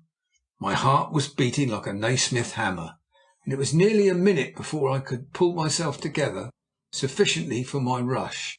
Then, summoning every muscle in my body to my assistance, I dashed across and at it with all the strength my frame was capable of. Considering the darkness of the room, my steering was not so bad, for my shoulder caught the door just above its centre. There was a great crash, a noise of breaking timbers, and amid a shower of splinters and general debris, I fell headlong into the passage. By the time it would have taken me to count 5, Beckenham was beside me, helping me to rise. "Now for big trouble," I said, rubbing my shoulder, and every moment expecting to see a door open and a crowd of Prendergast's ruffians come rushing out. "We shall have them on us in a minute." But to our intense astonishment it was all dead silence. Not a sound of any single kind, save our excited breathing, greeted our ears. We might have broken into an empty house for all we knew the difference. For nearly 5 minutes we stood side by side, waiting for the battle which did not come. "What on earth does it mean?" I asked my companion. "That crash of mine was loud enough to wake the dead." Can they have deserted the place, think you, and left us to starve?" "I can't make it out any more than you can," he answered. "But don't you think we'd better take advantage of their not coming to find a way out? Of course, one of us had better creep down the passage and discover how the land lies. As I'm the stronger, I'll go. You wait here." I crept along the passage, treading cautiously as a cat, for I knew that both our lives depended on it. Though it could not have been more than 60 feet, it seemed of interminable length, and was as black as night. Not a glimmer of light, however faint, met my eyes. On and on I stole, expecting every minute to be pounced upon and seized, but no such fate awaited me. If, however, our dangers did not appear, another danger was in store for me. In the middle of my walk my feet suddenly went from under me, and I found myself falling, I knew not where. In reality it was only a drop of about 3 feet down a short flight of steps. Such a noise as my fall made, however, was surely never heard, but still no sound came. Then Beckenham fumbled his way cautiously down the steps to my side, and whispered an inquiry as to what had happened. I told him in as few words as possible, then struggled to my feet again. Just as I did so, my eyes detected a faint glimmer of light low down on the floor ahead of us. From its position it evidently emanated from the doorway of a room. "Oh, if only we had a match," I whispered. "It's no good wishing," said Beckenham. "What do you advise?" "Difficult to say," I answered. "But I should think we'd better listen at that door and try to discover if there's any one inside. If there is, and he's alone, we must steal in upon him, let him see that we are desperate, and willy-nilly force him to show us a way out. It's 10 chances to 1 if we go on prowling about here, we shall stumble upon a whole nest of them. Then we'll be caught like rats in a trap. What do you think?" "I agree with you. Go on."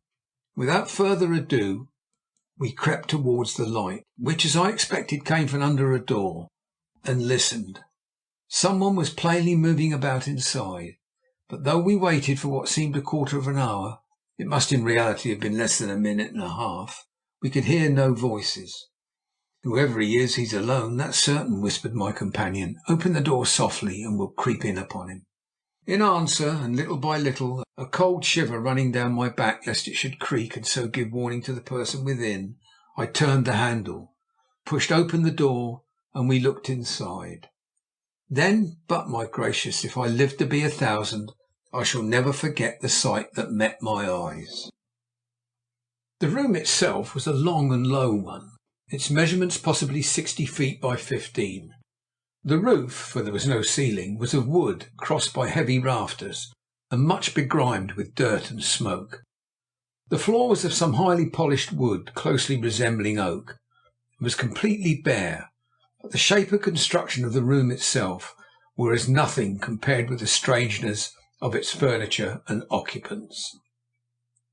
Words would fail me if I tried to give you a true and accurate description of it. I only know that, strong man as I was, and used to the horrors of life and death, what I saw before me then made my blood run cold and my flesh creep as it had never done before. To begin with, round the walls were arranged at regular intervals more than a dozen enormous bottles, each of which contained what looked to me only too much like human specimens pickled in some light-coloured fluid resembling spirits of wine. Between these gigantic but more than horrible receptacles were numberless smaller ones, holding other and even more dreadful remains, while on pedestals and stands, bolt upright and reclining, were skeletons of men, monkeys, and quite 100 sort of animals. The intervening spaces were filled with skulls, bones, and the apparatus for every kind of murder known to the fertile brain of man. There were European rifles, revolvers, bayonets and swords, Italian stilettos, Turkish scimitars, Greek knives, Central African spears and poisoned arrows, Zulu knobkerries, Afghan yatagans, Malay krisses, Sumatra blowpipes, Chinese dirks, New Guinea head-catching implements, Australian spears and boomerangs, Polynesian stone hatchets, and numerous other weapons, the names of which I cannot now remember. Mixed up with them were implements for every sort of wizardry known to the superstitious, from old-fashioned English love charms to African obi sticks, from spiritualistic planchettes to the most horrible of Fijian death potions. In the centre of the wall, opposite to where we stood, was a large fireplace of the fashion usually met with in old English manor houses, and on either side of it a figure that nearly turned me sick with horror. That on the right hand was apparently a native of northern India, if one might judge by his dress and complexion. He sat on the floor in a constrained attitude, accounted for by the fact that his head, which was at least 3 times too big for his body, was so heavy as to require an iron tripod with a ring or collar in the top of it to keep it from overbalancing and bringing him to the floor. To add to the horror of this awful head, it was quite bald. The skin was drawn tensely over the bones, and upon this veins stood out as large as macaroni stems. On the other side of the hearth was a creature half ape and half man, the like of which I remember once to have seen in a museum of monstrosities in Sydney, where, if my memory serves me, he was described upon the catalogue as a Burmese monkey boy. He was chained to the wall in somewhat the same fashion as we had been, and was chattering and scratching for all the world like a monkey in a zoo. But horrible as these things were, the greatest surprise of all was yet to come, for standing at the heavy oaken table in the centre of the room was a man I should have known anywhere if I had been permitted half a glance at him. It was Dr. Nikola. When we entered he was busily occupied with a scalpel, dissecting an animal strangely resembling a monkey. On the table, and watching the work upon which his master was engaged, sat his constant companion, the same fiendish black cat I have mentioned elsewhere, while at the end nearest us, standing on tiptoe, the better to see what was going on, was an albino dwarf, scarcely more than 2 feet 8 inches high. So stealthily, however, had our approach been made, and so carefully had I opened the door, that we were well into the room before our appearance was discovered, and also before I had realized into whose presence we had stumbled. Then my foot touched a board that creaked, and Dr. Nikola looked up from the work upon which he was engaged. His pale, thin face did not show the slightest sign of surprise, as he said in his usual placid tone, "So you've managed to escape from your room, gentlemen, and well, and pray what do you want?" For a moment I was so much overcome with surprise that my tongue refused to perform its office. Then I said, advancing towards him as I spoke, closely followed by the Marquis, "So, Dr. Nikola, we have met at last." "At last, Mr. Hatteras, as you say," this singular being replied, still without showing a sign of either interest or embarrassment. "All things considered, I suppose you would deem me ironical if I ventured to say that I'm pleased to see you about again. However, don't let me keep you standing. Won't you sit down, my lord? Let me offer you a chair."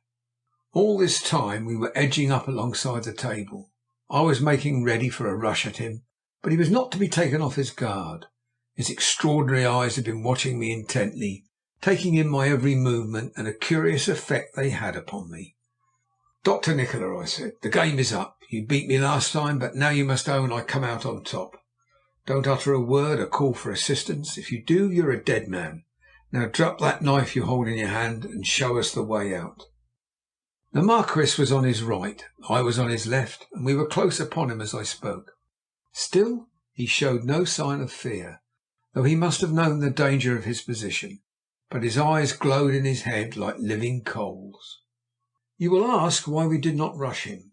Well, if I'm obliged to own it, I must. The truth was, such was the power that emanated from this extraordinary man, that though we both knew the crucial moment of our enterprise had arrived, while his eyes were fixed upon us, neither of us could stir an inch. When he spoke, his voice seemed to cut like a knife. "So you think the game is up, Mr. Hatteras, do you? I'm afraid once more I must differ from you. Look behind you."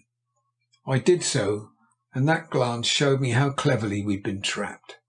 Leaning against the door, watching us with cruel yet smiling eyes, was our old enemy Prendergast, revolver in hand. Just behind me were 2 powerful Sudanese, while near the Marquis was a man looking like a Greek, and a very stalwart Greek at that. Observing our discomfiture, Nikola seated himself in a big chair near the fireplace, and folded his hands in the curious fashion I have before described. As he did so, his black cat sprang to his shoulder and sat there watching us all. Dr. Nikola was the first to speak.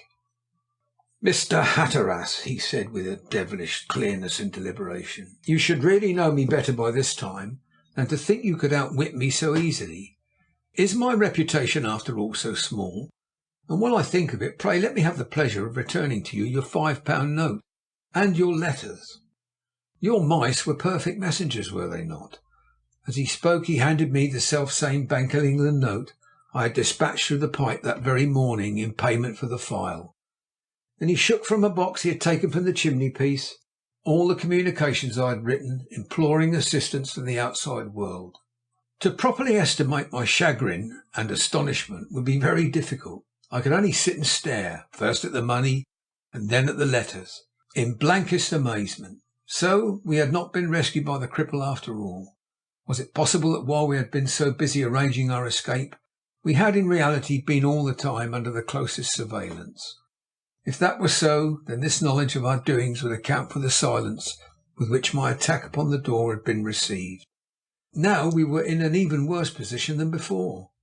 I looked at Beckenham, but his head was down and his right hand was picking idly at the table edge. He was evidently waiting for what was coming next. In sheer despair I turned to Nikola. "Since you have outwitted us again, Dr. Nikola, do not play with us. Tell us straight out what our fate is to be."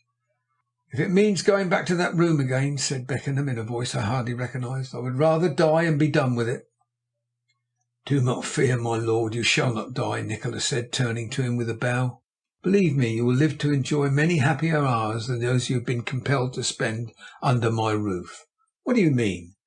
The doctor did not answer for nearly a moment. Then he took what looked to me suspiciously like a cablegram from his pocket and carefully examined it. Having done so, he said quietly, "Gentlemen, you ask what I mean. Well, I mean this. If you wish to leave this house this very minute, you are free to do so on one condition." "And that condition is?" "That you allow yourselves to be blindfolded in this room and conducted by my servants to the harbour side. I must furthermore ask your words of honour that you will not seek to remove your bandages until you are given permission to do so. Do you agree to this?" Needless to say, we both signified our assent. This free permission to leave the house was a second surprise, and one for which we were totally unprepared. "Believe me, my lord Marquis, and you, Mr. Hatteras, it is with the utmost pleasure that I restore your liberty to you again." He made a sign to Prendergast, who instantly stepped forward, but I had something to say before we were removed. "One word first, Dr. Nikola. You have Mr. Hatteras, if you will be guided by me, you will keep a silent tongue in your head. Let well alone. Take warning by the proverb, and beware how you disturb a sleeping dog. Why I have acted as I have done towards you, you may some day learn. In the meantime, rest assured, it was from no idle motive. Now take me at my word, and go while you have the chance. I may change my mind in a moment, and then—" He stopped and did not say any more. At a sign, Prendergast clapped a thick bandage over my eyes, while another man did the same for Beckenham. A man on either side of me took my arms, and next moment we had passed out of the room, and before I could have counted 50, were in the cool air of the street. How long we were walking after leaving the house I could not say, but at last our escort called a halt. Prendergast was evidently in command, for he said, "Gentlemen, before we leave you, you will renew your words of honour not to remove your bandages for a full 5 minutes." We complied with his request, and instantly our arms were released. A moment later we heard our captors leaving us. The minutes went by slowly. Presently Beckenham said, "How long do you think we have been standing here?" "Nearly the stipulated time, I should fancy," I answered. "However, we'd better give them a little longer to avoid any chance of mistake." Again a silence fell on us. Then I tore off my bandage, to find Beckenham doing the same. "They're gone, and we're free again," he cried. "Hurrah!" We shook hands warmly on our escape, and having done so, looked about us. The ship's bell out in the stream chimed half an hour after midnight, and a precious dark night it was. A number of vessels were to be seen, and from the noise that came from them it was evident that they were busy coaling. "What's to be done now?" asked Beckenham. "Find a hotel, I think," I answered. "Get a good night's rest, and first thing in the morning hunt up our consul and the steamship authorities." Come along then, let's look for a place. I noticed one that should suit us close to where we came ashore that day. 5 minutes' walking brought us to the house we sought. The proprietor was not very fastidious, and whatever he may have thought of our appearances, he took us in without demur. A bath and a good meal followed, and then, after a thorough overhauling of all the details connected with our imprisonment, we turned into bed, and resolved to thrash it out upon the morrow. Next morning, true to our arrangement, as soon as breakfast was over, I set off for the steamship company's office, leaving the Marquis behind me at the hotel for reasons which had begun to commend themselves to me, and which will be quite apparent to you. I found the Saratoga's agent hard at work in his private office. He was a tall, thin man, slightly bald, wearing a pair of heavy gold pince-nez, and very slow and deliberate in speech. "I beg your pardon," he began, when I had taken possession of his proffered chair, "but did I understand my clerk to say that your name was Hatteras?" "That is my name," I answered. "I was a passenger in the Saratoga for Australia 3 weeks ago, but had the misfortune to be left behind when she sailed." "Ah, I remember the circumstances thoroughly," he said. "The young Marquis of Beckenham went ashore with you, I think, and came within an ace of being also left behind." "Within an ace!" I cried. "But he was left behind." "No, no, there you are mistaken," was the astounding reply.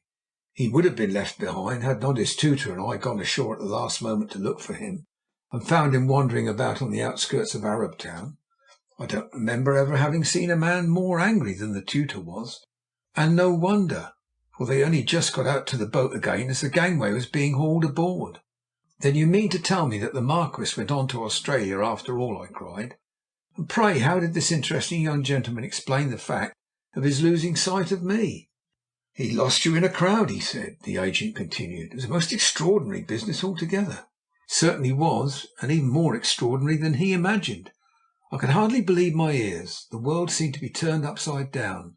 I was so bewildered that I stumbled out a few lame inquiries about the next boat sailing for Australia, and what would be done with my baggage, and then made my way best as I could out of the office. Hastening back to the hotel, I told my story from beginning to end to my astonished companion, who sat on his bed listening open-mouthed. When I had finished, he said feebly, "What does it all mean? Tell me that. What does it mean?" "It means," I answered, "that our notion about Nikola's abducting us in order to blackmail your father was altogether wrong, and, if you ask me, I should say not half picturesque enough. No, no, this mystery is a bigger one by 100 times than even we expected, and there are more men in it than those we have yet seen. It remains with you to say whether you will assist in the attempt to unravel it or not." "What do you mean by saying it remains with me? Do I understand that you intend following it up?" "Of course I do. Nikola and Baxter between them have completely done me. Now I'm going to do my best to do them, by Jove." "What is it now?" "I see it all as plain as a pikestaff. I understand exactly now why Baxter came for you, why he telegraphed that the train was laid, why I was drugged in Plymouth, why you were seasick between Naples and this place, and why we were both kidnapped." "Then explain, for mercy's sake." "I will. See here. In the first place, remember your father's peculiar education of yourself. If you consider that, you will see that you are the only young nobleman of high rank whose face is not well known to his brother peers. That being so, Nikola wants to procure you for some purpose of his own in Australia. Your father advertises for a tutor. He sends one of his agents, Baxter, to secure the position. Baxter, at Nikola's instruction, puts into your head a desire for travel. You pester your father for the necessary permission. Just as this is granted, I come upon the scene.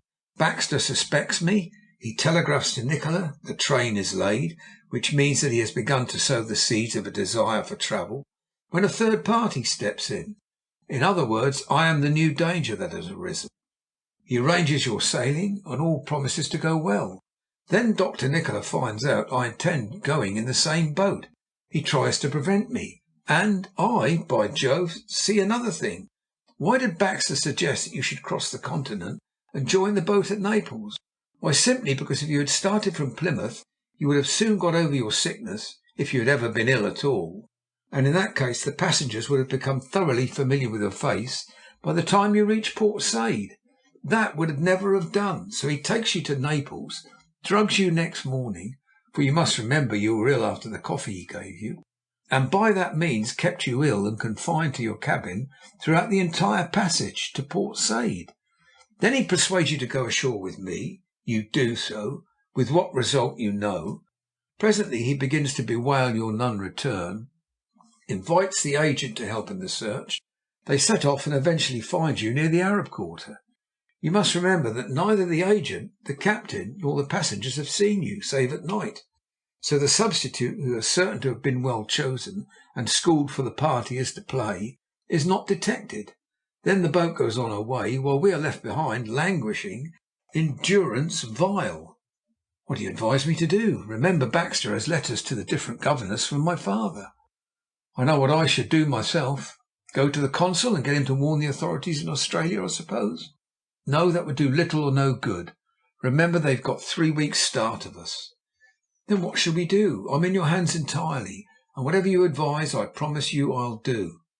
If I were you, I should doff my title, take another name, and set sail with me for Australia.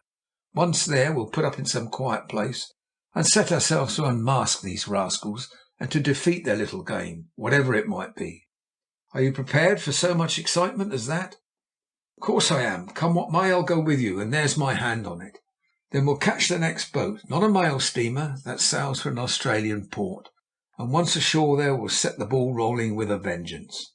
That scoundrel Baxter, I'm not vindictive as a rule, but I feel I should like to punish him. Well, if they've not flown by the time we reach Australia, you'll probably gratify your wish. It's Nikola, however, I want. Beckenham shuddered as I mentioned the doctor's name.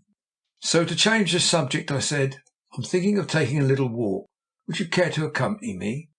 Where are you going? He asked. I'm going to try and find the house where we were shut up, I answered. I want to be able to locate it for future reference if necessary. Is it safe to go near it, do you think? In broad daylight, yes, but just to make sure we'll buy a couple of revolvers on the way. And what's more, if it becomes necessary, we'll use them. Come along then. With that we left our hotel and set off in the direction of the casino, stopping, however, on the way to make the purchases above referred to. We passed down one thoroughfare and up another, and at last reached a spot where I had commented on the signboards, and where we had been garrotted. Surely the house must be near at hand now. But though we hunted high and low up one street and down another, not a single trace of any building answering the description of the one we wanted could we discover. At last, after nearly an hour's search, we were obliged to give it up and return to our hotel, unsuccessful. As we finished lunch, a large steamer made her appearance in the harbour and brought up opposite the town. When we questioned our landlord, who was an authority on the subject, he informed us that she was the SS Pescador of Hull, bound to Melbourne. Hearing this, we immediately chartered a boat, pulled off to her, and interviewed the captain. As good luck would have it, he had room for a couple of passengers. We therefore paid the passage money, went ashore again, and provided ourselves with a few necessaries, rejoined her, and shortly before nightfall steamed into the canal. Port Said was a thing of the past. Our eventful journey was resumed. And what was the end of it all to be? End of Chapter 9.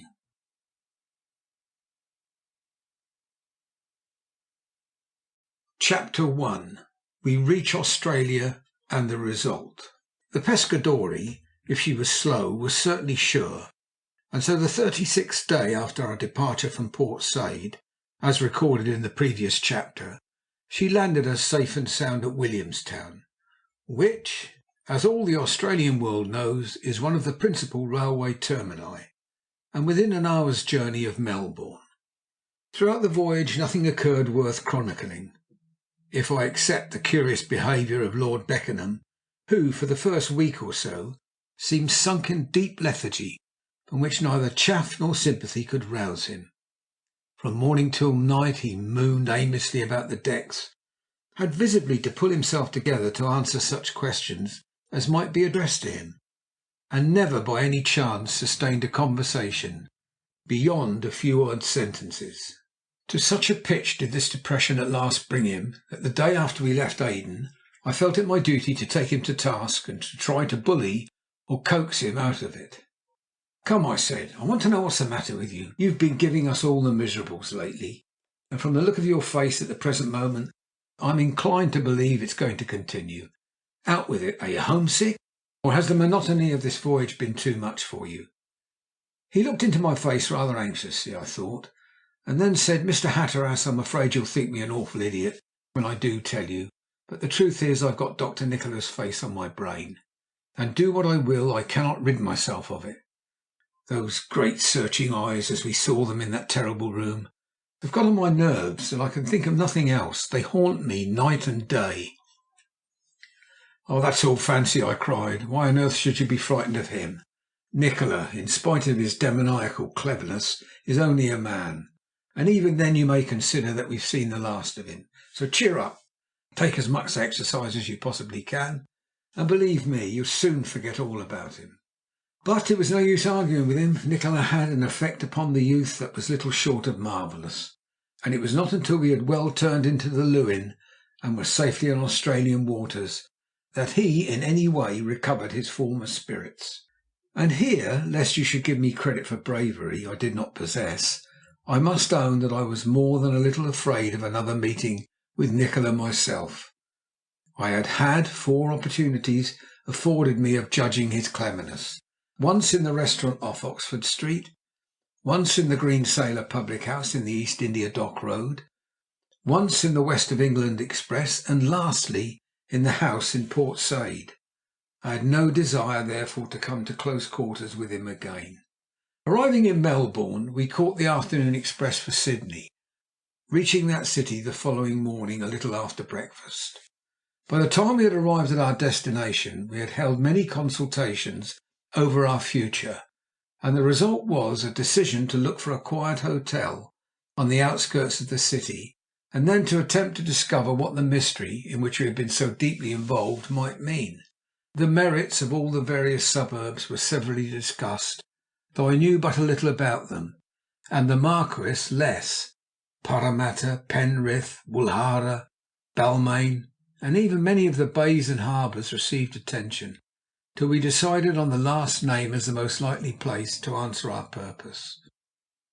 This settled, we crossed Darling Harbour, and after a little hunting about discovered a small but comfortable hotel situated in a side street, called the General Officer. Here we booked rooms, deposited our meagre baggage, and having installed ourselves, sat down and discussed the situation. "So this is Sydney," said Beckenham, stretching himself out comfortably upon the sofa as he spoke. "And now that we've got here, what's to be done first?" "Have lunch," I answered promptly. "And then," he continued, "hunt up the public library and take a glimpse of the Morning Herald's back numbers. They will tell us a good deal, though not all we want to know. Then we'll make a few inquiries. Tomorrow morning I shall ask you to excuse me for a couple of hours, but in the afternoon we ought to have acquired sufficient information to enable us to make a definite start. Then let's have lunch at once and be off. I am all eagerness to get to work." We accordingly ordered lunch, and when it was finished set off in search of a public library. Having found it, and it was not a very difficult matter, we sought the reading room and made for a stand of Sydney Morning Heralds in the corner. Somehow I felt as certain of finding what I wanted there as any man could possibly be, and as it happened I was not disappointed. On the second page, beneath a heading in bold type, was a long report of a horse show held the previous afternoon, at which it appeared a large vice-regal and fashionable party were present. The list included His Excellency the Governor and the Countess of Amberley, the Ladies Maud and Ermintrude, their daughters, the Marquis of Beckenham, Captain Barradon, and an aide-de-camp, and Mr. Baxter. In a voice that I hardly recognised as my own, so shaken was it with excitement, I called Beckenham to my side and pointed out to him his name. He stared, looked away, then stared again, hardly able to believe his eyes. "What does it mean?" he whispered, just as he had done in Port Said. "What does it mean?" I led him out of the building before I answered, and then clapped him on the shoulder. "It means, my boy," I said, "that there's been a hitch in their arrangements, and that we're not too late to circumvent them after all." "But where do you think they are staying, these 2 scoundrels?" "The Government House, to be sure. Didn't you see that? The report said the Earl and Countess of Amberley, and a distinguished party from Government House, including the Marquis of Beckenham, etc. Then let us go up to Government House at once and unmask them. That is our bounden duty to society. Then all I can say is, if it's our duty to society, society will have to wait. No, we must find out first what their little game is. That once decided, the unmasking will fall in as a natural consequence. Don't you understand? I'm afraid I don't quite. However, I expect you're right. By this time we were back again at the ferry. It was not time for the boat to start, so while we were waiting we amused ourselves staring at the placards pasted about on the wharf hoardings. Then a large theatrical poster caught my eye and drew me towards it. It announced a grand vice-regal command night at one of the principal theatres for that very evening, and further set forth the fact that the most noble Marquis of Beckenham would be amongst the distinguished company. "Here we are," I called to my companion, who was at a little distance. "We'll certainly go to this. The Marquis of Beckenham shall honour it with his patronage and presence after all." We went back to our hotel for dinner, and as soon as it was eaten returned to the city to seek the theatre. When we entered the building it was crowded, and the arrival of the Government House party was momentarily expected. Presently the Governor and a brilliant party entered the vice-regal box. You may be sure of all that vast concourse of people there were none who stared harder than Beckenham and myself, and it was certainly enough to make any man stare. For there, sitting on her ladyship's right hand, faultlessly dressed, was the exact image of the young man by my side. The likeness was so extraordinary that for a moment I could hardly believe that Beckenham had not left me to go up and take his seat there. And if I was struck by the resemblance, you may be sure that he was a dozen times more so. Indeed, his bewilderment was most comical, and must have struck those people round us who were watching as something altogether extraordinary. I looked again and could just discern behind the front row the smug, self-satisfied face of the tutor Baxter. Then the play commenced, and we were compelled to turn and give it our attention.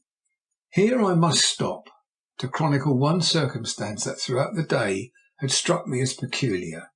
When our vessel arrived at Williamstown, it so happened that we had travelled up in the train to Melbourne with a tall, handsome, well-dressed man of about 30 years of age. Whether he, like ourselves, was a new arrival in the colony and only passing through Melbourne, I cannot say. At any rate, he went on to Sydney in the mail train with us.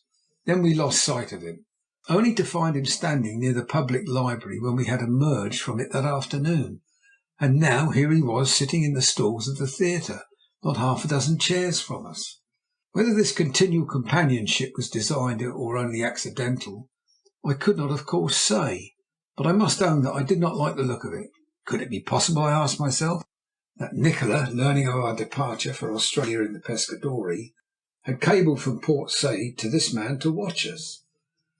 The performance over, we left the theatre and set off for the ferry, only reaching it just as the boat was casting off. As it was, I had to jump for it, and on reaching the deck should have fallen in a heap but for a helping hand that was stretched to me.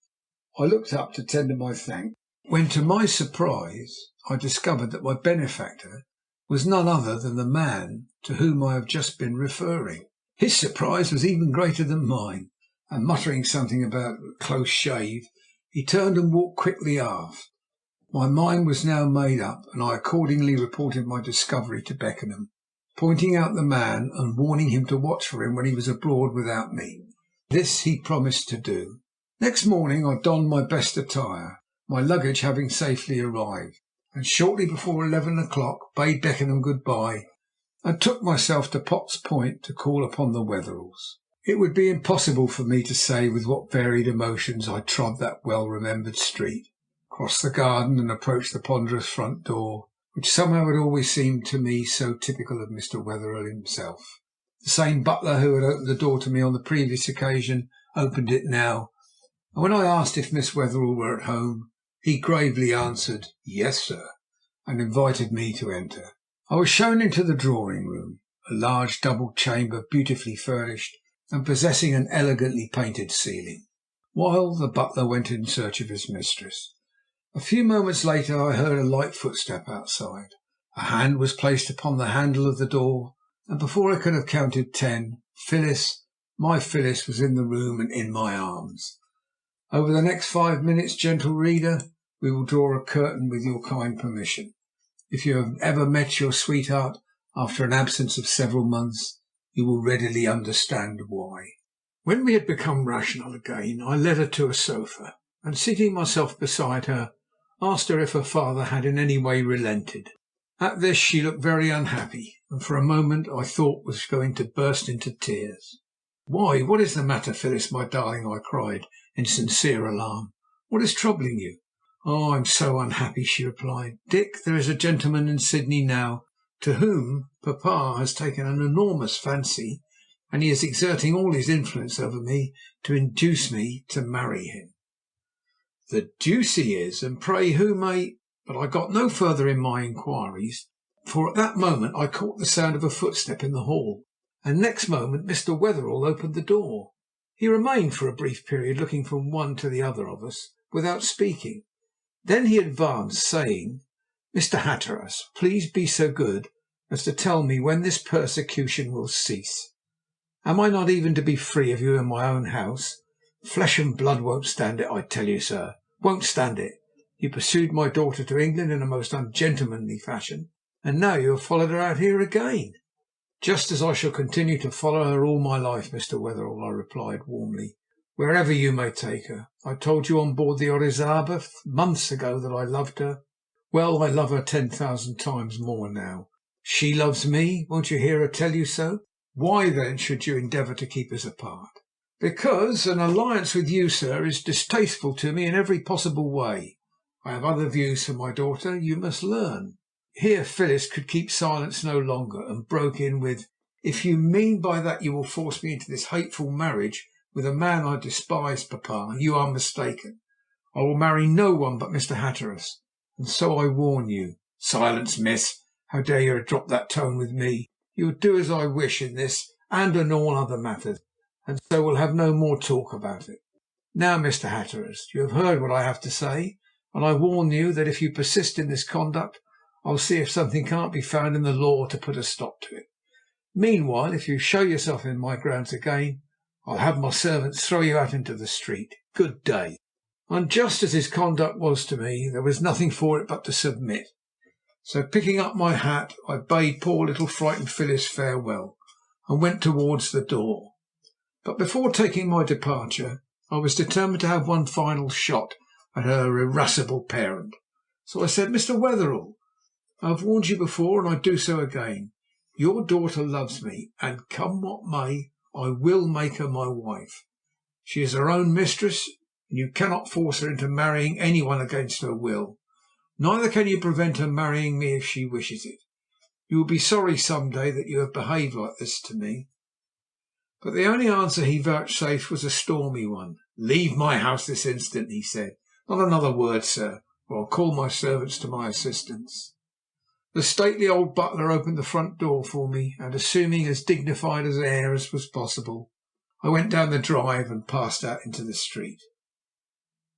When I reached home again, Beckenham was out, for which I was not sorry, as I wanted to have a good quiet think by myself. So, lighting a cigar, I pulled a chair into the verandah and fell to work. But I could make nothing of the situation, save that by my interview this morning my position with the father was, if possible, rendered even more hopeless than before.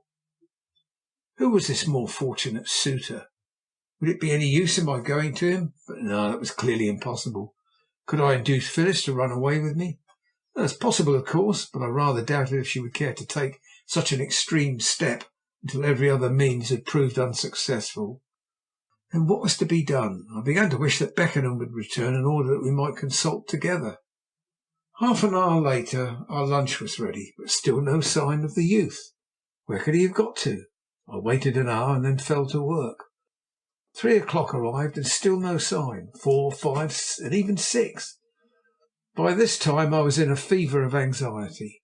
I remembered the existence of the man who had followed us from Melbourne, and Beckenham's trusting good nature.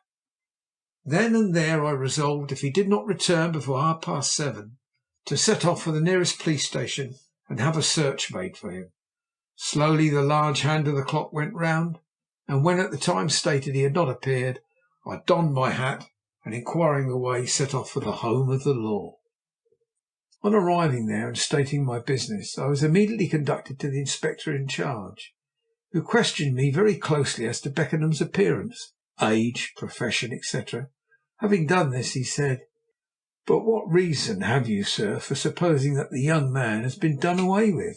He's only been absent from his abode, according to your statement, about 8 or 9 hours." "Simply because," I answered, "I have the best of reasons for knowing that ever since his arrival in Australia he has been shadowed. This morning he said he would only go for a short stroll before lunch, and I am positively certain, knowing my anxiety about him, he would not have remained away so long of his own accord without communicating with me. Is there any motive you can assign for this shadowing?" "My friend is an heir to an enormous property in England. Perhaps that may assist you in discovering one." "Very possibly. But still I am inclined to think you are a little hasty in coming to so terrible a conclusion, Mr. Hatteras is my name, and I am staying at the General Officer Hotel in Palgrave Street." "Well, Mr. Hatteras, if I were you I'd go back to your hotel. You would probably find your friend there eating his dinner and thinking about instituting a search for you.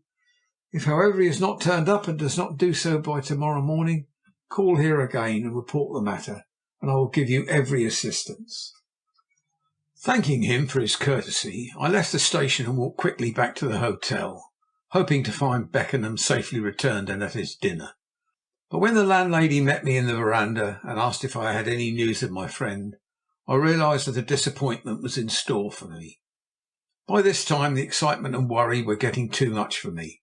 What with Nikola, the spy, Beckenham, Phyllis, the unknown lover, and old Mr. Wetherell, I had more than enough to keep my brain occupied. I sat down on a chair on the verandah with a sigh and reviewed the whole case.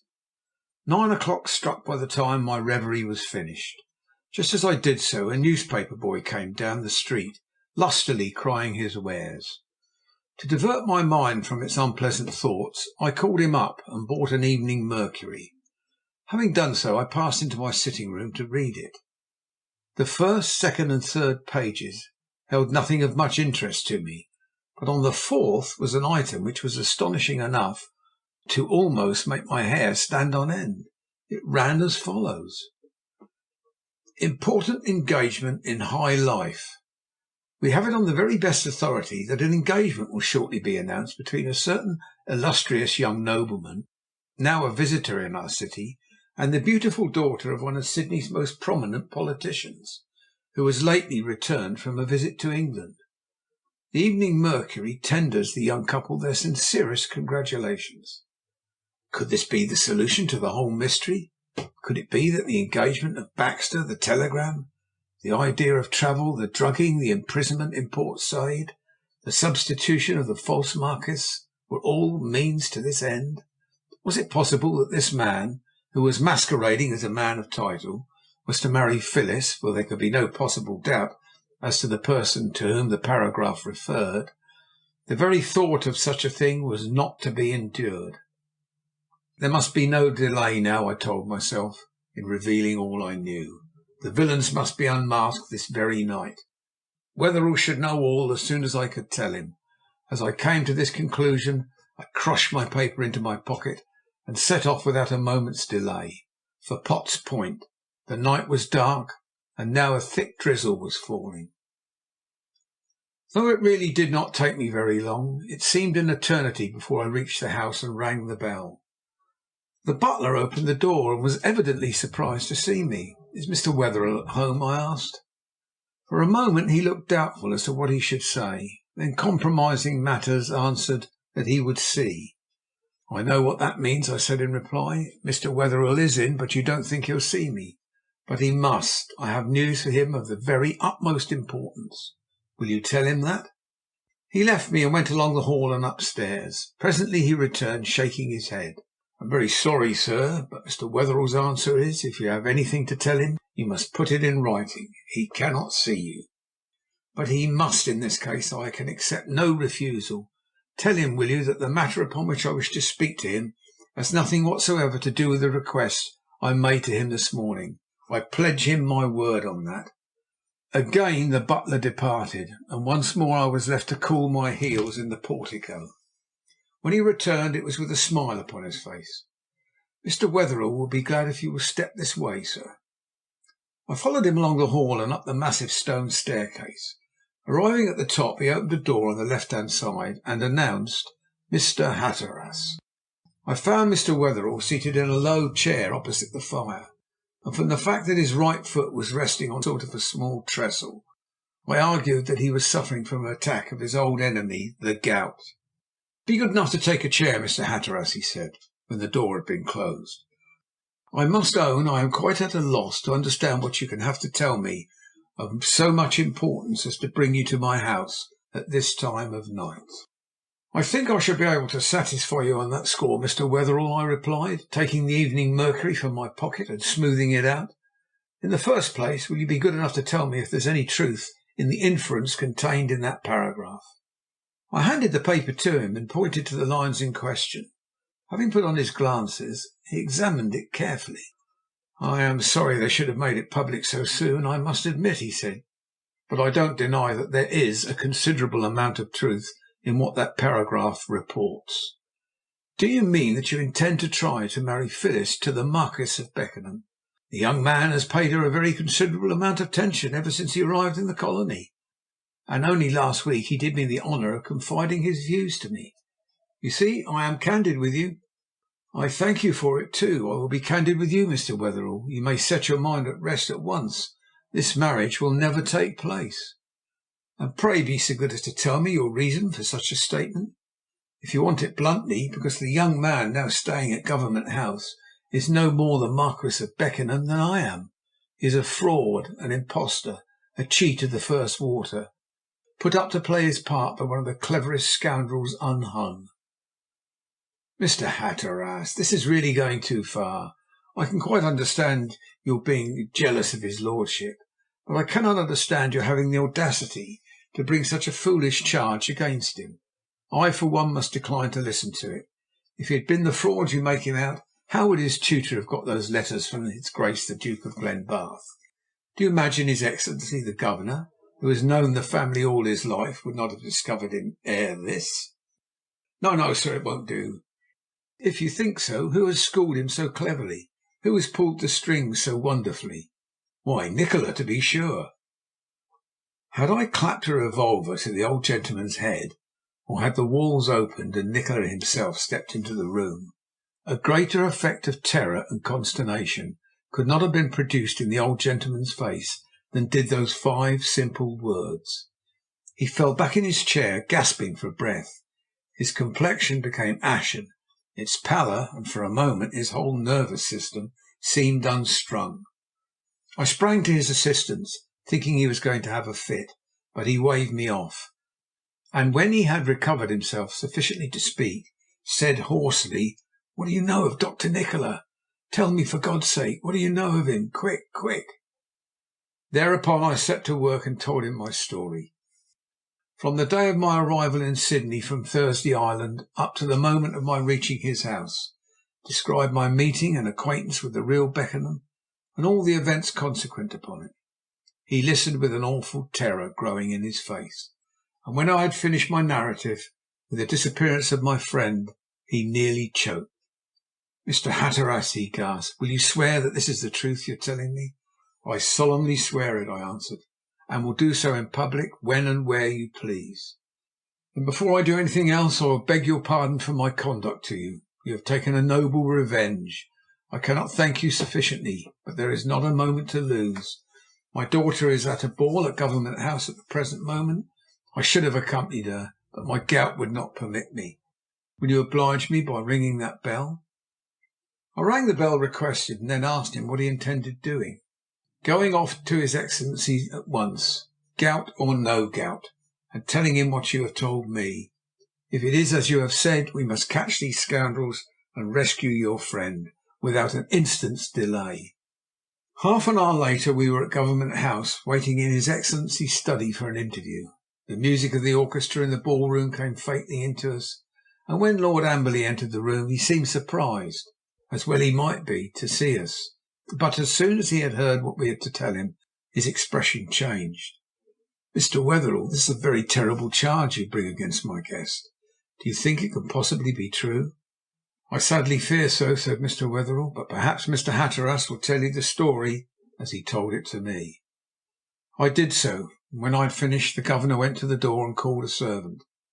"Find Lord Beckenham, Johnson, at once, and ask him to be so good as to come to me here. Stay, on second thoughts I'll go and look for him myself." He went off, leaving us alone again to listen to the ticking of the clock upon the mantelpiece, and to wonder what was going to happen next. 5 minutes went by, then 10, but still he did not return. When he did so, it was with a still more serious countenance. "You are evidently right, gentlemen. Neither the spurious Marquis nor his tutor, Mr. Baxter, can be found anywhere. I have discovered, too, that all their valuables and light luggage have been smuggled out of the house tonight, without the knowledge of my servants. This is a terrible business, but I have given instructions, and the police will be communicated with at once. Now we must do our best to find the real Beckenham."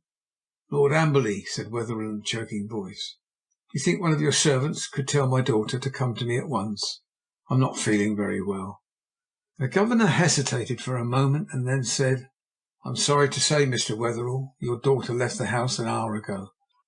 A message was brought to her that you had been suddenly taken ill, and needed her. She went off at once." Wetherell's anxiety was piteous to see. "My God!" he cried in despair. "If that is so, I am ruined. This is Nikola's revenge." Then he uttered a curious little sigh, moved a step forward, and fell in a dead faint upon the floor. End of Part 2, Chapter 1.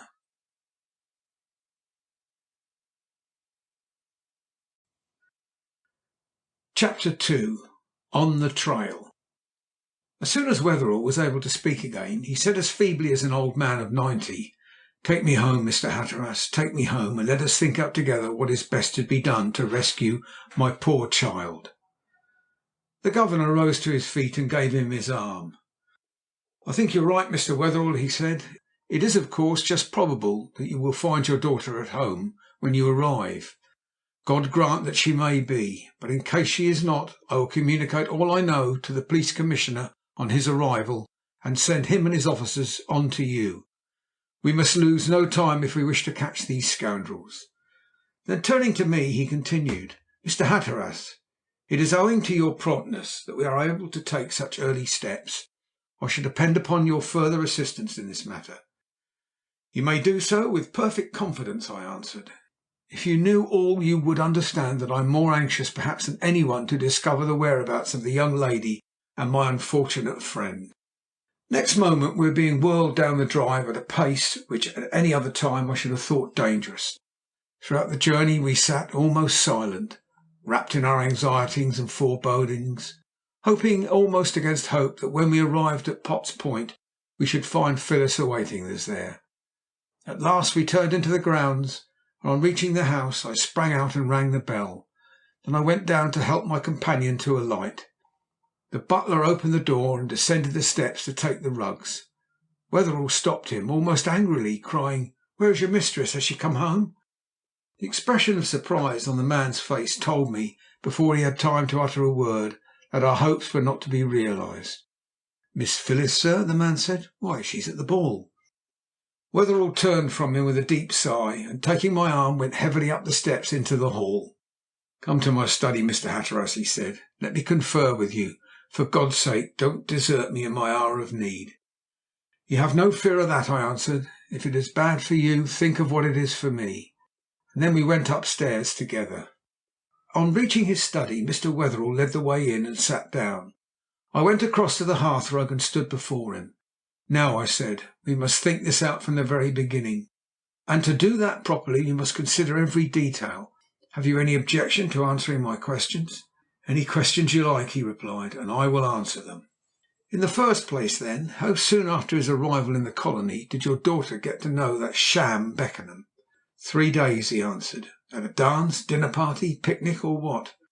"At none of these things. The young man, it appears, had seen my daughter in the street, and having been struck with her beauty, asked one of the aides de camp at Government House, with whom we are on intimate terms, to bring him to call. At the time, I remember, I thought it a particularly friendly action on his part. I don't doubt it, I answered. Well, that, I think, should tell us one thing. And what's that? That his instructions were to get to know your daughter without delay. But what could his reason have been? That I cannot tell you just yet. Now you must pardon what I'm going to say. Do you think he was serious in his intentions regarding Phyllis? I mean your daughter. Perfectly, as far as I could tell. His desire, he said, was if she would have him, to be allowed to marry her on his 21st birthday, which would be next week. And in proof of permission he showed me a cablegram from his father. A forgery, I don't doubt. Well, then, the only construction I can put upon it is that the arrival of the real Beckenham in Sydney must have frightened him, thus compelling the gang to resort to other means of obtaining possession of her at once. Now, our next business must be to find out how that dastardly act was accomplished. May I ring the bell and have up the coachman who drove your daughter to the ball? By all means. Please act in every way in this matter as if this house were your own. I rang the bell, and when the butler appeared to answer it, Mr. Wetherell instructed him to find the man I wanted and send him up. The servant left the room again, and for 5 minutes we awaited his reappearance in silence. When he did come back, he said, "Thompson has not come home yet, sir." "Not come home yet? Why, it's nearly 11 o'clock. Send him in directly he arrives. Hark, what bell is that?" "Front door, sir." "Go down and answer it, then. If it should be the Commissioner of Police, show him up here at once." It turned out it was not the Commissioner of Police, but an inspector. "Good evening," said Mr. Wetherell. "You have come from Government House, I presume?" "Exactly so, sir," replied the inspector. "His Excellency gave us some particulars and then sent us on." "You know the nature of the case?" "His Excellency informed us himself." "And what steps have you taken?" "Well, sir, to begin with, we have given orders for a thorough search throughout the city and suburbs for the tutor and the sham nobleman. At the same time, more men are out looking for the real Lord Beckenham. We are also trying to find your coachman, who is supposed to have driven Miss Wetherell away from Government House, and also the carriage, which is certain to be found before very long." He had hardly finished speaking before there was another loud ring at the bell. Presently the butler entered once more. Crossing to Mr. Wetherell, he said, "2 policemen are at the front door, and they have brought Thompson home, sir." "Ah, we are like to have a little light thrown upon the matter now. Let them bring him up here." "He's not in a very nice state, sir." "Never mind that. Bring him up here instantly."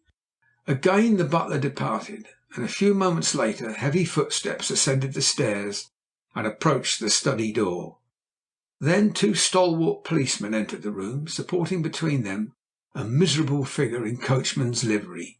His hat and coat were gone, his breeches were stained with mud, while a large bruise totally obscured his left eye.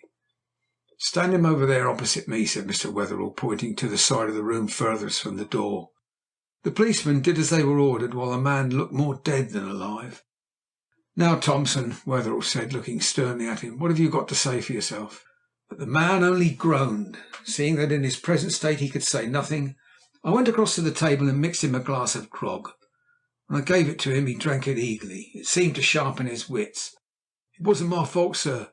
If I'd have known what the game was, I'd have been killed before I'd have let him do anything to hurt me and the young lady. But they was too cunning for me, sir." "Be more explicit, sir," said Wetherell sternly. "Don't stand there whining, but tell your story straightforwardly at once." The poor wretch pulled himself together and did his best. "It was this way, sir," he began. "Last week I was introduced by a friend of mine to a nicer spoken man as ever I saw. He was from England, and said having a little money he thought he'd like to try his hand at a bit of racing on Australia like. He was on the look-out for a smart man, he said, who'd be able to put him up a wrinkle or two, and maybe train for him later on. He went on to say that he'd heard a lot about me and thought I was just the man for his money. Well, we got more and more friendly till the other night, Monday, when he said as how he'd settled on a farm bit out in the country, and was going to sign the agreement, as they called it, for the rent in it the next day. He was going to start a stud farm and training establishment combined, and would I take the billet of manager at $300 a year? Anyway, as he said, don't be in a hurry to decide. Take your time and think it over. Meet me at Canary Bird Hotel on Thursday night, that's tonight, sir, and give me your decision. Well, sir, I drove Miss Wetherell to Government House, sir, according to orders, and coming home went round by the Canary Bird to give him my answer, thinking no harm could ever come of it. When I drove up he was a standing at the door smoking his cigar. and being an affable sort of fellow, invited me inside to take a drink. I don't like to leave the box, I said. Oh, never mind your horse, says he. Here's a man as'll stand by it for 5 minutes. He gave a respectable-looking chap alongside the lamp-post a sixpence, and he held the horse, so I went in. When we got inside, I was for going to the bar, but he says, no, this is an important business matter, and we don't want to be overheard. With that, he leads the way into a private room at the end of the passage and shuts the door. What's yours, says he. A nobbler of rum, says I. Then he orders a nobbler of rum for me and a nobbler of whisky for himself. And when it was brought, he sat talking of the place he thought of taking, and the horses he was going to buy. Then he says, hello, somebody listening at the door. I heard a step, jump up and look. I got up and ran to the door, but there was nobody there. So I sat down again, and we went on talking. Then he says, taking up his glass, here's to your health, Mr. Thompson, and success to the farm. We both drank it and went on talking till I felt that sleepy I didn't know what to do, and I dropped off. After that I don't remember nothing of what happened till I woke up in the domain without my hat and coat and found a policeman shaking me by the shoulder. The whole thing is as plain as daylight, cried Wetherell bitterly. It is a thoroughly organised conspiracy, having me for its victim. Oh, my poor little girlie, what has my obstinacy brought you to? Seeing the old man in this state very nearly broke me down, but I mastered myself with an effort and addressed a question to the unfortunate coachman. Pull yourself together, Thompson, and tell me as correctly as you can what this friend of yours was like. I fully expected to hear him give an exact description of the man who had followed us from Melbourne, but I was mistaken. I don't know, sir, said Thompson. As I could rightly tell you, my mind is still being a bit dizzy-like. He was tall, but not by any manner of means big-made. He had very small hands and feet and a sort of what they call a death's head complexion. His hair was black as soot, and so was his eyes, and they sparkled like 2 diamonds. Do you remember noticing if he had a curious gold ring on his little finger like a snake? He had, sir, with 2 eyes made from some black stone. That's just as true as you were born. And it was Nikola, I cried in an outburst of astonishment, and he followed us to Australia after all. Wetherell gave a deep sigh that was more like a groan than anything. Then he became suddenly a new man. Mr. Inspector, he cried to the police officer, that man or traces of him must be found before daylight. I know him, and he is as slippery as an eel. If you lose a minute, he'll be through your fingers. One moment first, I cried. Tell me this, Thompson. When you drove up to the Canary Bird Hotel, where did you say this man was standing? In the verandah, sir. Had he his hat on? Yes, sir. And then you went towards the bar, but it was crowded, so he took you to a private room? Yes, sir. And at once he began giving you the details of this farm he proposed starting? Did he work out any figures on paper? Yes, sir. On what? On a letter or an envelope, not certain which. Which, of course, he took from his pocket? Yes, sir. Very good, I said. Then turning to the police officer, now, Mr. Inspector, shall we be off to the Canary Bird? If you wish it, sir. In the meantime, I'll send instructions back by these men to the different stations. Before breakfast time, we must have the man who held the horse. You don't know him, I suppose? I asked Thompson. No, sir, but I've seen him before, he answered. He's a Sydney fellow, then? Oh, yes, sir. Then there should be no difficulty in catching him. Now let's be going. Mr. Wetherell rose to accompany us, but hard though it was to stop him, I eventually succeeded in dissuading him from such a course. But you will let me know directly you discover anything, won't you, Mr. Hatteras? He cried as we were about to leave the room. Think of my anxiety. I gave my promise, and then, accompanied by the inspector, left the house. Hailing a passing cab, we jumped into it, told the driver to proceed as fast as he could to the hotel in question. Just as we started, a clock in the neighbourhood struck 12. Phyllis had been in Nikola's hands for 3 hours. Pulling up opposite the Canary Bird, the place where the coachman had been drugged, we jumped out and bade the cabman wait.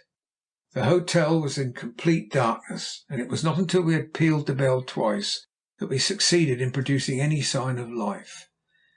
Then the landlord, half dressed, carrying a candle in his hand, came downstairs and called out to know who it was there and what we wanted. My companion immediately said, "Police," and in answer to that magic word the door was unbarred. "Good evening, Mr. Bartell," said the Inspector. "May we come in for a moment on business?" "Certainly, Mr. Inspector," said the landlord, who evidently knew my companion. "But isn't this rather late for a call? I hope there's nothing the matter." "Nothing much," returned the Inspector. "Only we want to make a few inquiries about a man who was here tonight, and for whom we are looking." "If that is so, I must call my barman. I was not in the bar this evening. If you'll excuse me, I'll go and bring him down. In the meantime, make yourselves comfortable." He left us to kick our heels in the hall while he went upstairs again. In about 10 minutes, and just as my all-consuming impatience was well nigh getting the better of me, he returned, bringing the sleepy barman. "These gentlemen want some information about a man who was here tonight," the landlord said by way of introduction. "Perhaps you can give it." "What was he like, sir?" asked the barman of the Inspector. The latter, however, turned to me. "Tall, slim, with a sallow complexion," I said. "Black hair, very dark, restless eyes. He came here with the Honourable Sylvester Wetherell's coachman." The man seemed to recollect him at once. "I remember him," he said. "They sat in number 5 down the passage there. And the man you mention ordered a nobbler of rum and a whisky." "That's the fellow we want," said the Inspector. "Now tell me this, have you ever seen him in here before?" "Never once," said the barman, "and that's a solemn fact, because if I had I couldn't have forgotten it. His figurehead wouldn't let you do that. No, sir, tonight was the first night he's ever been in the Canary Bird." "Did anyone else visit them while they were in the room together?" "Not as I know of. But stay, I'm not certain. Yes, I remember seeing a tall, good-looking chap come down the passage and go in there, but it was some time, half an hour maybe, after I took in the drinks." "Did you see him come out again?" "No, but I know the coachman got very drunk and he had to be carried out to the carriage." "How do you know that?" "Because I saw the other two doing it." The Inspector turned to me. "Not very satisfactory, is it?" "No," I answered. "But do you mind us looking into number 5, the room they occupied?" "Not at all," said the landlord. "Come with me." So saying, he led the way down the passage to a little room on the right-hand side of the door, of which he threw open with a theatrical flourish. It was in pitch darkness, but a few seconds later the gas was lit, and we could see all that it contained. A small table stood in the centre of the room, and round the walls were ranged 2 or 3 wooden chairs. A small window was at the further end, and a fireplace opposite the door. On the table was a half-smoked cigar and a torn copy of the Evening Mercury. But that was not what I wanted, so I went down on my hands and knees and looked about upon the floor. Presently I descried a small ball of paper near the grate. Picking it up, I seated myself at the table and turned to the barman, who was watching my movements attentively. "Was this room used by any other people after the party we are looking for left?" "No, sir. There was nobody in either of these 2 bottom rooms." "You're quite certain of that?" "Perfectly certain." I took up the ball of paper, unrolled it and spread it out upon the table. To my disgust it was only the back half of an envelope, and though it had a few figures dotted about upon it, it was of no possible use to us. "Nothing there?" asked the Inspector. "Nothing at all," I answered bitterly, "save a few incomprehensible figures." "Well, in that case we'd better be getting up to the station and see if they've discovered anything yet." "Come along then," I answered. "We must be quick enough, for we've lost precious time, and every minute counts." I took up the Evening Mercury and followed him out to the cab, after having sincerely thanked the hotel proprietor and the barman for their courtesy. The Inspector gave the driver his orders, and we set off. As we went we discussed our next movements, and while we were doing so I idly glanced at the paper I held in my hand. There was a lamp in the cab, and the light showed me on the bottom right-hand corner a round blue india rubber stamp mark: W. E. Maxwell, Stationer and Newsagent, 23 Ipswell Street, Woollahra. "Stop the cab!" I almost shouted. "Tell the man to drive us back to the Canary Bird, quickly." The order was given, the cab faced round, and in less than a minute we were on our way back. "What's up now?" asked the astonished Inspector. "Only that I believe I've got a clue," I cried. I did not explain any further, and in 5 minutes we had brought the landlord downstairs again. "I'm sorry to trouble you in this fashion," I cried, "but life and death depend upon it. I want you to let me see number 5 again." He conducted us to the room, and once more the gas was lit. The small strip of envelope lay upon the table just as I had thrown it down. I seated myself and again looked closely at it. Then I sprang to my feet. "I thought so!" I cried excitedly, pointing to the paper. "I told you I had a clue. Now, Mr. Inspector, who wrote those figures?" "The man you call Nikola, I suppose." "That's right. Now, who would have bought this newspaper? You must remember that Thompson only left his box to come in here." "Nikola, I suppose." "Then Very good. Then, according to your own showing, Nikola owned this piece of envelope and this Evening Mercury. If that is certain, look here." He came round and looked over my shoulder. I pointed to what was evidently part of the gummed edge at the top of the envelope. On it were these three important words: "Swell Street, Woolahara." "Well," he said, "what about it?" "Why, look here," I said, as I opened the Evening Mercury and pointed to the stamp mark at the bottom. "The man who bought this newspaper at Mr. Maxwell's shop also bought this envelope there. The letters 'Swell' before the street constitute the last half of Ipswell, the name of the street. If that man be Nikola, as we suspect, the person who served him is certain to remember him, and it is just within the bounds of possibility he may know his address." "That's so," said the Inspector, struck with the force of my argument. "I know Mr. Maxwell's shop, and our best plan will be to go there as fast as we can." Again thanking the landlord for his civility, we returned to our cab and once more set off, this time for Mr. Maxwell's shop in Ipswell Street. By the time we had reached it, it was nearly 3 o'clock and gradually growing light. As the cab drew up alongside the curb, the Inspector jumped out and rang the bell at the side door. It was opened after a while by a shock-headed youth who stared at us in sleepy astonishment. "Does Mr. Maxwell live at the shop?" asked the Inspector. "No, sir." "Where, then?" "Ponson Street, third house on the left-hand side." "Thank you." Once more we jumped into the cab and rattled off. It seemed to me, so anxious and terrified was I for my darling's safety, that we were fated never to get the information we wanted. The whole thing was like some nightmare, in which, try how I would to move, every step was clogged.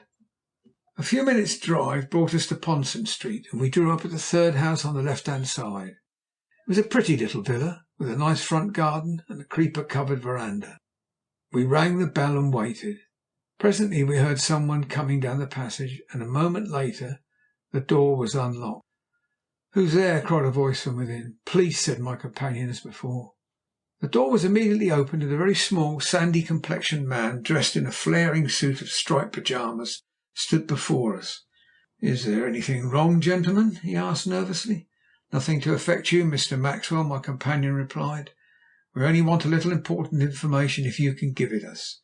We are anxious to discover a man's whereabouts before daylight, and we have been led to believe that he is the only person who can give us the necessary clue."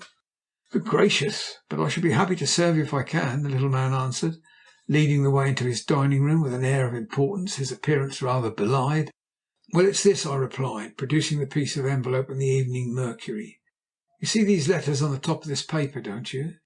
He nodded, his attention at once secured by seeing his own name. "Well, that envelope was evidently purchased in your shop. So was this newspaper." "How can you tell that?"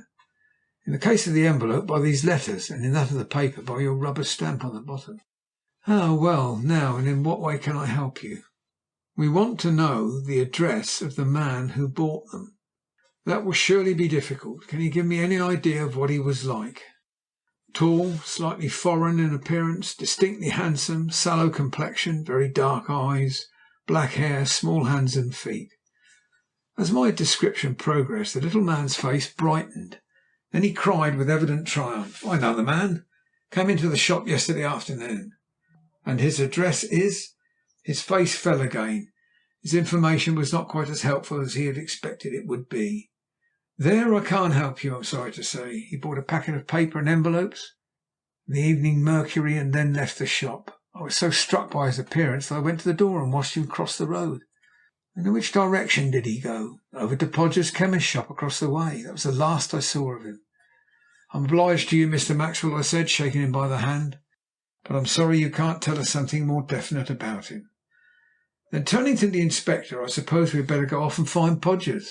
But if we have to spend much more time in rushing about like this, we shall be certain to lose them altogether." "Let's be off to Podgers, then, as fast as we can go." Bidding Mr. Maxwell good bye, we set off again, and in 10 minutes had arrived at the shop and had Mr. Podgers downstairs. We explained our errand briefly, and gave a minute description of the man we wanted. "I remember him perfectly," said the sedate Podgers. "He came into my shop last night and purchased a bottle of chloroform." "You made him sign the poison book, of course?" "Naturally I did, Mr. Inspector. Would you like to see his signature?" "Very much," we both answered at once, and the book was accordingly produced. Podgers ran his finger down the list. Brown, Williams, Davis. Here it is. Chloroform. J. Venniage, 22 Calliope Street, Woolahara. Venniage, I cried. Why, that's not his name. Very likely not, replied Podgers, but it's the name he gave me. Never mind, we'll try 22 Calliope Street on the chance, said the inspector. As we drove off, this time at increased pace, in less than 15 minutes we had turned into the street we wanted, and pulled up about 100 yards from the junction. It was a small thoroughfare, with a long line of second-class villa residences on either side. A policeman was sauntering along on the opposite side of the way, and the inspector called him over. He saluted respectfully and waited to be addressed. "What do you know of number 22?" asked the inspector briefly. The constable considered for a few moments and then said, "Well, to tell you the truth, sir, I didn't know until yesterday that it was occupied." "Have you seen anybody about there?" "I saw 3 men go in just as I came on the beat tonight." "What were they like?" "Well, I don't know that I looked much at them. They're all pretty big, and they seemed to be laughing and enjoying themselves." "Did they? Well, we must go in there and have a look at them. You'd better come with us." We walked on down the street till we arrived at number 22. Then, opening the gate, we went up the stairs to the hall door. It was quite light enough by this time to enable us to see everything distinctly. The inspector gave the bell a good pull, and the peal re-echoed inside the house, but not a sound of any living creature came from within in answer. Again the bell was pulled, and once more we waited patiently, but with the same result. "Either there's nobody at home, or they refuse to hear," said the inspector. "Constable, you remain where you are, and collar the first man you see. Mr. Hatteras, we will go round to the back and try to effect an entrance from there." We left the front door, and finding a path, reached the yard. The house was only a small one, with a little verandah at the rear, onto which the back door opened. On either side of the door were 2 fair-sized windows, and by some good fortune it chanced that the catch on one of these was broken. Lifting up the sash, the inspector jumped into the room, and as soon as he was through I followed him. We looked about us. The room, however, was destitute of furniture or occupants. "I don't hear anybody about," my companion said, opening the door that led into the hall. Just at that moment I heard a sound, and touching his arm, signed him to listen. We both did so, and surely enough there came a faint muttering of a human voice. In the half dark of the hall it sounded most uncanny. "Somebody in one of the front rooms," said the inspector. "I'll slip along and open the front door, bring in the man from outside, and then we'll burst into the room and take our chance of capturing them." He did as he proposed, and when the constable had joined us we moved towards the room on the left. Again the mutterings came from the inside, and the inspector turned the handle of the door. It was locked, however. "Let me burst it," I whispered. He nodded, and accordingly I put my shoulder against it, and bringing my strength to bear, sent it flying in. We rushed into the room, to find it at first glance empty. Just at that moment, however, the muttering began again, and we looked towards the darkest corner. Somebody was lying there on the ground. I rushed across and knelt down to look. It was Beckenham, his mouth gagged, his hands and feet bound. The noise we had heard was that made by him trying to call us to his assistance. In less time than it takes to tell, I had cut his bonds and helped him to sit up. Then I explained to the inspector who he was. "Thank God you're found," I cried. "But what does it all mean? How long have you been like this? And where is Nikola?" "I don't know how long I've been here," he answered, "and I don't know where Nikola is." "But you must know something about him," I cried. "For heaven's sake, tell me all you can. I'm in awful trouble, and your story may give you the means of saving a life that is dearer to me than my own." "Give me something to drink first, then," he replied. "I'm nearly dying of thirst after that, I can tell you." Fortunately I had the foresight to put a flask of brandy into my pocket, and I now took it out and gave him a stiff nobbler.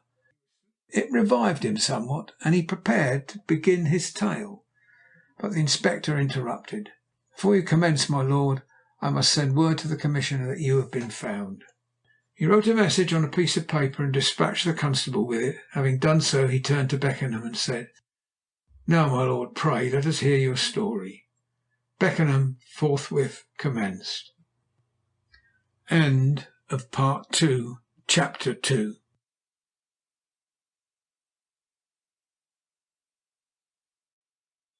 Chapter 3. Lord Beckenham's Story. When you left me, Mr. Hatteras, I remained in the house for half an hour or so reading. And thinking no harm could possibly come of it, I started out for a little excursion on my own account. It was about 11:30 then. Leaving the hotel, I made for the ferry and crossed Darling Harbour to Miller's Point. Then, settling myself for a good ramble, off I went through the city, up one street and down another, to eventually bring up in the Botanical Gardens. The view was so exquisite that I sat myself down on the seat and resigned myself to rapturous contemplation of it. How long I remained there I could not possibly say. I only know that while I was watching the movements of a man of war in the cove below me, I became aware by intuition, for I did not look at him, that I was the object of close scrutiny by a man standing some little distance from me. Presently I found him drawing closer to me, until he came boldly up and seated himself beside me. He's a queer-looking little chap, in some ways not unlike my old tutor Baxter, with a shrewd, clean-shaven face, grey hair, bushy eyebrows, and a long and rather hooked nose. He was well dressed, and when we had been sitting side by side for some minutes, he turned to me and said, "It is a beautiful picture we have spread before us, is it not?" "It is indeed," I answered, "and what a diversity of shipping." "You may well say that," he continued. "It would be an interesting study, would it not, to make a list of all the craft that pass in and out of this harbour in a day, to put down the places where they were built and whence they hail, the characters of their owners and commanders, and their errands about the world. What a book it would make, would it not? Look at that man of war in the Farm Cove. Think of the money she cost. Think of where that money came from. The rich people who paid without thinking, the poor who dread the coming of the tax collector, like a visit from the evil one. Imagine the busy dockyard in which she was built. Can't you seem to hear the clang of the riveters and the buzzing of the steam saws? Then take that Norwegian boat passing the fort there. Think of her birthplace in far Norway. Think of the places she has seen since. Imagine her masts growing in the forests on the mountain side of lonely fjords, where the silence is so intense that a stone rolling down and dropping into the water echoes like thunder." He went on like this for some time, until I said, "You seem to have studied it very carefully." "Perhaps I have," he answered. "I am deeply interested in the life of the sea. Few more so. Are you a stranger in New South Wales?" "Quite a stranger," I replied. "I only arrived in Australia a few days since." "Indeed! Then you shall have to make the acquaintance of many entrancing beauties yet.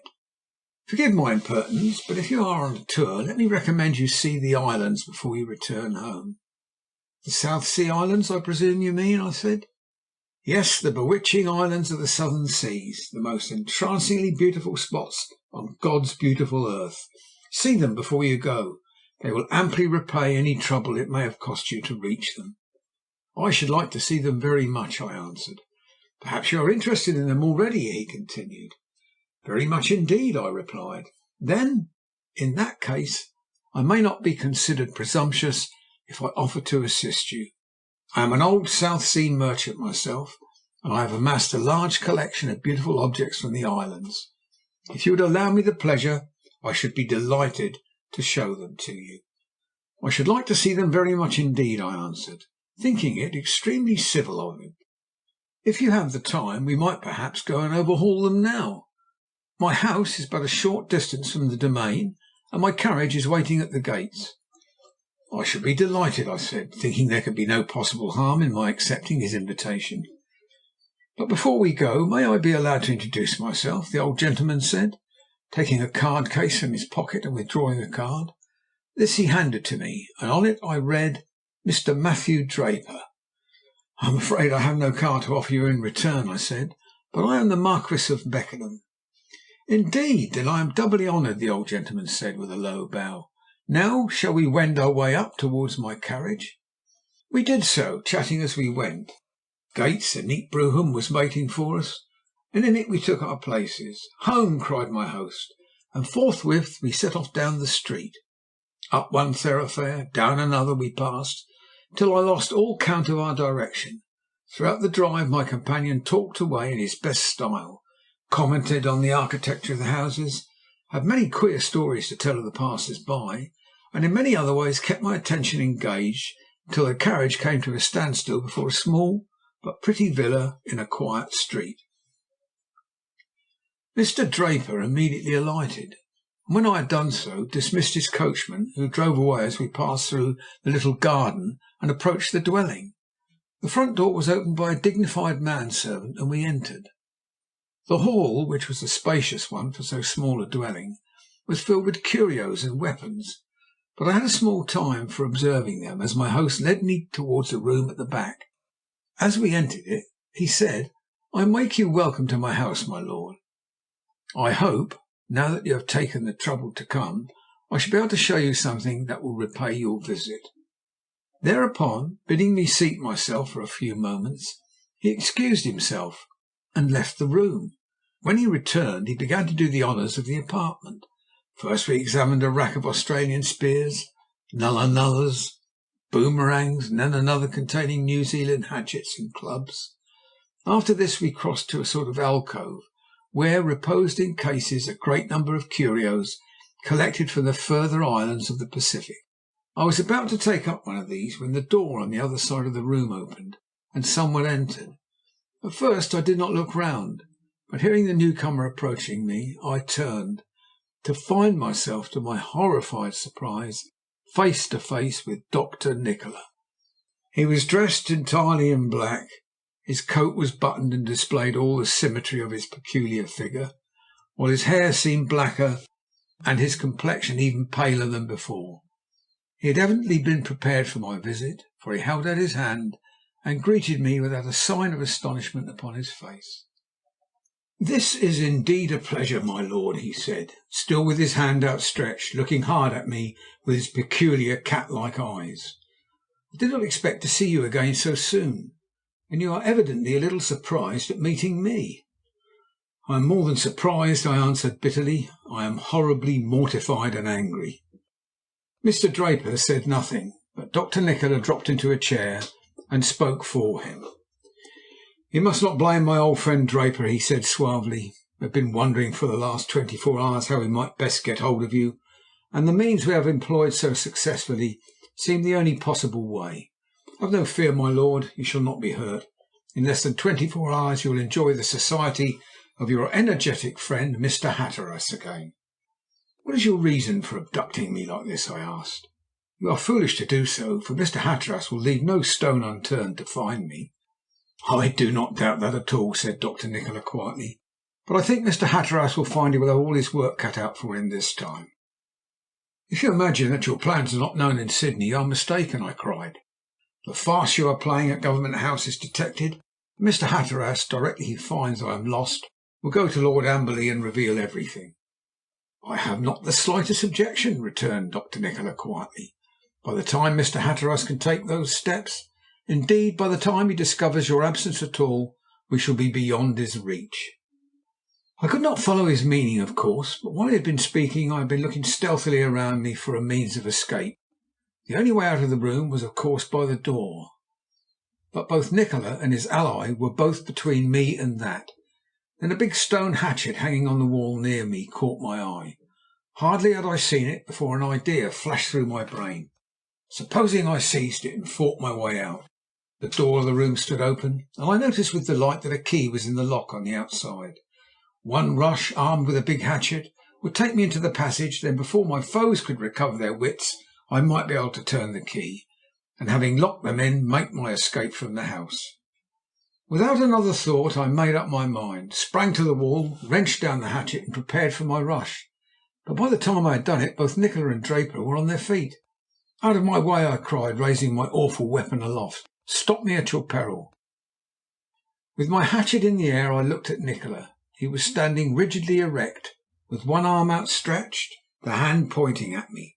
His eyes glared like living coals, and when he spoke his voice came from between his teeth like a serpent's hiss. "Put down that axe," he said. With that the old horrible fear of him, which had seized me on board ship, came over me again. His eyes fascinated me so that I could not look away from them. I put down the hatchet without another thought. Still he gazed at me in the same hideous fashion.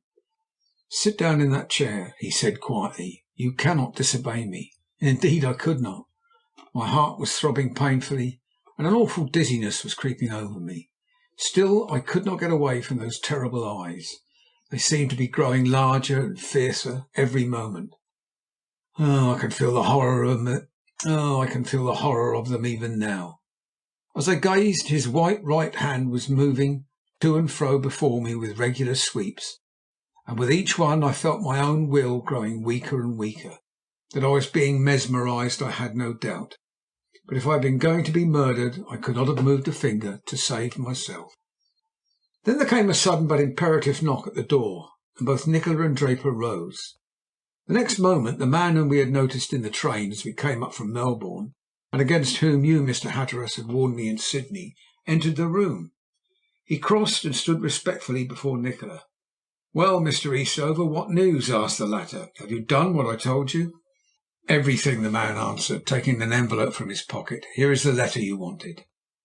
Nikola took it from his subordinate's hand, broke the seal, and having withdrawn the contents, read it carefully. All this time, seeing resistance was quite useless, I did not move. I felt too sick and giddy for anything. When he had finished his correspondence, Nikola said something in an undertone to Draper, who immediately left the room. During the time he was absent, none of us spoke. Presently he returned, bringing with him a wine-glass filled with water, which he presented to Nikola. "Thank you," said that gentleman, feeling in his waistcoat pocket. Presently he found what he wanted, and produced what looked like a small silver scent bottle. Unscrewing the top, he poured from it into the wine-glass a few drops of some dark-coloured liquid. Having done this, he smelt it carefully, and then handed it to me. "I must ask you to drink this, my lord," he said. "You need have no fear of the result. It is perfectly harmless." Did ever a man hear such a cool proposition? Very naturally I declined to do as he wished. "You must drink it," he reiterated. "Pray do so at once. I have no time to waste bandying words." "I will not drink it," I cried, rising to my feet, and prepared to make a fight for it if need should be. Once more those eyes grew terrible, and once more that hand began to make the passes before my face. Again I felt the dizziness stealing over me. His will was growing every moment too strong for me. I could not resist him. So when he once more said, "Drink," I took the glass and did as I was ordered. After that I remember seeing Nikola, Draper, and the man they call Eastover engaged in earnest conversation on the other side of the room. I remember Nikola crossing to where I sat and gazing steadfastly into my face. And after that I recollect no more until I came to my senses in this room, to find myself bound and gagged. For what seemed like hours I lay in agony. Then I heard footsteps in the veranda. The next moment the sound of voices. I tried to call for help, but could utter no words. I thought you would go away without discovering me, but fortunately for me you did not do so. Now, Mr. Hatteras, I have told you everything." For some time after the Marquis had concluded his strange story, both the Inspector and I sat in deep thought. That Beckenham had been kidnapped in order that he should be out of the way while the villainous plot for abducting Phyllis was being enacted, there could be no doubt. And what clues were we to gather from what he had told us? I turned to the Inspector and said, "What do you think will be the best course for us to pursue now?" "I've been wondering myself. I think, is there nothing to be learned from this house? The better plan would be for you two gentlemen to go back to Mr. Wetherell, while I return to the detective office and see if anything has been discovered by the men there. As soon as I have found out, I will join you at Potts Point. What do you think?" I agreed that it would be the best course, so taking the Marquis by the arms, for he was still too weak to walk alone, we left the house, and were about to step into the street when I stopped, and asking them to wait for me, I ran back into the room again. In the corner, just as it had been thrown down, lay the rope with which Beckenham had been bound, and the pad which had been fitted over his mouth. I picked both up and carried them into the veranda. "Come here, Mr. Inspector," I cried. "I thought I should learn something from this. Look at this rope and this pad. Tell me what you make of them." He took each up in turn and looked them over and over, but he only shook his head. "I don't see anything to guide us," he said. "Don't you?" I cried. "Why, they tell me more than I have learnt from anything else I've seen. Look at the two ends of this. They're seized." I looked triumphantly at him, but he only stared at me in surprise and said, "What do you mean, seized?" "Why, I mean that the ends are bound up in this way. Look for yourself. Now, not one landsman in 100 seizes a rope's end. This line was taken from some ship in the harbour. And, by Jove, here's another discovery." "What now?" he cried, being by this time almost excited as I was myself. "Why, look here," I said, holding the middle of the rope up to the light so we could get a better view of it. "Not very many hours ago this rope was running through a block, and that block was an uncommon one." "How do you know that it was an uncommon one?" "Because it has been newly painted, and what's funnier still, painted green of all other colours. Look at this streak of paint along the line. See how it's smudged. Now let's review the case as we walk along." So saying, with the Marquis between us, we set off down the street, hoping to pick up a cab. "First and foremost," I said, "remember old Draper's talk of the South Seas. Remember the collection of curios he possessed. Probably owns a schooner, and it's more than probable that this line and this bit of canvas came from it." "I see what you're driving at," said the Inspector. "It's worth considering. Directly I get to the office I will set men to work and try and find this mysterious gentleman." "You would know him again, my lord?" "I should know him anywhere," was Beckenham's immediate reply. "And have you any idea at all where this house, to which he conducted you, is located?" "None at all. I only know that it was about halfway down a street of which all the houses, save the one at the corner, which was a grocer's shop, were one-storied villas." "Nothing a little more definite, I suppose?" "Stay. I remember that there was an empty house with broken windows almost opposite, and that on the other side of the steps leading up to the front door were 2 stone eagles with outstretched wings. The head of one of the eagles, the left I think, was missing." The Inspector noted all these things in his pocket book, and just as he had finished we picked up a cab and called it to the sidewalk. When we had got in it and given the driver Mr. Wetherell's address, I said to the Inspector, "What are you going to do first?" "Put some men on to find Mr. Draper, and some more to find a schooner with her blocks newly painted green." "You won't be long in letting us know what you discovered," I said. "Remember how anxious we are." "You may count on my coming to you at once with any news I may procure," he answered. A few moments later we drew up at Mr. Wetherell's door. Bidding the Inspector good-bye, we went up the steps and rang the bell. By the time the cab was out in the street again, we were in the house, making our way behind the butler to Mr. Wetherell's study. The old gentleman had not gone to bed, but sat just as I had left him so many hours before. As soon as we were announced, he rose to receive us. "Thank God, Mr. Hatteras, you have come back," he said. "I've been in a perfect fever waiting for you. What have you to report?" "Not very much, I'm afraid," I answered. "But first let me have the pleasure of introducing the real Marquis of Beckenham to you, whom we have had the good fortune to find and rescue." Mr. Wetherell bowed gravely and held out his hand. "My lord," he said, "I am thankful that you have been discovered. I look upon it as one step towards the recovery of my poor girl. I hope now that both you and Mr. Hatteras will take up your abode with me during the remainder of your stay in the colony. You have had a scurvy welcome to New South Wales. We must see if we can't make it up to you for it. But you look thoroughly worn out. I expect you would like to go to bed." He rang the bell, and when his butler appeared, gave him some instructions about preparing rooms for us. 10 minutes later the man returned and stated that our rooms were ready, whereupon Mr. Wetherell himself conducted Beckenham to the apartment assigned to him. When he returned to me, he asked if I would not like to retire too, but I would not hear of it. I could have not slept a wink, so great was my anxiety. Seeing this, he seated himself and listened attentively while I gave him an outline of Beckenham's story. I had hardly finished before I heard a carriage roll up to the door. There was a ring at the bell, and presently the butler, who, like ourselves, had not dreamt of going to bed, though his master had repeatedly urged him to do so, entered and announced the Inspector. Wetherell hobbled across to receive him with an anxious face. "Have you any better tidings for me?" he asked.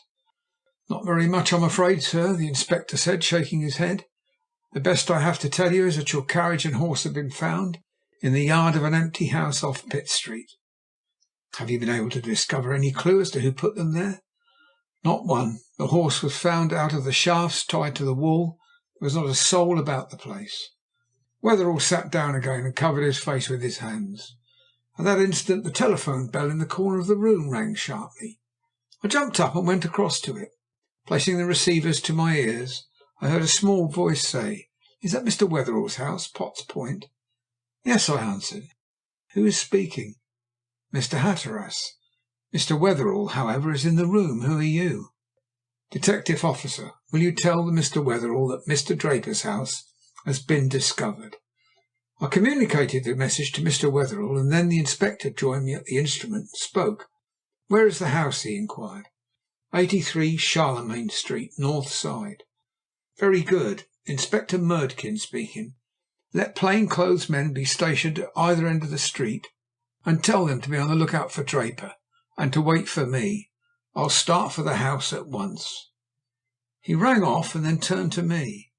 "Are you too tired to come with me, Mr. Hatteras?" he inquired. "Of course not," I answered. "Let's go at once." "God bless you," said Wetherell. "I hope you may catch the fellow." Bidding him good-bye, we went downstairs again and jumped into the cab, which was directed to the street in question.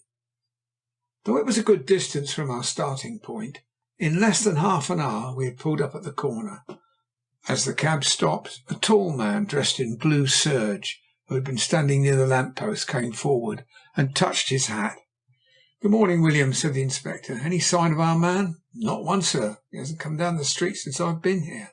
"Very good. Now come along and we'll pay the house a visit." So saying, he told the cabman to follow us slowly, and we proceeded down the street. About halfway along he stopped and pointed to a house on the opposite side. "That is the house his lordship mentioned, with the broken windows, and this is where Mr. Draper dwells, if I'm not much mistaken. See, the eagles are on either side of the steps, just as he described." It was exactly as Beckenham had told us, even to the extent of the headless eagle on the left of the walk. It was a pretty little place, and evidently still occupied, as a maid was busily engaged in cleaning the steps. Pushing open the gate, the inspector entered the little garden and accosted the girl. "Good morning," he said politely. "Pray, is your master at home?" "Yes, sir. He's at breakfast just now." "Would you mind telling him that two gentlemen would like to see him?" "Yes, sir." The girl rose to her feet and, wiping her hands on her apron, led the way into the house. We followed close behind her. Then, asking us to wait a moment where we were, she knocked at the door on the right, and opening it, disappeared within. "Now," said the inspector, "our man will probably appear, and we shall have him nicely." The inspector had scarcely spoken before the door opened again and a man came out. To our surprise, however, he was very tall and stout, with a round, jovial face, and a decided air of being satisfied with himself and the world in general. "To what do I owe the honour of this visit?" he said, looking at the inspector. "I'm an inspector of police, as you see," answered my companion. "We're looking for a man named Draper, who yesterday was in possession of this house." "I'm afraid you've made some little mistake," returned the other. "I am the occupier of this house, and have been for some months past. No Mr. Draper has anything at all to do with it." The inspector's face was a study for perfect bewilderment, nor could mine have been much behind it. The Marquis had given such a minute description of the dwelling opposite and the two stone birds on the steps that there could be no room for doubt that this was the house. And yet it was physically impossible that this man could be Draper. And if it were the place where Beckenham had been drugged, why were the weapons, etc., he had described not in the hall?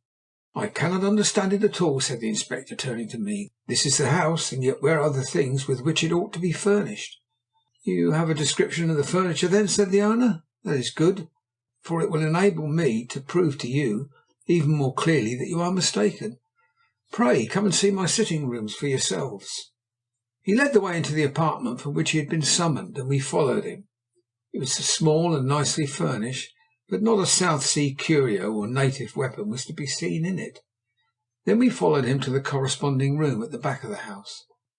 This was upholstered in the latest fashion, but again there was no sign of what Beckenham had led us to expect we should find. We were completely nonplussed. "I'm afraid we have troubled you without cause," said the inspector as we passed out into the hall again. "Don't mention it," the owner answered. "I find my compensation in the knowledge that I am not involved in any police unpleasantness. By the way," said the inspector suddenly, "have you any idea who your neighbours may be?" "Oh dear, yes," the man replied. "On my right I have a frigidly respectable widow of low church tendencies. On my left the chief teller of the Bank of New Holland." "In that case we can only apologise for our intrusion and wish you good morning." "Pray don't apologise. I should have been glad to have assisted you. Good morning." We went down the steps again and out into the street. As we passed through the gate, the inspector stopped and examined a mark on the right-hand post. Then he stopped and picked up what looked like a pebble. Having done so, we resumed our walk. "What on earth can be the meaning of it all?" I asked. "Can his lordship have made a mistake?" "No, I think not. We have been cleverly duped, that's all." "What makes you think so?" "I didn't think so until we passed through the gate on our way out. Now I'm certain of it. Come across the street." I followed him across the road to a small, plain-looking house with a neatly curtained bow window and a brass plate on the front door. From the latter I discovered that the proprietress of the place was a dressmaker, but I was completely at a loss to understand why we were visiting her. As soon as the door was opened, the inspector asked if Miss Tiffins were at home, and on being told that she was, inquired if we might see her. The maid went away to find out, and presently returned and begged us to follow her. We did so down a small passage towards the door of the room which contained the bow window. Miss Tiffins bade us be seated, and then asked in what way she could be of service to us. "In the first place, madam," said the inspector, "a serious crime has been perpetrated, and I have reason to believe that it may be in your power to give us a clue to the persons who committed it." "You frighten me, sir," replied the lady. "I cannot at all see in what way I can help you. I lead a life of the greatest quietness." "I do not wish to imply that you do know anything of them. I only want you to carry your memory back as far as yesterday, and to answer me the few simple questions I may ask you. I will answer them to the best of my ability. Well, in the first place, may I ask if you remember seeing a brougham drive up to that house opposite about midday yesterday?" "No, I cannot say that I do," the old lady replied after a moment's consideration. "Do you remember seeing a number of men leave the house during the afternoon?" "No, if they came out I did not notice them." "Now think for one moment, if you please, and tell me what vehicles, if any, you remember seeing stop there." "Let me try to remember. There was a judge's baker's cart about 3, the milk about 5, and a furniture van about 6:30. "That's just what I wanted to know. And have you any recollection of whose furniture van it was?" "Yes, I remember reading the name as it turned round. Goddard and James, George Street. I wondered if the tenant was going to move." The inspector rose, and I followed his example. "I am exceedingly obliged to you, Miss Tiffins. You have helped me materially." "I am glad of that," she answered, "but I trust I shall not be wanted to give evidence in court." "You have no fear on that score," the inspector answered. "Good day." When we had left the house, the inspector turned to me and said, "It was a great piece of luck finding a dressmaker opposite. Commend me to ladies of that profession for knowing what goes on in the street. Now we will visit Messrs. Goddard and James to see who hired the things. Meantime, Williams," here he called the plain-clothes constable to him, "you had better remain here and watch that house. If the man we saw comes out, follow him and let me know where he goes." "Very good, sir," the constable replied, and we left him to his vigil. Then, halting a passing cab, we jumped into it and directed the driver to convey us to George Street. By this time it was getting on for midday, and we were both worn out. But I was in such a nervous state that I could not remain inactive. Phyllis had been in Nikola's hands nearly 14 hours, and so far we had not obtained one single definite piece of information as to her whereabouts.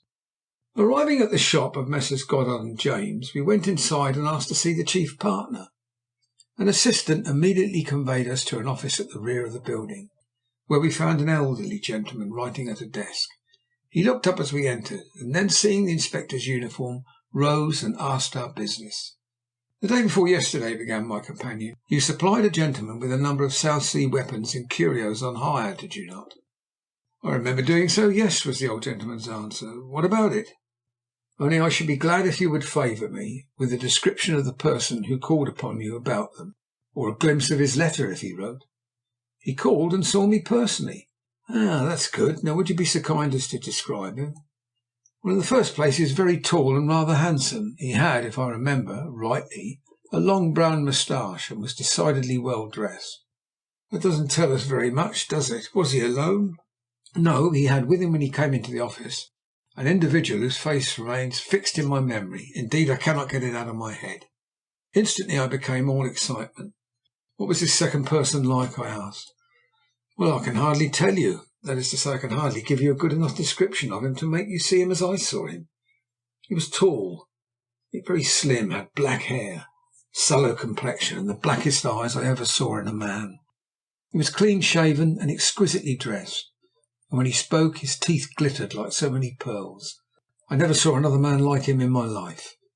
"Nikola for 1,000," I cried, bringing my hand down with a thump upon the table. "It looks as if we're on the track at last," said the Inspector. Then turning to Mr. Goddard again, "And may I ask now what excuse they made to you for wanting these things?" "They did not offer any. They simply paid a certain sum down for the hire of them, gave me their address, and then left." "And the address was?" 83 Charlemagne Street. Our van took the things there and fetched them away last night." "Thank you. And now one or two other questions. What name did the hirer give?" "Eastover." "When they left your shop, how did they go away?" "A cab was waiting at the door for them, and I walked out to it with them." "Were there only two of them, do you think?" "No, there was a third person waiting for them in the cab, and it was that very circumstance which made me anxious to have my things brought back as soon as possible. If I'd been able to, I should have even declined to let them go." "Why so?" "Well, to tell you that would involve a story, but perhaps I'd better tell you. It was in this way. About 3 years ago, through a distant relative, I got to know a man called Draper." "Draper!" I cried. "You don't mean But there, I beg your pardon. Pray go on." "As I say, I got to know this man Draper, who was a South Sea trader. We met once or twice, and then grew more intimate. So friendly did we at last become that I even went so far as to put some money into a scheme he proposed to me. It was a total failure. Draper proved a perfect fraud and a most unbusinesslike person, and all I got out of the transaction was the cases of curios and weapons which this man Eastover hired from me. It was because when I went out with my customers to their cab, I saw this man Draper waiting for them, and I became uneasy about my things. However, all's well that ends well, and as they returned my goods and paid the hire, I must not grumble." "Now tell me what you know of Draper's present life," the Inspector said. "I'm afraid of that I can tell you but little. He's been twice declared bankrupt, and the last time there was some fuss made over his schooner, the Merry Duchess." "Oh, he possesses a schooner, then?" "Oh, yes, a nice boat. She's in the harbour now." "Thank you very much, Mr. Goddard. I am obliged to you for your assistance in this matter." "Don't mention it. I hope that what I have told you may prove of service to you." "I'm sure it will. Good day." "Good day, gentlemen." He accompanied us to the door and then bade us farewell. "Now what are we to do?" I asked. "Well, first I'm going back to the office to put a man on to find this schooner, and then I'm going to take an hour or two's rest. By that time we shall know enough to be able to lay our hands on Dr. Nikola and his victim, I hope." "God grant we may. Where are you going now?" "Back to Potts Point," I answered, whereupon we bade each other farewell and set off in different directions. When I reached Mr. Wetherell's house, I learned from the butler that his master had fallen asleep in the library. Not wishing to disturb him, I inquired the whereabouts of my own bedroom, and on being conducted to it, laid myself down fully dressed upon the bed. So utterly worn out was I that my head had no sooner touched the pillow than I was fast asleep. How long I lay there I do not know, but when I woke it was to find Mr. Wetherell standing beside me, holding a letter in his hand. He was white as a sheet and trembling in every limb. "Read this, Mr. Hatteras," he cried. "For heaven's sake tell me what we are to do." I sat up on the side of the bed and read the letter he handed to me. It was written in what was evidently a disguised hand, on common note paper, and ran: "To Mr. Wetherell, Potts Point, Sydney. Dear Sir, this is to inform you that your daughter is in very safe keeping. If you wish to find her, you'd better be quick about it. What's more, you'd better give up consulting the police and such like, in the hope of getting hold of her. The only way you can get her will be to act as follows. At 8 o'clock tonight, a charter boat will pull down the harbour as far as Shark Point. When you get there, light your pipe 3 times, and someone in a boat nearby will do the same. Be sure to bring with you the sum of £100,000 in gold. And this is most important. Bring with you the little stick you got from China Pete, or do not come at all. Above all, do not bring more than one man. If you do not put in an appearance, you will not hear of your daughter again. Yours obediently, The Man Who Knows." End of Part 2, Chapter 3. Chapter 4. Following up a clue. For some moments after I had perused the curious epistle Mr. Wetherell had brought to my room, I remained wrapped in thought. "What do you make of it?" my companion asked. "I don't know what to say," I answered, looking at it again. "One thing, however, is quite certain, and that is, despite its curious wording, it is intended you should take it seriously." "You think so?" "I do indeed. But I think when the Inspector arrives it would be just as well to show it to him. What do you say?" "I agree with you. Let us defer consideration of it until we see him." When, an hour later, the Inspector put in an appearance, the letter was accordingly placed before him, and his opinion asked concerning it. He read it through without comment, carefully examined the writing and signature, and finally held it up to the light. Having done this, he turned to me and said, "Have you that envelope we found at the Canary Bird, Mr. Hatteras?" I took it out of my pocket and handed it to him. He then placed it on the table side by side with the letter, and through a magnifying glass scrutinized both carefully. Having done so, he asked for the envelope in which it had arrived, but Mr. Wetherell had thrown it into the waste paper basket, and a moment's search brought it to light. Again he scrutinized both the first envelope and the letter, and then compared them with the second cover. "Yes, I thought so," he said. "This letter was written either by Nikola or at his desire. The paper is the same as that he purchased at the stationer's shop we visited." "And what had we better do now?" queried Wetherell, who had been eagerly waiting for his opinion. "We must think," said the Inspector. "In the first place, I suppose you don't feel inclined to pay the large sum mentioned here?" "Not if I can help it, of course," answered Mr. Wetherell. "But if the worst comes to the worst, and I cannot rescue my poor girl any other way, I would sacrifice even more than that." "Well, we will see if we can find her without compelling you to pay anything at all," the Inspector cried. "I've got an idea in my head." "And what is that?" I cried, for I too had been thinking out a plan.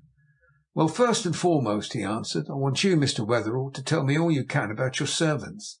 Let us begin with the butler. How long has he been with you?" "Nearly 20 years." "A good and trustworthy servant, I presume?" "To the last degree. I have implicit confidence in him." "Then we may dismiss him from our minds. I think I saw a footman in the hall. How long has he been with you?" "Just about 3 months." "What sort of fellow is he?" "I really couldn't tell you very much. He seems intelligent, quick and willing, and up to his work." "Is your cook a man or a woman?" "A woman.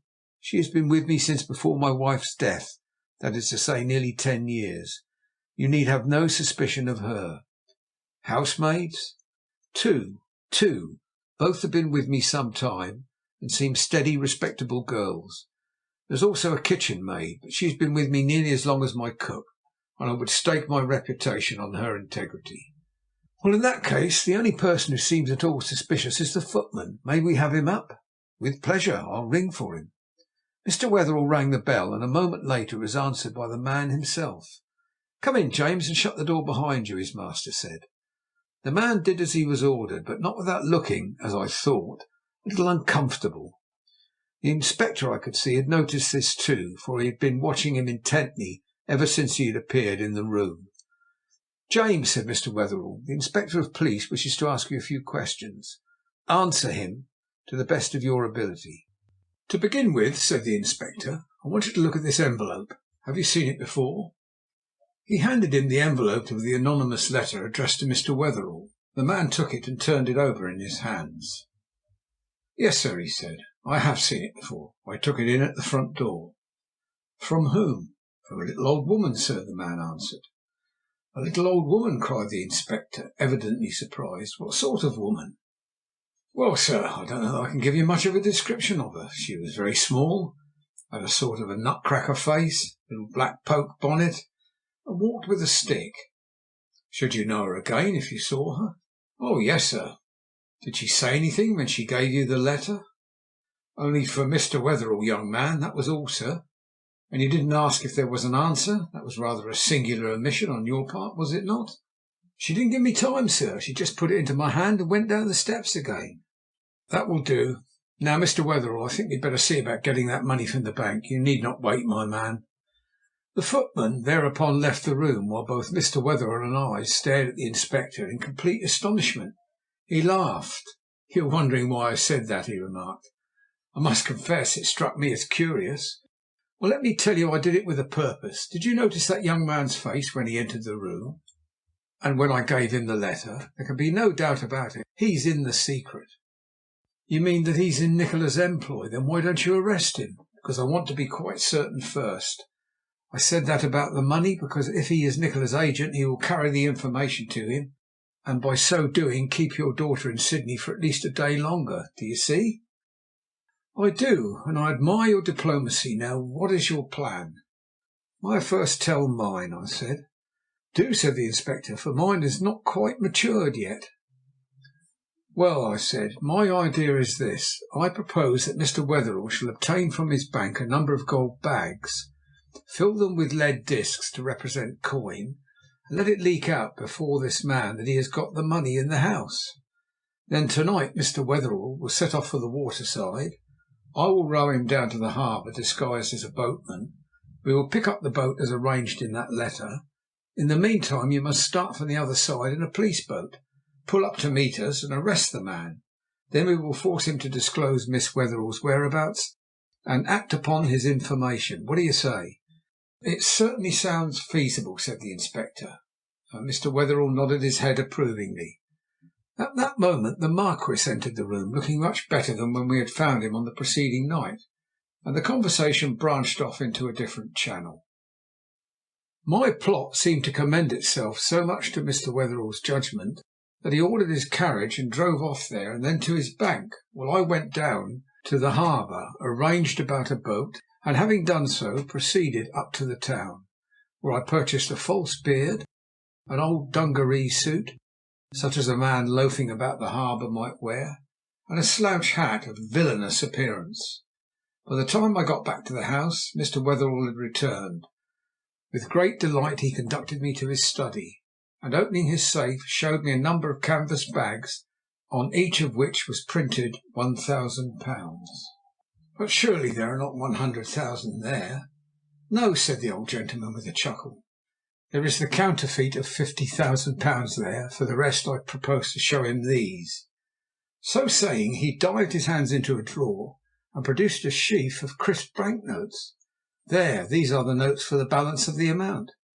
"But surely you are not going to pay? I thought we were going to try and catch the rascals without letting any money change hands." "So we are. Do not be afraid. You will only glance at these notes. You will see that they are dummies, every one of them. They are for me to exhibit to the man in the boat. In the dark they'll pass muster, never fear." "Very good indeed," I said with a laugh. "By the time they can be properly examined we shall have the police at hand ready to capture him." "I believe we shall," the old gentleman cried, rubbing his hands together in delight. "I believe we shall, and a nice example we'll make of the rascals. Nikola thinks he can beat me. I'll show him how mistaken he is." And for some time the old gentleman continued in this strain, confidently believing that he would have his daughter with him again by the time morning came. Nor was I far behind him in confidence. Since Nikola had not spirited her out of the country, my plot seemed to be the one of all others to enable us to regain possession of her. And not only that, but we hoped it would give us an opportunity of punishing those who had so schemed against her. Suddenly an idea was born in my brain, and I instantly acted upon it. "Mr. Wetherell," I said, "supposing when your daughter is safe again, I presume so far as to once more offer myself for your son-in-law, what will you say?" "What will I say?" he cried. "Why, I will tell you that you shall have her, my boy, with 10,000 blessings on your head. I know you now, and since I've treated you so badly, and you've taken such a noble revenge, why, I'll make it up to you, and my name's not Wetherell. But we won't talk any more about that till we have got possession of her. We have other and more important things to think of. What time ought we to start tonight?" "The letter fixes the meeting for 10 o'clock. We'd better be in the boat by 9:30. In the meantime I should advise you to take a little rest. By the way, do you think your footman realizes that you have the money?" "He ought to, for he carried it up to this room for me, and what's more, he has applied for a holiday this afternoon." "That's to carry the information. Very good. Everything is working excellently. Now I'm off to rest for a little while." "I'll follow your example. In the meantime I'll give orders for an early dinner." We dined at 7 o'clock sharp, and at 8:30 I went off to my room to don my disguise. Then, bidding the Marquis good-bye, much to the young gentleman's disgust, for he was most anxious to accompany us, I slipped quietly out of my window, crossed the garden, I hoped unobserved, and went down to the harbour side, where the boat I had chartered was waiting for me. A quarter of an hour later Wetherell's carriage drove up, and on seeing it I went across and opened the door. My disguise was so perfect, for a moment the old gentleman seemed undecided whether to trust me or not, but my voice when I spoke reassured him, and then we set to work carrying the bags of spurious money down to the boat. As soon as this was accomplished we stepped in. I seated myself amidships and got out the oars, Mr. Wetherell taking the yoke lines in the stern. Then we shoved off and made our way out into the harbour. It was a dull, cloudy night, with hardly the sign of a star in the whole length and breadth of heaven, while every few minutes a cold, cheerless wind swept across the water. So chilly indeed was it that before we had gone very far I began to wish I had added an overcoat to my other disguises. We hardly spoke, but pulled slowly down towards the island mentioned in the letter. The strain on our nerves was intense, and I must confess to feeling decidedly nervous as I wondered what would happen if the police boat did not pull up to meet us, as we had that morning arranged. 10:15 chimed from some church ashore as we approached within 100 yards of our destination, and then I rested on my oars and waited. All around us were the lights of bigger craft, but no rowing boat could I see. About 5 minutes before the hour I whispered to Wetherell to make ready, and in answer the old gentleman took a matchbox from his pocket. Exactly as the town clock struck the hour he lit a vesta. It flared a little, then went out. As it did so a boat shot out of the darkness to port. He struck a second and then a third. As the last one burned up and then died away, the man rowing the boat I have just referred to struck a light, then another, in rapid succession. Having finished his display, he took up his oars and propelled his boat towards us. When he was within talking distance, he said in a gruff voice, "Is Mr. Wetherell aboard?" To this my companion immediately answered with a tremble in his voice, "Yes, here I am. Money all right?" "Can you see if I hold it up?" asked Mr. Wetherell. As he spoke, a long black boat came into view on the other side of our questioner, and I pulled slowly towards him. It was the police boat. "No, I don't want to see," said the voice again, "but this is the message I was to give you. Pull in towards Circular Quay and find the maid of the Miss Bark. Go aboard her and take your money down into the cuddy. There you'll get your answer." "Nothing more?" cried Mr. Wetherell. "That's all I was told," answered the man, and then said, "Good night." At the same moment the police boat pulled up alongside him and made fast. I saw a dark figure enter his boat, and the next moment the glare of a lantern fell upon the man's face. I picked up my oars and pulled over to them, getting there just in time to hear the inspector ask the man his name. "James Burbage," was the reply. "I don't know as he's got anything against me. I'm a licensed waterman, I am."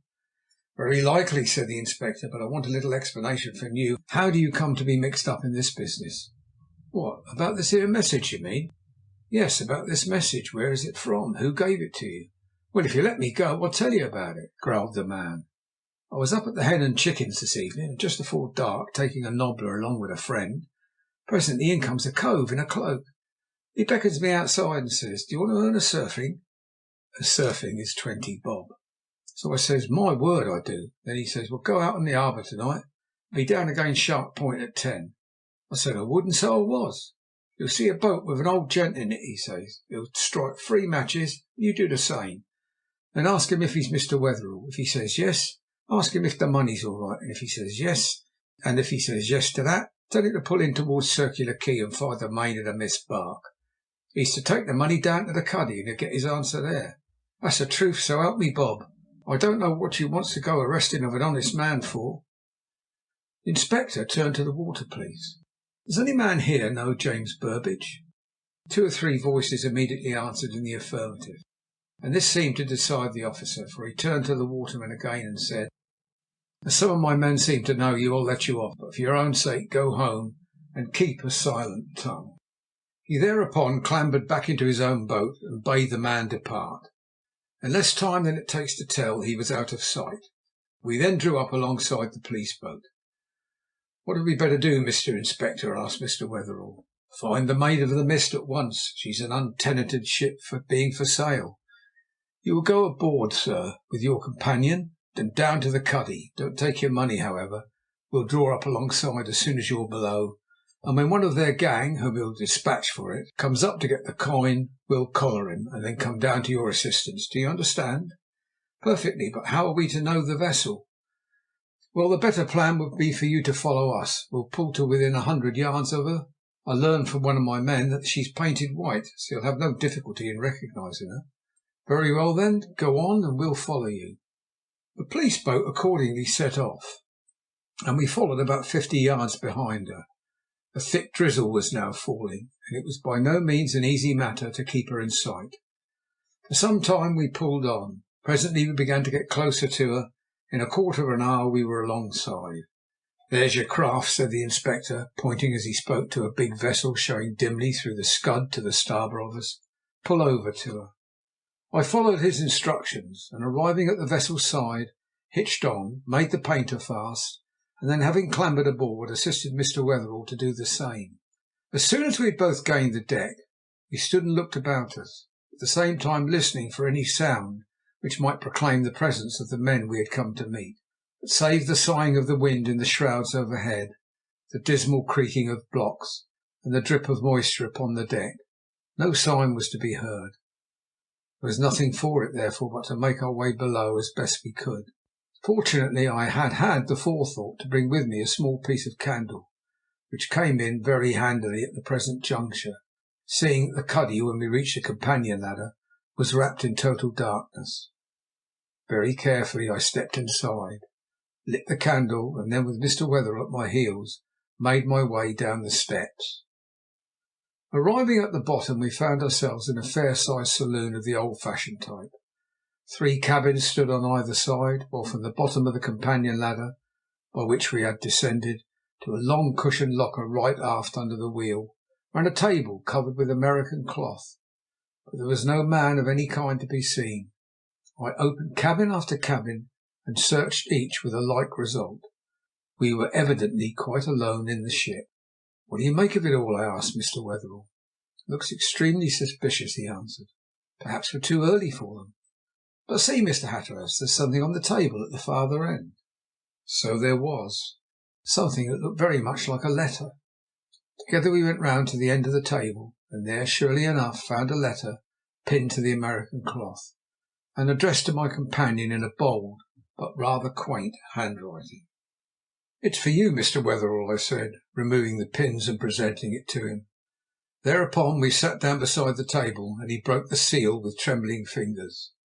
It was not a very long epistle, and ran: "My dear Mr. Wetherell, bags of imitation money and spurious banknotes will not avail you, nor is it politic to arrange that the water police should meet you on the harbour for the purpose of arresting me. You have lost your opportunity, and your daughter accordingly leaves Australia tonight. I will, however, give you one more chance. Take care that you make the most of it. The sum I now ask is 150,000, with a stick given to you by China Pete, and must be paid without inquiry of any sort. If you are agreeable to this, advertise as follows: I will pay W and give stick in the agony column, Sydney Morning Herald, on the 18th, 19th, and 20th of this present month. Arrangements will then be made with you. The Man Who Knows." "Oh, my God, I've ruined it all," said Mr. Wetherell as he put the letter down on the table. "And who knows, I may have killed my poor child." Seeing his misery, I did my best to comfort him, but it was no use. He seemed utterly broken down by the failure of our scheme, and, if the truth must be told, my own heart was quite as heavy. One thing was very certain: there was a traitor in our camp. Someone had overheard our plans and carried them elsewhere. Could it be the footman? If so, he should have it made hot for him when I got sufficient proof against him. I could promise him that most certainly. While I was thinking over this, I heard a footstep on the companion stairs, and a moment later the Inspector made his appearance. His astonishment at finding us alone, reading a letter by the light of one solitary candle, was unmistakable, for he said as he came towards us and sat down: "Why, how's this? Where are the men?" "There are none. We've been nicely sold," I answered, handing him the letter. He perused it without further remark, and when he had done so, sat drumming with his fingers upon the table in thought. "We shall have to look in your own house for the person who has given us away, Mr. Wetherell," he said at last. "The folk who are running this affair are as cute as men are made nowadays. It is a pleasure to measure swords with them. What do you think our next move had better be? Get home as fast as we can. I'll return with you and we'll talk it over. It's no use our remaining here." We accordingly went on deck and descended to our wherry again. This time the Inspector accompanied us, while the police boat set off down the harbour on other business. When we had seen it pull out into the darkness, we threw the imitation money overboard, pushed off for the shore, landed where we had first embarked, and then walked up to Mr. Wetherell's house.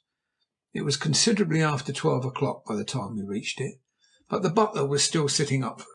His disappointment seemed as keen as ours when he discovered that we had returned without his young mistress. He followed us up to the study with spirits and glasses, and then, at his master's instruction, went off to bed. "Now, gentlemen," began Mr. Wetherell when the door had closed upon him, "let us discuss the matter thoroughly. But before we begin, may I offer you cigars?" The Inspector took one, but I declined, stating that I preferred a pipe. But my pipe was in my bedroom, which was on the other side of the passage, so asking them to wait for me, I went to fetch it. I left the room, shutting the door behind me, but it so happened that the pipe case had been moved, and it was some minutes before I could find it. Having done so, however, I blew out my candle and was about to leave the room, which was exactly opposite the study, when I heard the green baize door at the end of the passage open, and a light footstep came along the corridor. Instantly I stood perfectly still and waited to see who it might be. Closer and closer the step came, till I saw in the half dark the pretty figure of one of the parlour maids. On tiptoe she crept up to the study door, then stooping down listened at the keyhole. Instantly I was on the alert, every nerve strained to watch her. For nearly 5 minutes she stood there, and then with a glance round tiptoed quietly along the passage again, closing the baize door after her. When she was safely out of hearing, I crossed to the study. Both the Inspector and Mr. Wetherell saw that something had happened and were going to question me, but I held up my hand. "Don't ask any questions, but tell me as quickly and as nearly as you can what you have been talking about during the last 5 minutes," I said. "Why?" "Don't stop to ask questions. Believe the importance of my haste. What was it?" "I have only been giving Mr. Wetherell a notion of the steps I propose to take," said the Inspector. "Thank you. Now I'm off. Don't sit up for me, Mr. Wetherell. I'm going to follow up a clue that may put us on the right scent at last. I don't think you'd better come, Mr. Inspector, but I'll meet you here again at 6 o'clock." "You can't explain, I suppose," said the latter, looking a little huffed. "I'm afraid not," I answered, "but I'll tell you this much. I saw one of the female servants listening at this door. She'll be off, if I mistake not, with the news she has picked up, and I want to watch her. Good night." "Good night, and good luck to you." Without another word I slipped off my boots, and carrying them in my hand, left the room and went downstairs to the morning room. This apartment looked out over the garden, and possessed a window shaded by a big tree. Opening it, I jumped out and carefully closed it after me. Then, pausing for a moment to resume my boots, I crept quietly down the path, jumped the low wall, and so passed into the back street. About 50 yards from the tradesmen's entrance, but on the opposite side of the road, there was a big Moreton Bay fig tree. Under this I took my stand and turned a watchful eye upon the house. It was a dark night, so that it would have been extremely difficult for anyone across the way to have detected my presence. For some minutes I waited, and was beginning to wonder if I could have been deceived, when I heard the soft click of a latch, and next moment a small dark figure passed out into the street and closed the gate after it. Then, pausing a moment as if to make up her mind, for the mysterious person was a woman, she set off quickly in the direction of the city. I followed about 100 yards behind her. With the exception of one policeman, who stared very hard at me, we did not meet a soul. Once or twice I nearly lost her, and when we reached the city itself, I began to see that it would be well for me to decrease the difference that separated us, if I did not wish to bid good-bye to her altogether. I accordingly hastened my steps, and in this fashion we passed up one street and down another, until we reached what I cannot help thinking must have been the lowest quarter of Sydney. On either hand were Chinese names and signboards, marine stores, slop shops with pawnbrokers and public houses galore, while in this locality few of the inhabitants seemed to have any idea of what bed meant. Groups of sullen-looking men and women were clustered at the corners, and on one occasion the person I was pursuing was stopped by them. But she evidently knew how to take care of herself, for she was soon marching on her way again. At the end of one long and filthy, dirty street she paused and looked about her.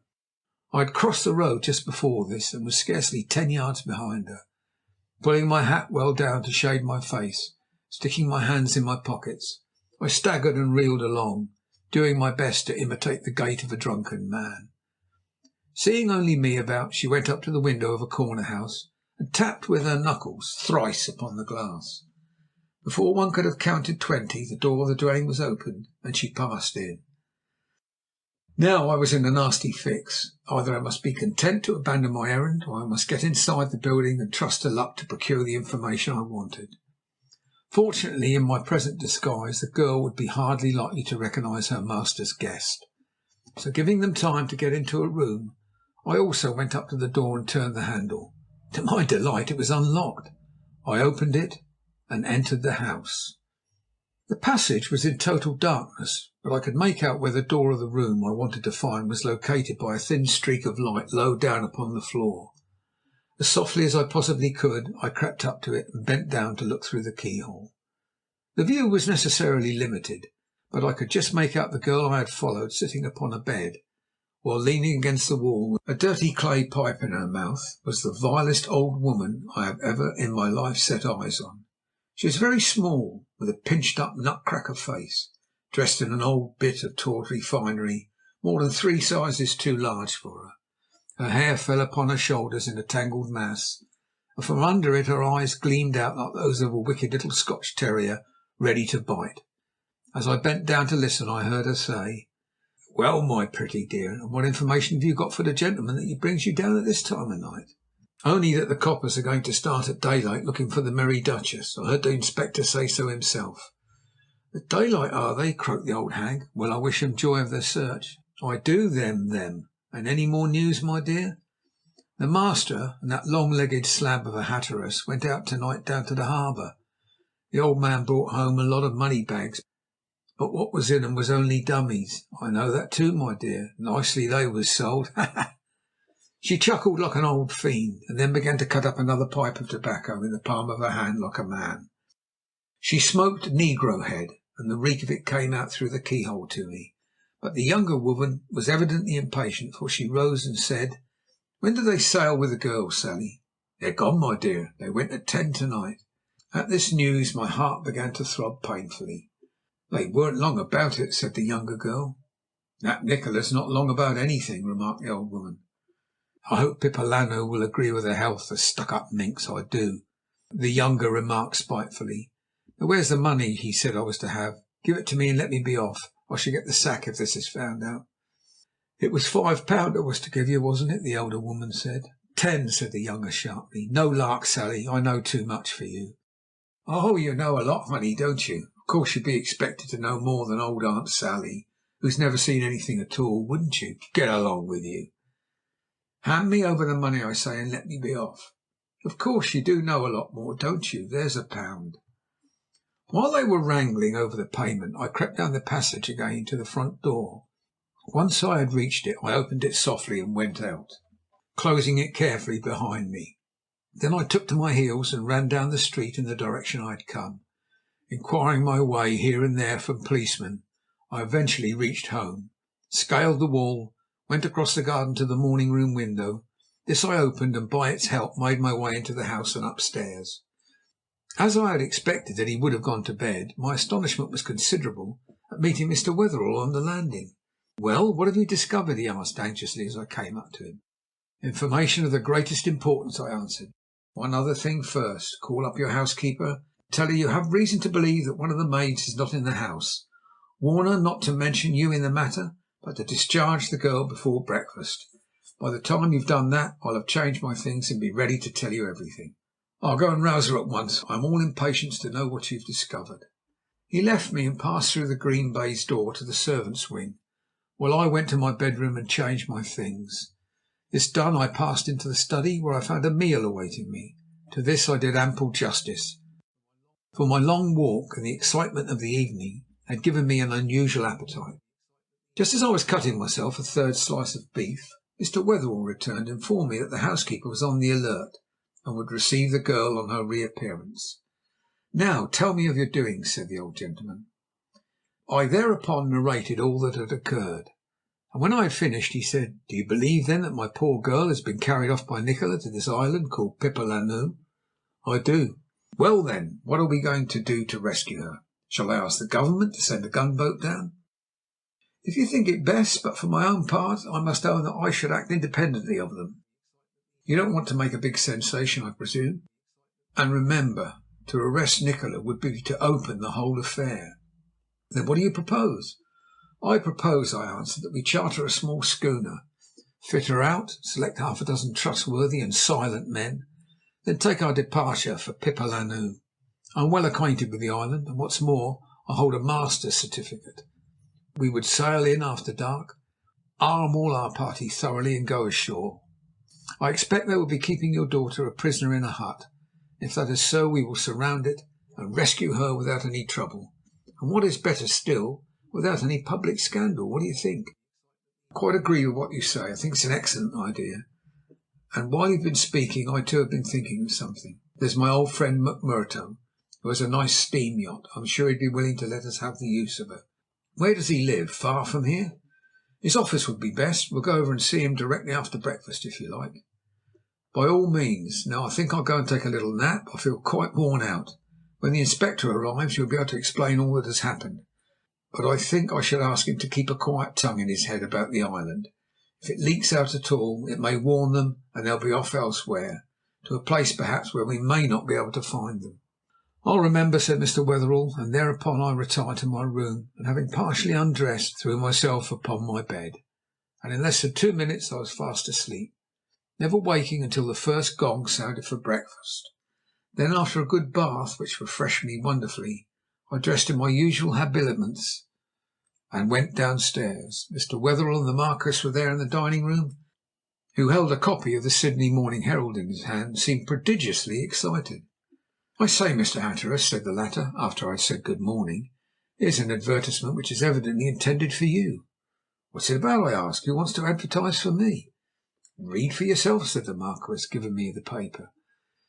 I took it and glanced down the column to which he referred me, until I came to the following: "Richard Hatteras. If this should meet the eye of Mr. Richard Hatteras of Thursday Island, Torres Straits, lately returned from England, and believed to be now in Sydney, he is earnestly requested to call at the office of Messrs. Dawson and Gladman, solicitors, Castlereagh Street, where he will hear of something to his advantage." There could be no doubt at all that I was the person referred to. But what could be the reason of it all? What was there that I could possibly hear to my advantage, save news of Phyllis? And it would be most unlikely that I would learn anything about the movements of the gang who had abducted her from a firm of first-class solicitors such as I understood Messrs. Dawson and Gladman to be. However, it was no use wondering about it, so I dismissed the matter from my mind for the present, and took my place at the table. In the middle of the meal the butler left the room, in response to a ring at the front door. When he returned it was to inform me that a man was in the hall who wished to have a few moments' conversation with me. Asking Mr. Wetherell to excuse me, I left the room. In the hall I found a seedy-looking individual of about middle age. He bowed, and on learning that my name was Hatteras, asked if he might be permitted 5 minutes alone with me. In response I led him to the morning room, and having closed the door, pointed to a seat. "What is your business?" I inquired when he had sat down. "It is a rather curious affair to approach, Mr. Hatteras," the man began. "But to commence, I may be permitted to suggest that you are uneasy in your mind about a person who has disappeared." "You may certainly suggest that if you like," I answered cautiously. "If it were in a man's power to furnish a clue regarding that person's whereabouts, it might be useful to you, I suppose," he continued, craftily watching me out of the corners of his eyes. "Very useful," I replied. "Are you in a position to do so?" "I might possibly be able to afford you some slight assistance," he went on. "That is, of course, provided it were made worth my while." "What do you call worth your while?" "Well, shall we say £500? That's not a large sum for really trustworthy information. I ought to ask 1,000, considering the danger I'm running in mixing myself up with this affair. Only I'm a father myself, and that's why I do it. I see. Well, let me tell you, I consider £500 too much. Well, then I'm afraid we can't trade. I'm sorry. So am I, but I'm not going to buy a pig in a poke. Shall we say 400 then? No, nor 3, 2, or 1. If your information is worth anything, I don't mind giving you £50 for it, but I won't give you a halfpenny more. As I spoke, I rose as if to terminate the interview. Instantly my visitor adopted a different tone. My fault is my generosity, he said. It's the ruin of me. Well, you shall have it for 50. Give me the money and I'll tell you. By no means, I answered. I must hear the information first. Trust to my honour. If what you tell me is worth anything, I'll give you £50 for it. Now, what is it? Well, sir, to begin with, you must understand that I was standing at the corner of Pitt Street an evening or two back when two men passed me talking earnestly together. One of them was a tall, strapping fellow, the other a little chap. Never saw two eviler-looking rascals in my life. Just as they came alongside me, one says to the other, "Don't be afraid, I'll have the girl at the station all right at 8 o'clock sharp." The other said something that I could not catch, and then I lost sight of them. But what I had heard stuck in my head, and so I accordingly went off to the station, arriving there a little before the hour. I hadn't been there long before the smallest of the two chaps I'd seen in the street came onto the platform and began looking about him. By the face of him, he didn't seem at all pleased at not finding the other man waiting for him. A train drew up at the platform, and presently, just before it started, I saw the other and a young lady wearing a heavy veil come quickly along. The first man saw them, gave a little cry of delight. "I thought you'd be too late," says he. "No fear of that," says the other, and jumps into a first-class carriage, telling the girl to get in after him, which she does, crying the while as I could see. Then the chap on the platform says to the other, who was leaning out the window, "Write to me from Burke and tell me how she gets on." "You bet," says his friend, "and don't you forget to keep an eye on Hatteras." "Don't you be afraid," answered the man on the platform. Then the guard whistled and the train went out of the station. Directly I was able to, I got away, and the first thing this morning came on here. Now you have my information, I'll trouble you for that £50. "Not so fast, my friend. Your story seems very good, but I want to ask a few questions first. Had the bigger man, the man who went up to Burke, a deep cut over his left eye?" "Now I come to think of it, he had. I'd forgotten to tell you that." "So it was he then. But are you certain it was Miss Wetherell? Remember, she wore a veil. Could you see if her hair was flaxen in colour?" "Very light it was, but I couldn't see rightly which colour it was." "You sure it was a light colour?" "Quite sure. I could swear to it in a court of law if you wanted me to." "That's all right then, because it shows me your story is a fabrication. Come, get out of this house, or I'll throw you out, you scoundrel. For 2 pins I'll give you such a thrashing you'd remember all your life." "None of that, governor. Don't try it on. Hand us over that 50 quid. With that the scoundrel whipped out a revolver and pointed it at me. But before he could threaten again, I'd got hold of his wrist with one hand, snatched the pistol with the other, and sent him sprawling on his back upon the carpet. "Now, you brute," I cried. "Now what am I going to do with you, do you think? Get up and clear out of the house before I take my boot to you." He got up and began to brush his clothes. "I want my £50," he cried. "You'll get more than you want if you come here again," I said. "Out you go." With that I got him by the collar and dragged him out of the room, across the hall, much to the butler's astonishment, through the front door, and I kicked him down the steps. He fell in a heap on the gravel. "All right, my fine bloke," he said as he lay there. "You wait till I get you outside. I'll fix you up, and don't you make no mistake." I went back to the dining room without paying any attention to his threats. Both Mr. Wetherell and Beckenham had been witnesses of what had occurred, and now they questioned me concerning his visit. I gave them an outline of the story the man had told me, and convinced them of its absurdity. Then Mr. Wetherell rose to his feet. "Now, shall we go and see McMurdo?" "Certainly," I said. "I'll be ready as soon as you are." "You will come with us, I hope, Lord Beckenham?" Wetherell said. "With every pleasure," answered his lordship. And thereupon we went off to get ready. 3/4 of an hour later we were sitting in Mr. McMurdo's office. The upshot of the interview was that Mr. McMurdo fell in with our plans as soon as we had uttered them, and expressed himself delighted to lend his yacht in such a good cause. "I only wish I could come with you," he said, "but unfortunately that is quite impossible. However, you are more than welcome to my boat. I will give you a letter, or send one to the captain, so that she may be prepared for sea today. Will you see about provisioning her, or shall I?" "We will attend to that," said Wetherell. "All the expenses must of course be mine." "As you please about that, my old friend," returned McMurdo. "Where is she lying?" asked Wetherell. The owner gave us the direction, and then, having sincerely thanked him, we set off in search of her. She was a nice craft of about 150 tons burden, and looked as if she ought to be a good sea boat. Chartering a wherry, we were pulled off to her. The captain was below when we arrived, but a hail brought him on deck. Mr. Wetherell then explained our errand, and gave him his owner's letter. He read it through, and having done so, said, "I am at your service, gentlemen. From what Mr. McMurdo says here, I gather there is no time to lose, so with your permission I'll get to work at once. Order all the coal you want. Tell the steward to do the same for anything he may require in his department. The bills must be sent in to me." "Very good, Mr. Wetherell. And what time will you be ready?" "As soon as you are. Can you get away by 3 o'clock this afternoon, think you?" "Well, it'll be a bit of a scramble, but I think we can manage it. Anyhow, I'll do my best, you may be sure of that, sir." "I'm sure you will. There is a grave need for it. Now we'll go back and arrange a few matters ashore.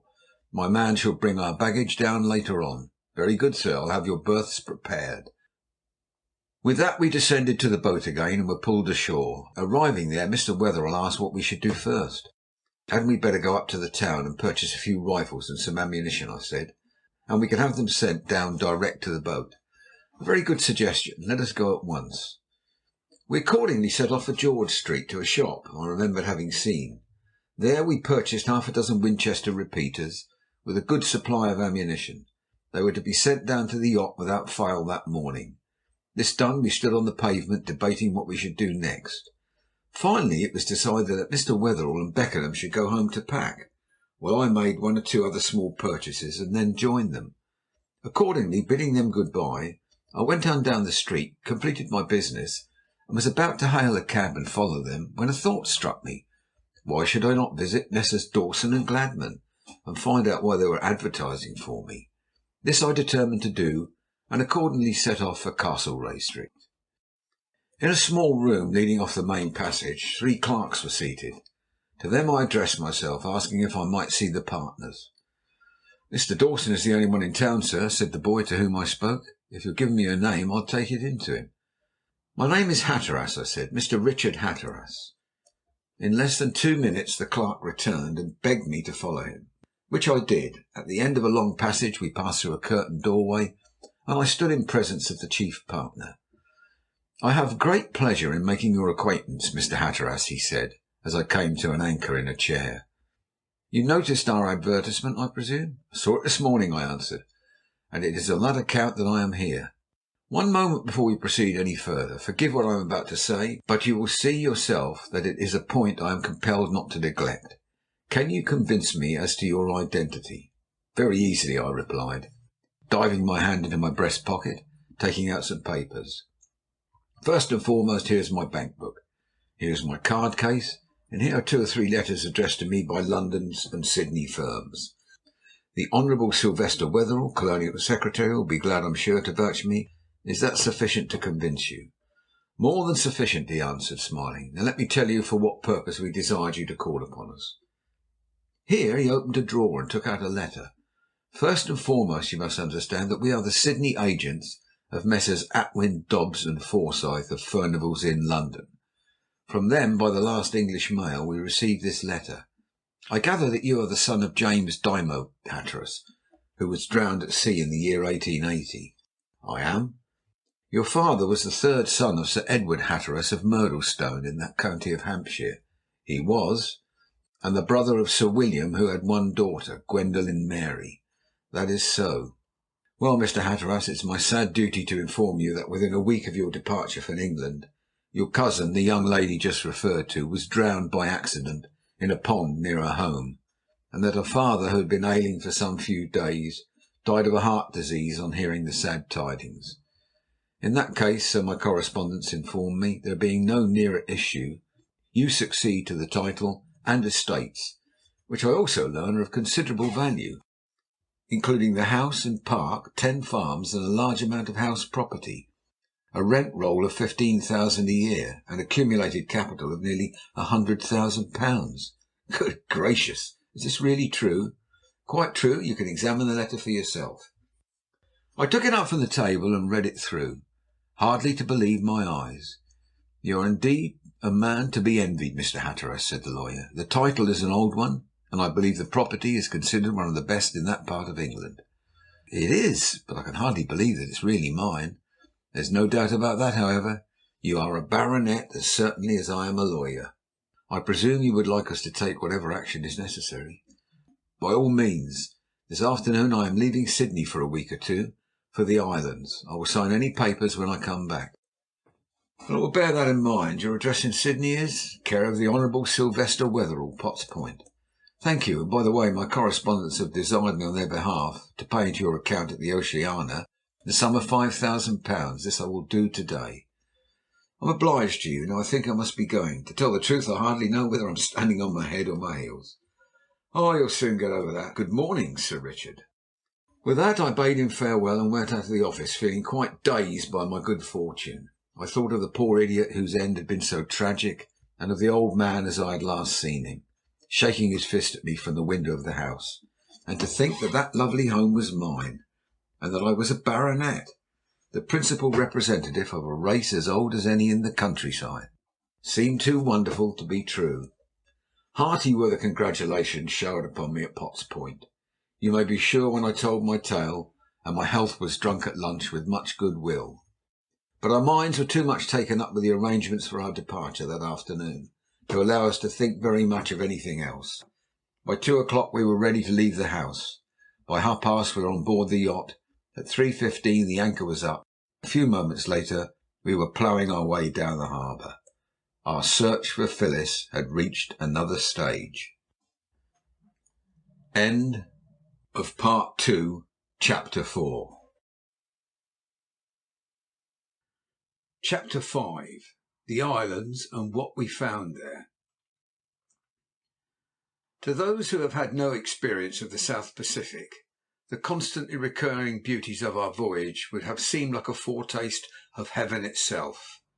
From Sydney until the Loyalty Group lay behind us, we had one long spell of exquisite weather, by night under the winking stars, and by day in the warm sunlight. Our trim little craft ploughed away across the smooth seas, and our only occupation was to promenade or loaf about the decks, and to speculate as to the result of the expedition upon which we had embarked. Having sighted the Isle of Pines, we turned our bows almost due north and headed for the New Hebrides.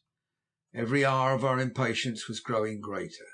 In less than 2 days, all being well, we should be at our destination, and 24 hours after that, if our fortune proved in the ascendant, we ought to be on our way back with Phyllis in our possession once more. And what this would mean to me, I can only leave you to guess. One morning, just as the faint outline of the coast of Antietam was peering up over the horizon ahead, Wetherell and I chanced to be sitting in the bows. The sea was as smooth as glass, and the tinkling of the water round the little vessel's nose as she turned it off in snowy lines from either bow was the only sound to be heard. As usual, the conversation, after wandering into other topics, came back to the subject nearest to our hearts. This led us to make a few remarks anent Nikola and his character. I could not help asking him for an explanation. "You want to know how it is that I'm so frightened of Nikola?" he asked. "Well, to give you my reason will necessitate my telling you a story. I don't mind doing that at all, but what I'm afraid of is that you might be inclined to doubt its probability. However, if you want to hear it, you shall." "I should like to above all things," I replied. "I have been longing to ask you about it for some time past, but could not quite screw up the courage." "Well, in the first place," Mr. Wetherell said, "you must understand that before I became a minister of the Crown, or indeed a member of Parliament at all, I was a barrister with a fairly remunerative practice. That was before my wife's death, and when Phyllis was at school. Up to the time I'm going to tell you about, I had taken part in a no very sensational case, but my opportunity for earning notoriety was, though I did not know it, near at hand. One day I was briefed to defend a man accused of the murder of a Chinaman aboard a Sydney vessel on a voyage from Shanghai. At first there seemed to be no doubt at all as to his guilt, but by a singular chance, with the details of which I will not bore you, I hit upon a scheme which got him off. I remember the man perfectly, and a queer fellow he was. Half-witted, I thought, and by the time of the trial within an ace of dying of consumption. His gratitude was the more pathetic because he had not the wherewithal to pay me. However, he made it up to me in another way. One wet night, a couple of months or so after the trial, I was sitting in my drawing-room listening to my wife's music when a servant entered to tell me that a woman wanted to see me. I went out into the passage to find waiting there a tall, buxom lass of about 25 years of age. She was poorly dressed, but in a great state of excitement. "Are you Mr. Wetherell?" she asked. "The gentleman has defended China Pete in the trial the other day?" "I am," I answered. "What can I do for you? I hope China Pete is not in trouble again." "He's in worse trouble this time, sir," said the woman. "He's dying, and he sent me to fetch you to him before he goes." "What does he want me for?" I asked rather suspiciously. "I dunno," was the girl's reply, "but he's been calling for you all this blessed day. Send for Mr. Wetherell, send for Mr. Wetherell. So off I came when I got back from work to fetch you. If you're a coming, sir, you'd best be quick, for he won't last till morning." "Very well, I'll come with you at once," I said. Then, having told my wife not to sit up for me, I followed my strange messenger out of the house. For nearly an hour we walked on, plunging deeper into the lower quarter of the town, and all through the march my guide maintained a rigid silence, walking a few paces ahead, and only recognizing the fact that I was following her by nodding in a certain direction whenever we arrived at cross thoroughfares or interlacing lanes. At last we arrived at the street she wanted. At the corner she came suddenly to a standstill, and putting her two first fingers into her mouth blew a shrill whistle, after the fashion of street boys. A moment later a shock-headed urchin about 10 years old made his appearance from a dark alley and came towards us. The woman said something to him which I did not catch, then turning sharply to her left hand beckoned me to follow her. From the street itself we passed by way of a villainous alley into a large courtyard where brooded a silence like that of death. Indeed, a more weird and desolate place I don't remember ever having met with. Not a soul was to be seen, and though it was surrounded by houses, only two feeble lights showed themselves. Towards one of these my guide made her way, stopping on the threshold. Upon a panel she rapped with her fingers, and as she did so a window on the first floor opened, and the boy we had met in the street looked out. "How many?" inquired the woman who had brought me in a loud voice. "None now," replied the boy, "but there's been a power of Chinkies hereabouts all the evening, and half an hour ago there was a gent in a cloak." Without waiting to hear any more, the woman entered the house, and I followed close on her heels. The adventure was clearly coming to a head now. When the door had been closed behind us, the boy appeared at the top of a flight of stairs with a lighted candle. We accordingly ascended to him, and having done so, made our way towards the door at the end of the abominably dirty landing. At intervals I could hear the sound of coughing coming from a room at the end. My companion, however, bade me stop, while she went herself into the room, shutting the door after her. I was left alone with the boy, who immediately took me under his protection, and for my undivided benefit performed a series of highly meritorious acrobatic performances upon the feeble banister, to his own danger but apparent satisfaction. Suddenly, just as he was about to commence what I promised to be the most successful item in his repertoire, he paused, lay flat on his stomach upon the floor, craned his head over the side, where once banisters had been, and gazed into the half-dark below. All was quiet as the grave, and then without warning an almond-eyed, pigtailed head appeared on the stairs and looked upwards. Before I could say anything to stop him, the youth had divested himself of his one slipper, taken it in his right hand, leaned over a bit further, and struck the ascending celestial a severe blow on the mouth with the heel of it. There was the noise of a hasty descent, and the banging of the street door a moment later. Then all was still again, and the youngster turned to me. "That was Ah Chong," he said confidently. "He's the sixth Chinky I've landed that way since dark." This important piece of information he closed with a double-jointed oath of remarkable atrocity. Having done so, would have recommenced the performance of acrobatic feats had I not stopped him by asking the reason of his action. He looked at me with a grin. "I dunno, but all I cares is that China Pete in there gives me a sprat, that's a sixpence, for every chinky what I keeps out of the house. He's a rum one, is China Pete. And can't he cough, my word," he concluded. I was about to put another question when the door opened, and the girl who had brought me to the house beckoned me into the room. I entered, and she left me alone with the occupant. Of all the filthy places I have ever seen, and I've had the ill luck to discover a good many in my time, that one eclipsed them all. On the bed, propped up by pillows, and evidently in the last stage of collapse, was a man called China Pete. When we were alone together, he pointed to a box near the bed and signified that I should seat myself. I did so, at the same time taking occasion to express my sorrow at finding him in this lamentable condition. He made no reply to my civilities, but after a little pause found strength enough to whisper, "See if there's anybody at the door." I went across, opened the door, and looked into the passage, but save the boy, who was now sitting on the top step of the stairs at the other end, there was not a soul in sight. I told him this, and having again closed the door, sat down on the box and waited for him to speak. "You did me a good turn, Mr. Wetherell, over that trial," the invalid said at last, "and I couldn't make it worth your while." "Oh, you mustn't let that worry you," I answered soothingly. "You would have paid me if you'd been able." "Perhaps I should, perhaps I shouldn't. Anyhow, I didn't. I want to make it up to you now. Feel under my pillow and bring out what you find there." I did as he directed me, and brought to light a queer little wooden box about 3½ inches long, made of some heavy timber, and covered all over with Chinese inscriptions. At one end was a tiny bit of heavy gold cord, much tarnished. I gave it to him, and he looked at it fondly.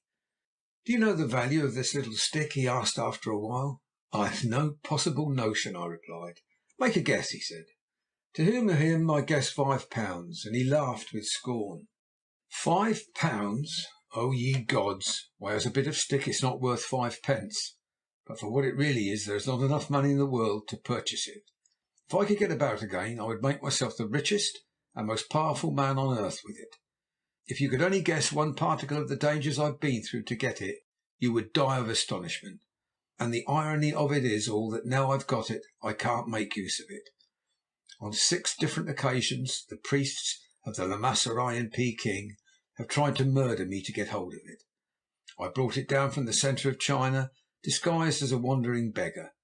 That business connected with the murder of the Chinaman on board the ship against which you defended me was on account of it, and now I lie here dying like a dog, with the key to over 10 millions in my hand. Nikola has tried for 5 years to obtain it, without success, however. He little dreams I've got it after all. If he did, I'd be a dead man by now." "Who is this Nikola, then?" I asked. "Dr. Nikola. Well, he's Nikola, and that's all I can tell you. If you're a wise man, you'll want to know no more. Ask the Chinese mothers nursing their almond-eyed spawn in Peking who he is. Ask the Japanese, ask the Malays, the Hindus, the Burmese, the coal porters in Port Said, the Buddhist priests of Ceylon. Ask the young king of Korea, the men up in Thibet, the Spanish priests in Manila, or the Sultan of Borneo, the ministers of Siam, or the French in Saigon. They'll all know Dr. Nikola and his cat, and take my word, they fear him." I looked at the little stick in my hand and wondered if the man had gone mad. "What do you wish me to do with this?" I asked. "Take it away with you," he answered, "and guard it like your life. And when you have occasion, use it. Remember, you have in your hand what will raise 1,000,000 men and the equivalent of over 10 mil—" At this point a violent fit of coughing seized him and nearly tore him to pieces. I lifted him up a little in the bed, but before I could take my hands away a stream of blood had gushed from his lips. Like a flash of thought I ran to the door to call the girl. The boy on the stairs re-echoed my shout, and in less time than it takes to tell, the woman was in the room. But we were too late. China Pete was dead. After giving her all the money I had about me to pay for the funeral, I bade her good-bye, and with the little stick in my pocket returned to my home. Once there, I sat myself down in my study, took my legacy out of my pocket and carefully examined it. As to its peculiar power and value, as described to me by the dead man, I hardly knew what to think. My own private opinion was that China Pete was not sane at the time he told me. And yet, how was I to account for the affray with the Chinaman on the boat? and the evident desire of the Celestials in Sydney had to obtain the information concerning it. After half an hour's consideration of it, I locked it up in a drawer of my safe and went upstairs to bed. Next day China Pete was buried, and by the end of the month I had well nigh forgotten that he had ever existed, and had hardly thought of his queer little gift, which still reposed in the upper drawer of my safe, but I was to hear more of it later on. One night, about a month after my coming into possession of the stick, my wife and I entertained a few friends at dinner. As the clock struck 11, I said good night to the last of my guests upon the doorstep. The carriage had not gone 50 yards down the street before a hansom drew up before my door, and a man dressed in a heavy cloak jumped out, bidding the driver wait for him as he ran up my steps. "Mr. Wetherell, I believe," he said. I nodded and wished him good evening, at the same time asking his business. "I will tell you with pleasure," he answered. "You will permit me 5 minutes alone with you? It's most important. As I leave Sydney early tomorrow morning, you will see that there is not much time to spare." I led the way into the house and to my study, which was in the rear overlooking the garden. Once there, I bade him be seated, taking up my position at my desk. Then, in the light of the lamp, I became aware of the extraordinary personality of my visitor. He looked at me very searchingly for a moment, and then said, "My business will surprise you a little, I expect, Mr. Wetherell. First, if you will allow me, I will tell you something about myself, and then ask you a question. You must understand that I am pretty well known as an Eastern traveller. From Port Said to the Kuriles, there is hardly a place with which I am not acquainted. I have a hobby. I am a collector of Eastern curios, but there is one thing I have never been able to obtain, and that is Chinese executioner's symbol of office." "How can I help you in that direction?" I asked, completely mystified. "By selling me the one that has lately come into your possession," he said. "It is a little black stick about 3 inches long, covered with Chinese characters. I happened to hear, quite by chance, that you had one in your possession, and I have taken a journey of some thousands of miles to endeavour to purchase it from you." I went across to the safe, unlocked it, and took out the little stick China Pete had given me. When I turned round, I almost dropped it with surprise as I saw the look of eagerness that rose in my visitor's face. But he pulled himself together and said, as calmly as he had yet addressed me, "That is the very thing. If you will allow me to purchase it, I will complete my collection. What value do you place upon it?" "I have no notion of its worth," I answered, putting it down on the table and looking at it. Then in a flash a thought came into my brain, and I was about to speak when he addressed me again. "Of course, my reason for wishing to buy it is rather a hare-brained one, but if you care to let me have it, I will give you £50 for it with pleasure." "Not enough, Dr. Nikola," I said with a smile.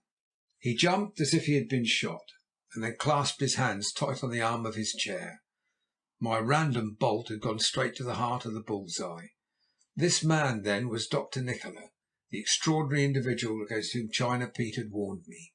I was determined now that, come what might, he should not have the stick. "Do you not consider the offer I made you a good one, then, Mr. Wetherell?" he asked. "I'm sorry to say I don't think the stick is for sale," I answered.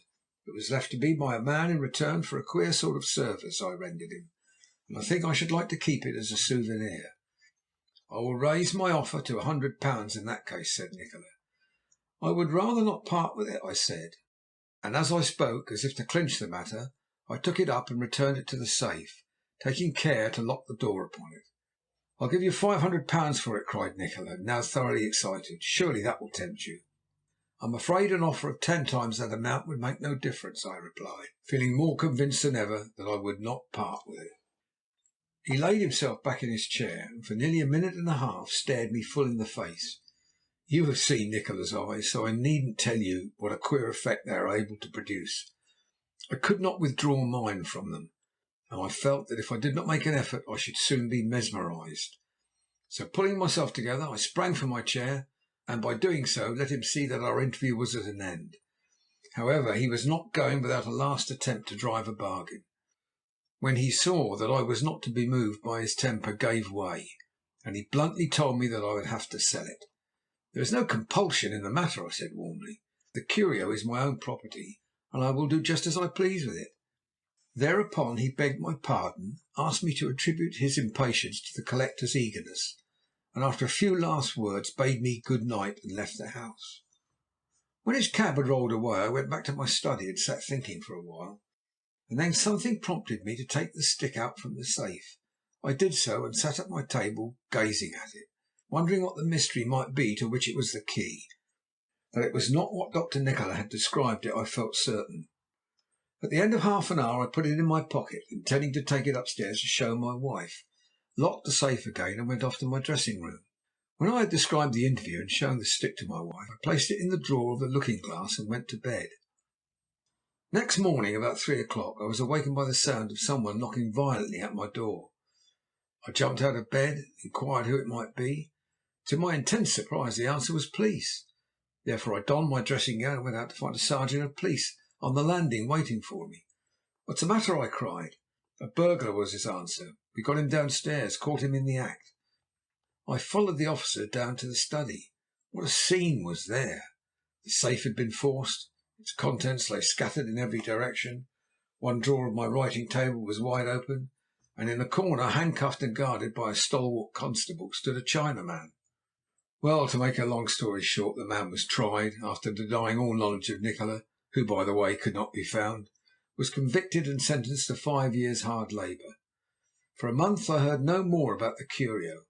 Then a letter arrived from an English solicitor in Shanghai, demanding from me, on behalf of a Chinaman residing in that place, a little wooden stick covered with Chinese characters, which was said to have been stolen by an Englishman, known in Shanghai as China Pete. This was very clearly another attempt on Nikola's part to obtain possession of it, so I replied to the effect that I could not entertain the request. A month or so later, I cannot however be particular as to the exact date, I found myself again in communication with Nikola, this time from South America. But there was this difference this time. He used undisguised threats, not only against myself in the event of my still refusing to give him what he wanted, but also against my wife and daughter. I took no notice, with the result that my residence was again broken into, but still without success. Now I no longer locked the talisman up in the safe, but hid it in a place where I knew no one could possibly find it. My mind, you will see, was perfectly made up. I was not going to be driven into surrendering it. One night, a month after my wife's death, returning to my house, I was garrotted and searched within 100 yards of my own front door, but my assailants could not find it on me. Then peculiar pressure from other quarters was brought to bear. My servants were bribed, and my life became almost a burden to me. What was more, I began to develop that extraordinary fear of Nikola, which seems to seize upon everyone who has had any dealings with him. When I went home to England some months back, I did it because my spirits had got into such a depressed state that I could not remain in Australia. But I took care to deposit the stick with my plate in the bank before I left. There it remained till I returned, when I put it back in its old hiding place again. The day after I reached London, I happened to be crossing Trafalgar Square, believing that I had left him at least 10,000 miles away. You may imagine my horror when I saw Dr. Nikola watching me from the other side of the road. Then and there I returned to my hotel, bade Phyllis pack with all possible dispatch, and that same afternoon we started to return to Australia. The rest you know. Now what do you think of it all? It's an extraordinary story. Where is the stick at the present moment? In my pocket. Would you like to see it? Very much, if you would permit me to do so. He unbuttoned his coat, and from a carefully contrived pocket under the arm drew out a little piece of wood, exactly the length and shape he had described. I took it from him and gazed at it carefully. It was covered all over with Chinese writing, a piece of gold silk attached to the handle. There was nothing very remarkable about it, but I must own I was strangely fascinated by it when I remembered the misery it had caused, the changes and chances it had brought about, the weird story told by China Pete, and all the efforts that had been made by Nikola to obtain possession of it. I gave it back to its owner, and then stood looking out over the smooth sea, wondering where Phyllis was and what she was doing. Nikola, when I met him, would have a heavy account to settle with me, and if my darling reported any further cruelty on his part, I would show no mercy. But why had Mr. Wetherell brought the curio with him now? I put the question. For one very good reason, he answered. If it's the stick that Nikola is after, as I have every right to suppose, He may demand it as a ransom for my girl, and I am quite willing to let him have it. The wretched thing has caused sufficient misery to make me only too glad to be rid of it. I hope, however, we shall be able to get her without giving it up, I said. Now let's go aft to lunch. The day following we were within 100 miles of our destination, and by midday of the day following that again we were near enough to render it advisable to hold a council over our intended movements. Accordingly, a little before lunchtime, the Marquis, Wetherell, the skipper and myself met under the after awning to consider our plan of war. "The first matter to be taken into consideration, I think, Mr. Wetherell," said the skipper, "is the point to which side of the island we shall bring you upon." "You will be able to settle that," answered Wetherell, looking at me. "You are acquainted with the place and can best advise us." "I will do so to the best of my ability," I said, sitting down on the deck and drawing an outline with a piece of chalk. "The island is shaped like this. There is no reef. Here is the best anchorage, without doubt, but here is the point where we shall be most likely to approach without being observed. The trend of the land is all upward from the shore, and, as far as I remember, the most likely spot for a hut. If they are detaining Miss Wetherell there, as we suppose, we will be on a little plateau looking south, and hard by the only water on the island." "And what sort of anchorage shall we get there, do you think?" asked the skipper, who very properly wished to run no risk with his owner's boat. "Mostly coral, none too good perhaps, but as we shall have steam up, quite safe enough." "And how do you propose we shall reach the hut when we land?" "I have been thinking that out," I said. "I have come to the conclusion that the best plan would be for us to approach the island after dark, to heave to about 3 miles out, and pull ashore in the boat. We will then ascend the hill by the eastern slope and descend upon them. They will probably not expect us from that quarter, and it will at least be easier than climbing the hill in the face of heavy fire. What do you say?" They all agreed that it seemed practicable. "Very good then," said the skipper. "We'll have lunch, and afterwards begin our preparations." Then, turning to me, "I'll get you to come into my cabin, Mr. Hatteras, by and by, and take a look at the Admiralty chart, if you will. You'll be able to probably tell me if you think it can be relied on." "I'll do so with pleasure," I answered, and then we went below. Directly our meal was over, I accompanied the skipper to look at the chart, and upon it we marked our anchorage. Then an adjournment was made aft, and our equipment of rifles and revolvers thoroughly overhauled. We had decided earlier that our landing party should consist of 8 men: Wetherell, Beckenham, the mate of the yacht, myself, and 4 of the crew, each of whom would be supplied with a Winchester repeating rifle, a revolver, and a dozen cartridges. Not a shot was to be fired, however, unless absolutely necessary, and the greatest care was to be taken in order to approach the hut, if possible, without disturbing its inmates. When the arms had been distributed and carefully examined, the 16-foot surf boat was uncovered, and preparations were made for hoisting her overboard. By the time this was done it was late in the afternoon, and almost soon enough for us to be thinking about overcoming the distance which separated us from our destination. About dusk I was standing aft, leaning against the taffrail, when Beckenham came up and stood beside me. It was wonderful what a difference these few months had made in him. He was now as brown as a berry, and as fine-looking a young fellow as any man could wish to see. "We shall be picking up the island directly," I said, as he came to an anchor alongside me. "Do you think you ought to go to-night? Remember, you will run the risk of being shot." "I've thought of that," he said, "and I believe it's my duty to do my best to help you and Mr. Wetherell. What would your father say if he knew?" "He would say that I only did what was right. I've just been writing to him, telling him everything. If anything should happen to me, you will find the letter on the chest of drawers in your cabin. I know you will send it on to him. But if we both come out of it safely and rescue Miss Wetherell, I'm going to ask a favour." "Granted, before I know what it is." "It isn't a very big one. I want you to let me be your best man at your wedding." "You shall, and a better I could not possibly desire." "I like to hear you say that. We've been through a good deal together since we left Europe, haven't we?" "We have, and to-night will bring it to a climax, or I'm much mistaken." "You think Nikola will show fight?" "Not a doubt about it, I should think. If he finds himself cornered, he'll probably fight like a demon. It's Baxter I want to meet. Nikola is my man. I've a big grudge against him, and I want to pay it. How little we thought when we were cruising about Bournemouth Bay together that within such a short space of time we should be sailing in the South Pacific on such an errand. It seems almost too strange to be possible." So it does. All's well that ends well, however. Let's hope we're going to be successful tonight. Now I'm going on to the bridge to see if I can pick up the land ahead." I left him and went forward to the captain's side. Dusk had quite fallen by this time, rendering it impossible to see very far ahead. A hand had been posted in the fore-rigging as a lookout, and every moment we expected to hear his warning cry. But nearly an hour passed, and still it did not come. And then suddenly the shout rang out, "Land ahead!" and we knew that our destination was in sight.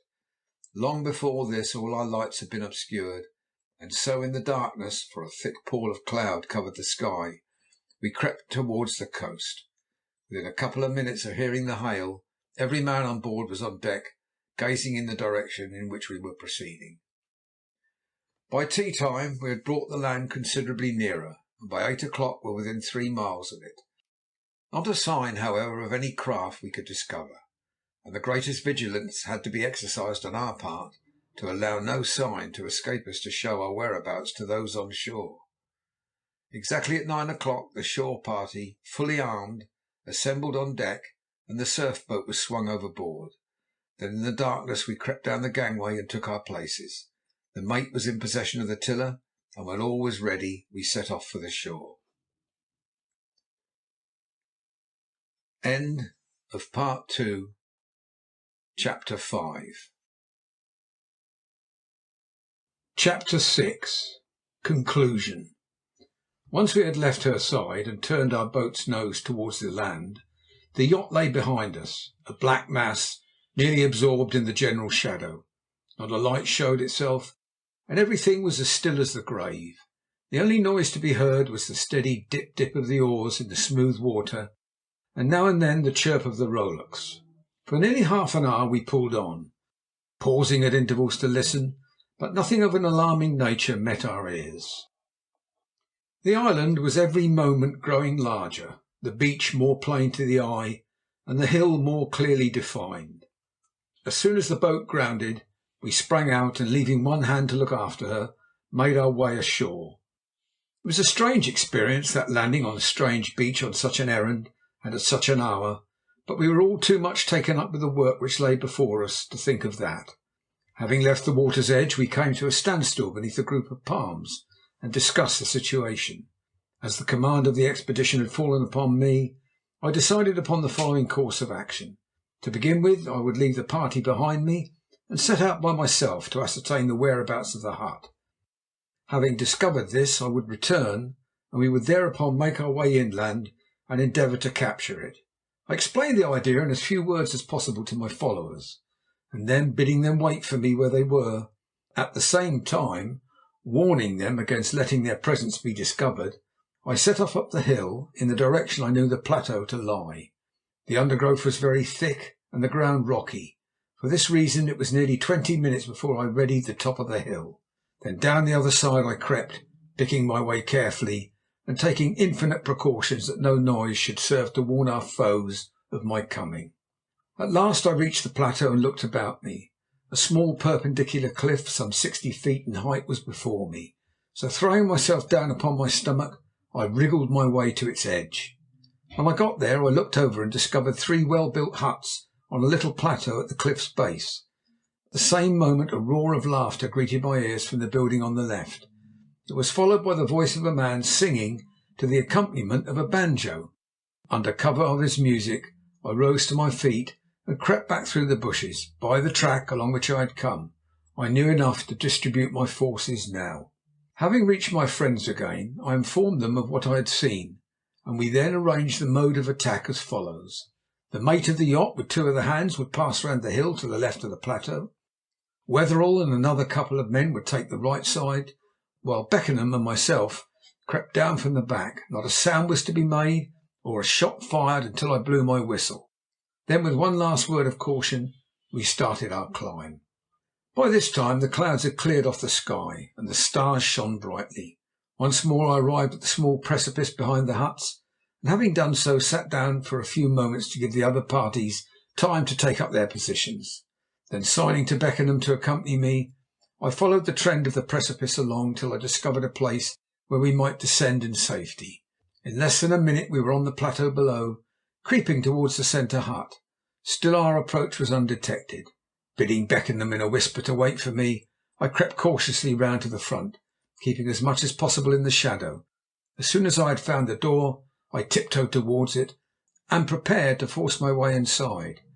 But I had an adventure in store for me which I had not anticipated.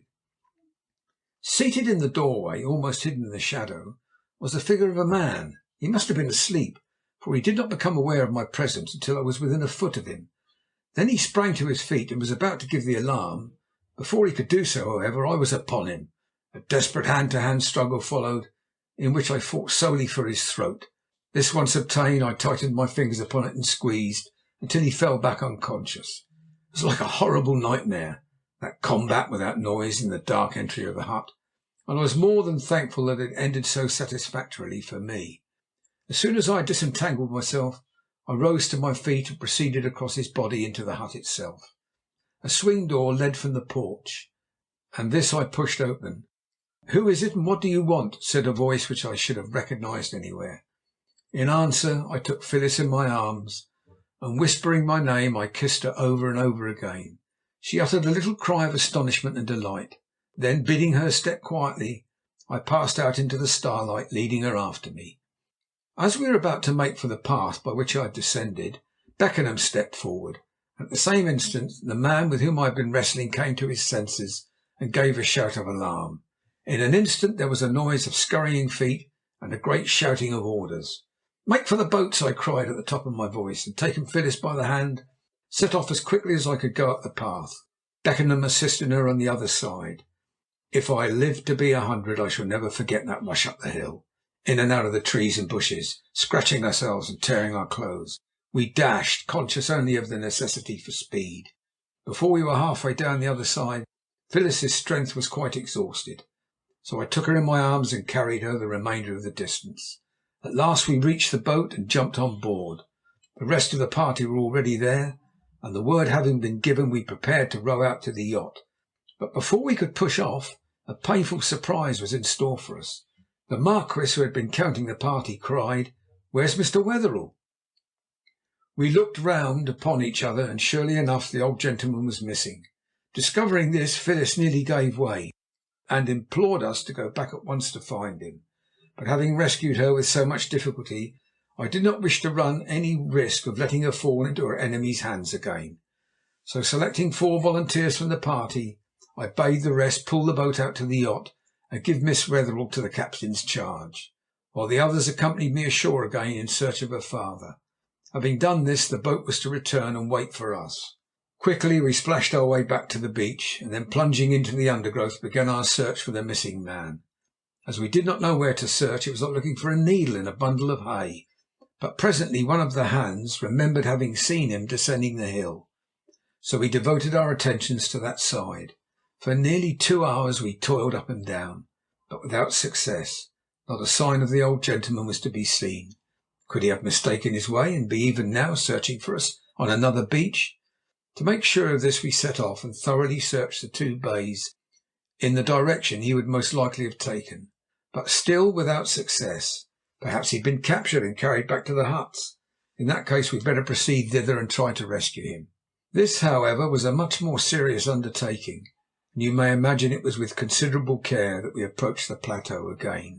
When we reached it, the huts were quiet as when I had first made their acquaintance. Not a sound came up to the top of the little precipice, save the rustling of the wind and the palms at its foot. It seemed difficult to believe that there had been such a tumult on the spot so short a time before. Again, with infinite care, we crept down to the buildings, this time, however, without encountering a soul. The first was empty, so was the second, so was the third. The result was quite unexpected, and rendered the situation even more serious than before. By the time we had thoroughly explored the plateau and its surroundings, it was nearly daylight, and still we had discovered no trace of the missing man. Just as the sun rose above the sea line, we descended the hill again, and I commenced a second search along the beach, with no better luck, however, than on the previous occasion. Wetherell and our assailants seemed to have completely disappeared from the island. About 6 o'clock, thoroughly worn out, we returned to the spot where the boat was waiting for us. What was to be done? We could not, for obvious reasons, leave the island and abandon the old gentleman to his fate, and yet it seemed useless to remain there looking for him, when he might have been spirited away elsewhere. Suddenly one of the crew, who had been loitering behind, came into view waving something in his hand. As he approached we could see that it was a sheet of paper, and when he gave it into my hands I read as follows: "If you cross the island to the north beach you will find a small cliff in which is a large cave a little above high water mark. There you will discover the man for whom you are searching." There was no signature to this epistle, and the writing was quite unfamiliar to me, but I had no reason to doubt its authenticity. "Where did you discover this?" I inquired of the man who had brought it. "Fastened to one of them prickly bushes up on the beach there, sir," he answered. "Well, the only thing for us to do now is to set off to the north shore and hunt for the cave. Two of you had better take the boat back to the yacht and ask the captain to follow us round." As soon as the boat was under way we picked up our rifles and set off for the north beach. It was swelteringly hot by this time, and, as may be imagined, we were all dead tired after our long night's work. However, the men knew they would be amply rewarded if we could effect the rescue of the man for whom we had been searching, so they pushed on. At last we turned the cape and entered the bay, which constituted the north end of the island. It was not a large beach on this side, but it had at its western end a curious line of small cliffs, in the centre of which a small black spot could be discerned, looking remarkably like the entrance to a cave.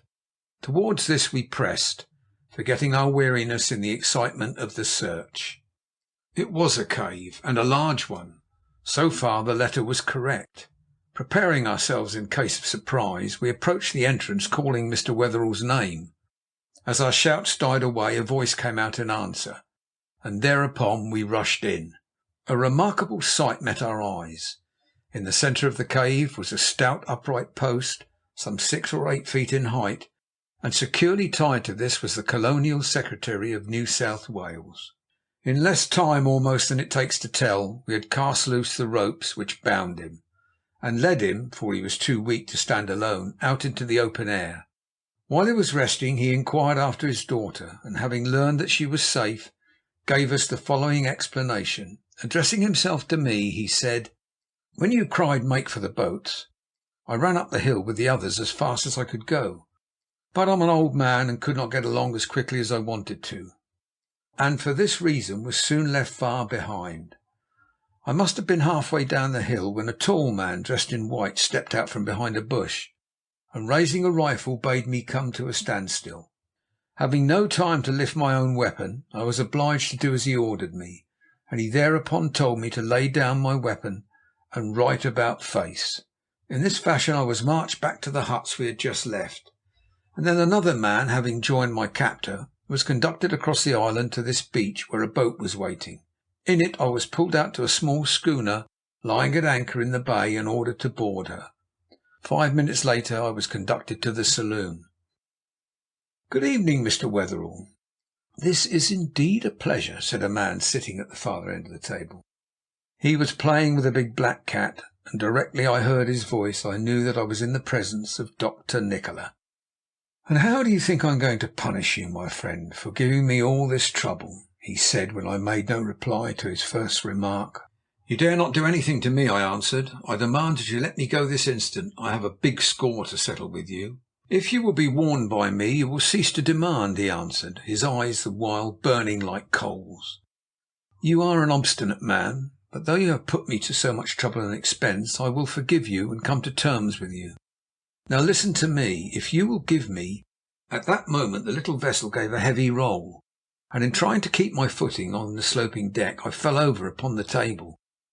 As I did so the little Chinese stick slipped out of my pocket and went rolling along directly into Nikola's hands.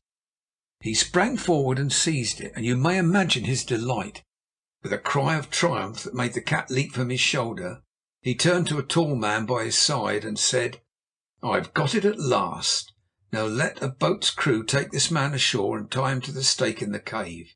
Then devise some means of acquainting his friends of his whereabouts. Be quick, for we sail in an hour." Having given these orders, he turned to me again and said: "Mr. Wetherell, this is the last transaction we shall probably ever have together. All things considered, you are lucky in escaping so easily.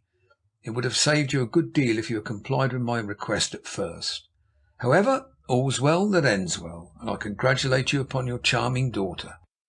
Now good-bye. In an hour I am off to effect a coup with this stick, the magnitude of which you would never dream. One last word of advice. Pause a second time, I entreat, before you think of balking Dr. Nikola. I was going to reply when I was twisted round and led up on deck, where that scoundrel Baxter had the impudence to make me a low bow. In less than a quarter of an hour I was fastened to the post in that cave. The rest you know. Now let us get on board. I see the boat is approaching. As soon as the surf boat had drawn up on the beach, we embarked and were pulled out to the yacht. In a few moments we were on deck, and Phyllis was in her father's arms again. By midday the island had disappeared under the sea line, and by nightfall we were well on our way back to Sydney. That evening after dinner Phyllis and I patrolled the deck together, and finally came to a standstill aft. It was as beautiful an evening as any man or woman could desire.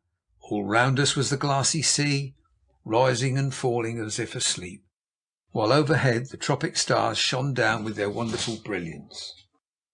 "Phyllis," I said, taking my darling's hand in mine and looking into her face, "what a series of adventures we have both passed through since that afternoon I first saw you in the Domain. Do you know that your father has at last consented to our marriage?" "I do, and as it's to you, Dick, I owe my rescue," she said, coming a little closer to me. "He could do nothing else. You have a perfect right to me." "I have, and I mean to assert it," I answered. "If I had not found you I should never have been happy again.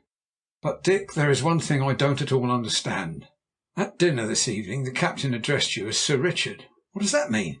"Why, of course you've not heard," I cried. "Well, I think it means that though I cannot make you a marchioness, I can make you a baronet's wife. It remains with you to say whether you will be Lady Hatteras or not." Then I explained how I had inherited the title and estates. Her only reply was to kiss me softly on the cheek. She had scarcely done so before her father and Beckenham came along the deck. "Now, Phyllis," said the former, leading her to a seat, "supposing you give us the history of your adventures. Remember, we have heard nothing yet." "Very well. Where shall I begin? At the moment I left the house for the ball? Very good. Well, you must know that when I arrived at Government House I met Mrs. Mayford, the lady who had promised to chaperon me, in the cloak-room, and we passed into the ballroom together.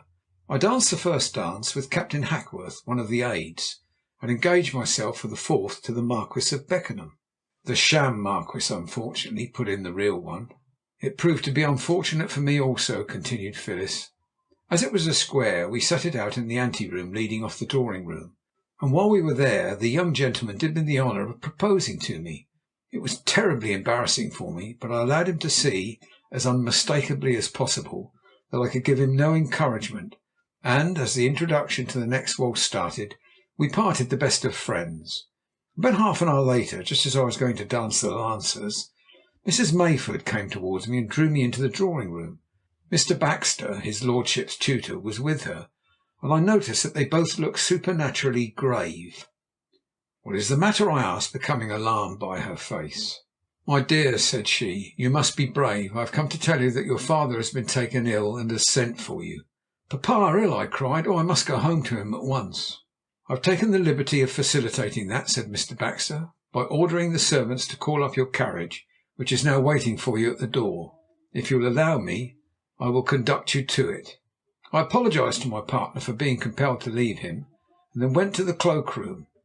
As soon as I was ready I accompanied Mr. Baxter to the door, where the brougham was waiting. Without looking at the coachman I got in, at the same time thanking my escort for his kindness. He shut the door and cried "Home" to the coachman. Next moment we were spinning down the drive. As I was far too much occupied thinking of you, papa, I did not notice the direction we were taking, and it was not until the carriage stopped before a house in a back street that I realized that something was wrong. Then the door was opened, and a gentleman in evening dress begged me to alight. I did so almost without thinking what I was doing. "I am sorry to say your father is not at all well, Miss Wetherell," said the person who helped me out. "If you will be good enough to step into my house, I will let the nurse take you to him." Like a person in a dream I followed him into the dwelling. "Where is my father, and how is it that he is here?" I cried, beginning to get frightened. "You will know all when you see him," said my companion, throwing open the door of a bedroom. I went in, and that door was also shut upon me. Then I turned and faced the man. "What was he like?" cried Wetherell. "He was the man you were telling us about at dinner, Dr. Nikola." "Ah, and then?" "He politely but firmly informed me that I was his prisoner, and that until you gave up something he had for years been trying to obtain, he would be compelled to detain me. I threatened, entreated, and finally wept, but he was not to be moved. He promised that no effort should be spared to make me comfortable, but he could not let me go until you had complied with his request. So I was kept there until late one night, when I was informed that I must be ready to leave the house. A brougham was at the door, and in this, securely guarded, I was conducted to the harbour, where a boat was in waiting. In this we were rowed out to a schooner, and I was placed on board her. A comfortably furnished cabin was allotted to me, and everything I could possibly want was given me. But though the greatest consideration in all other matters was shown me, I could gather nothing of where we were going or what my fate was to be, nor could I discover any means of communicating with the shore. About midnight we got under way and commenced our voyage. Our destination was the island where you found me." "And how did Nikola treat you during the voyage and your stay on Pipa Lannu?" I asked.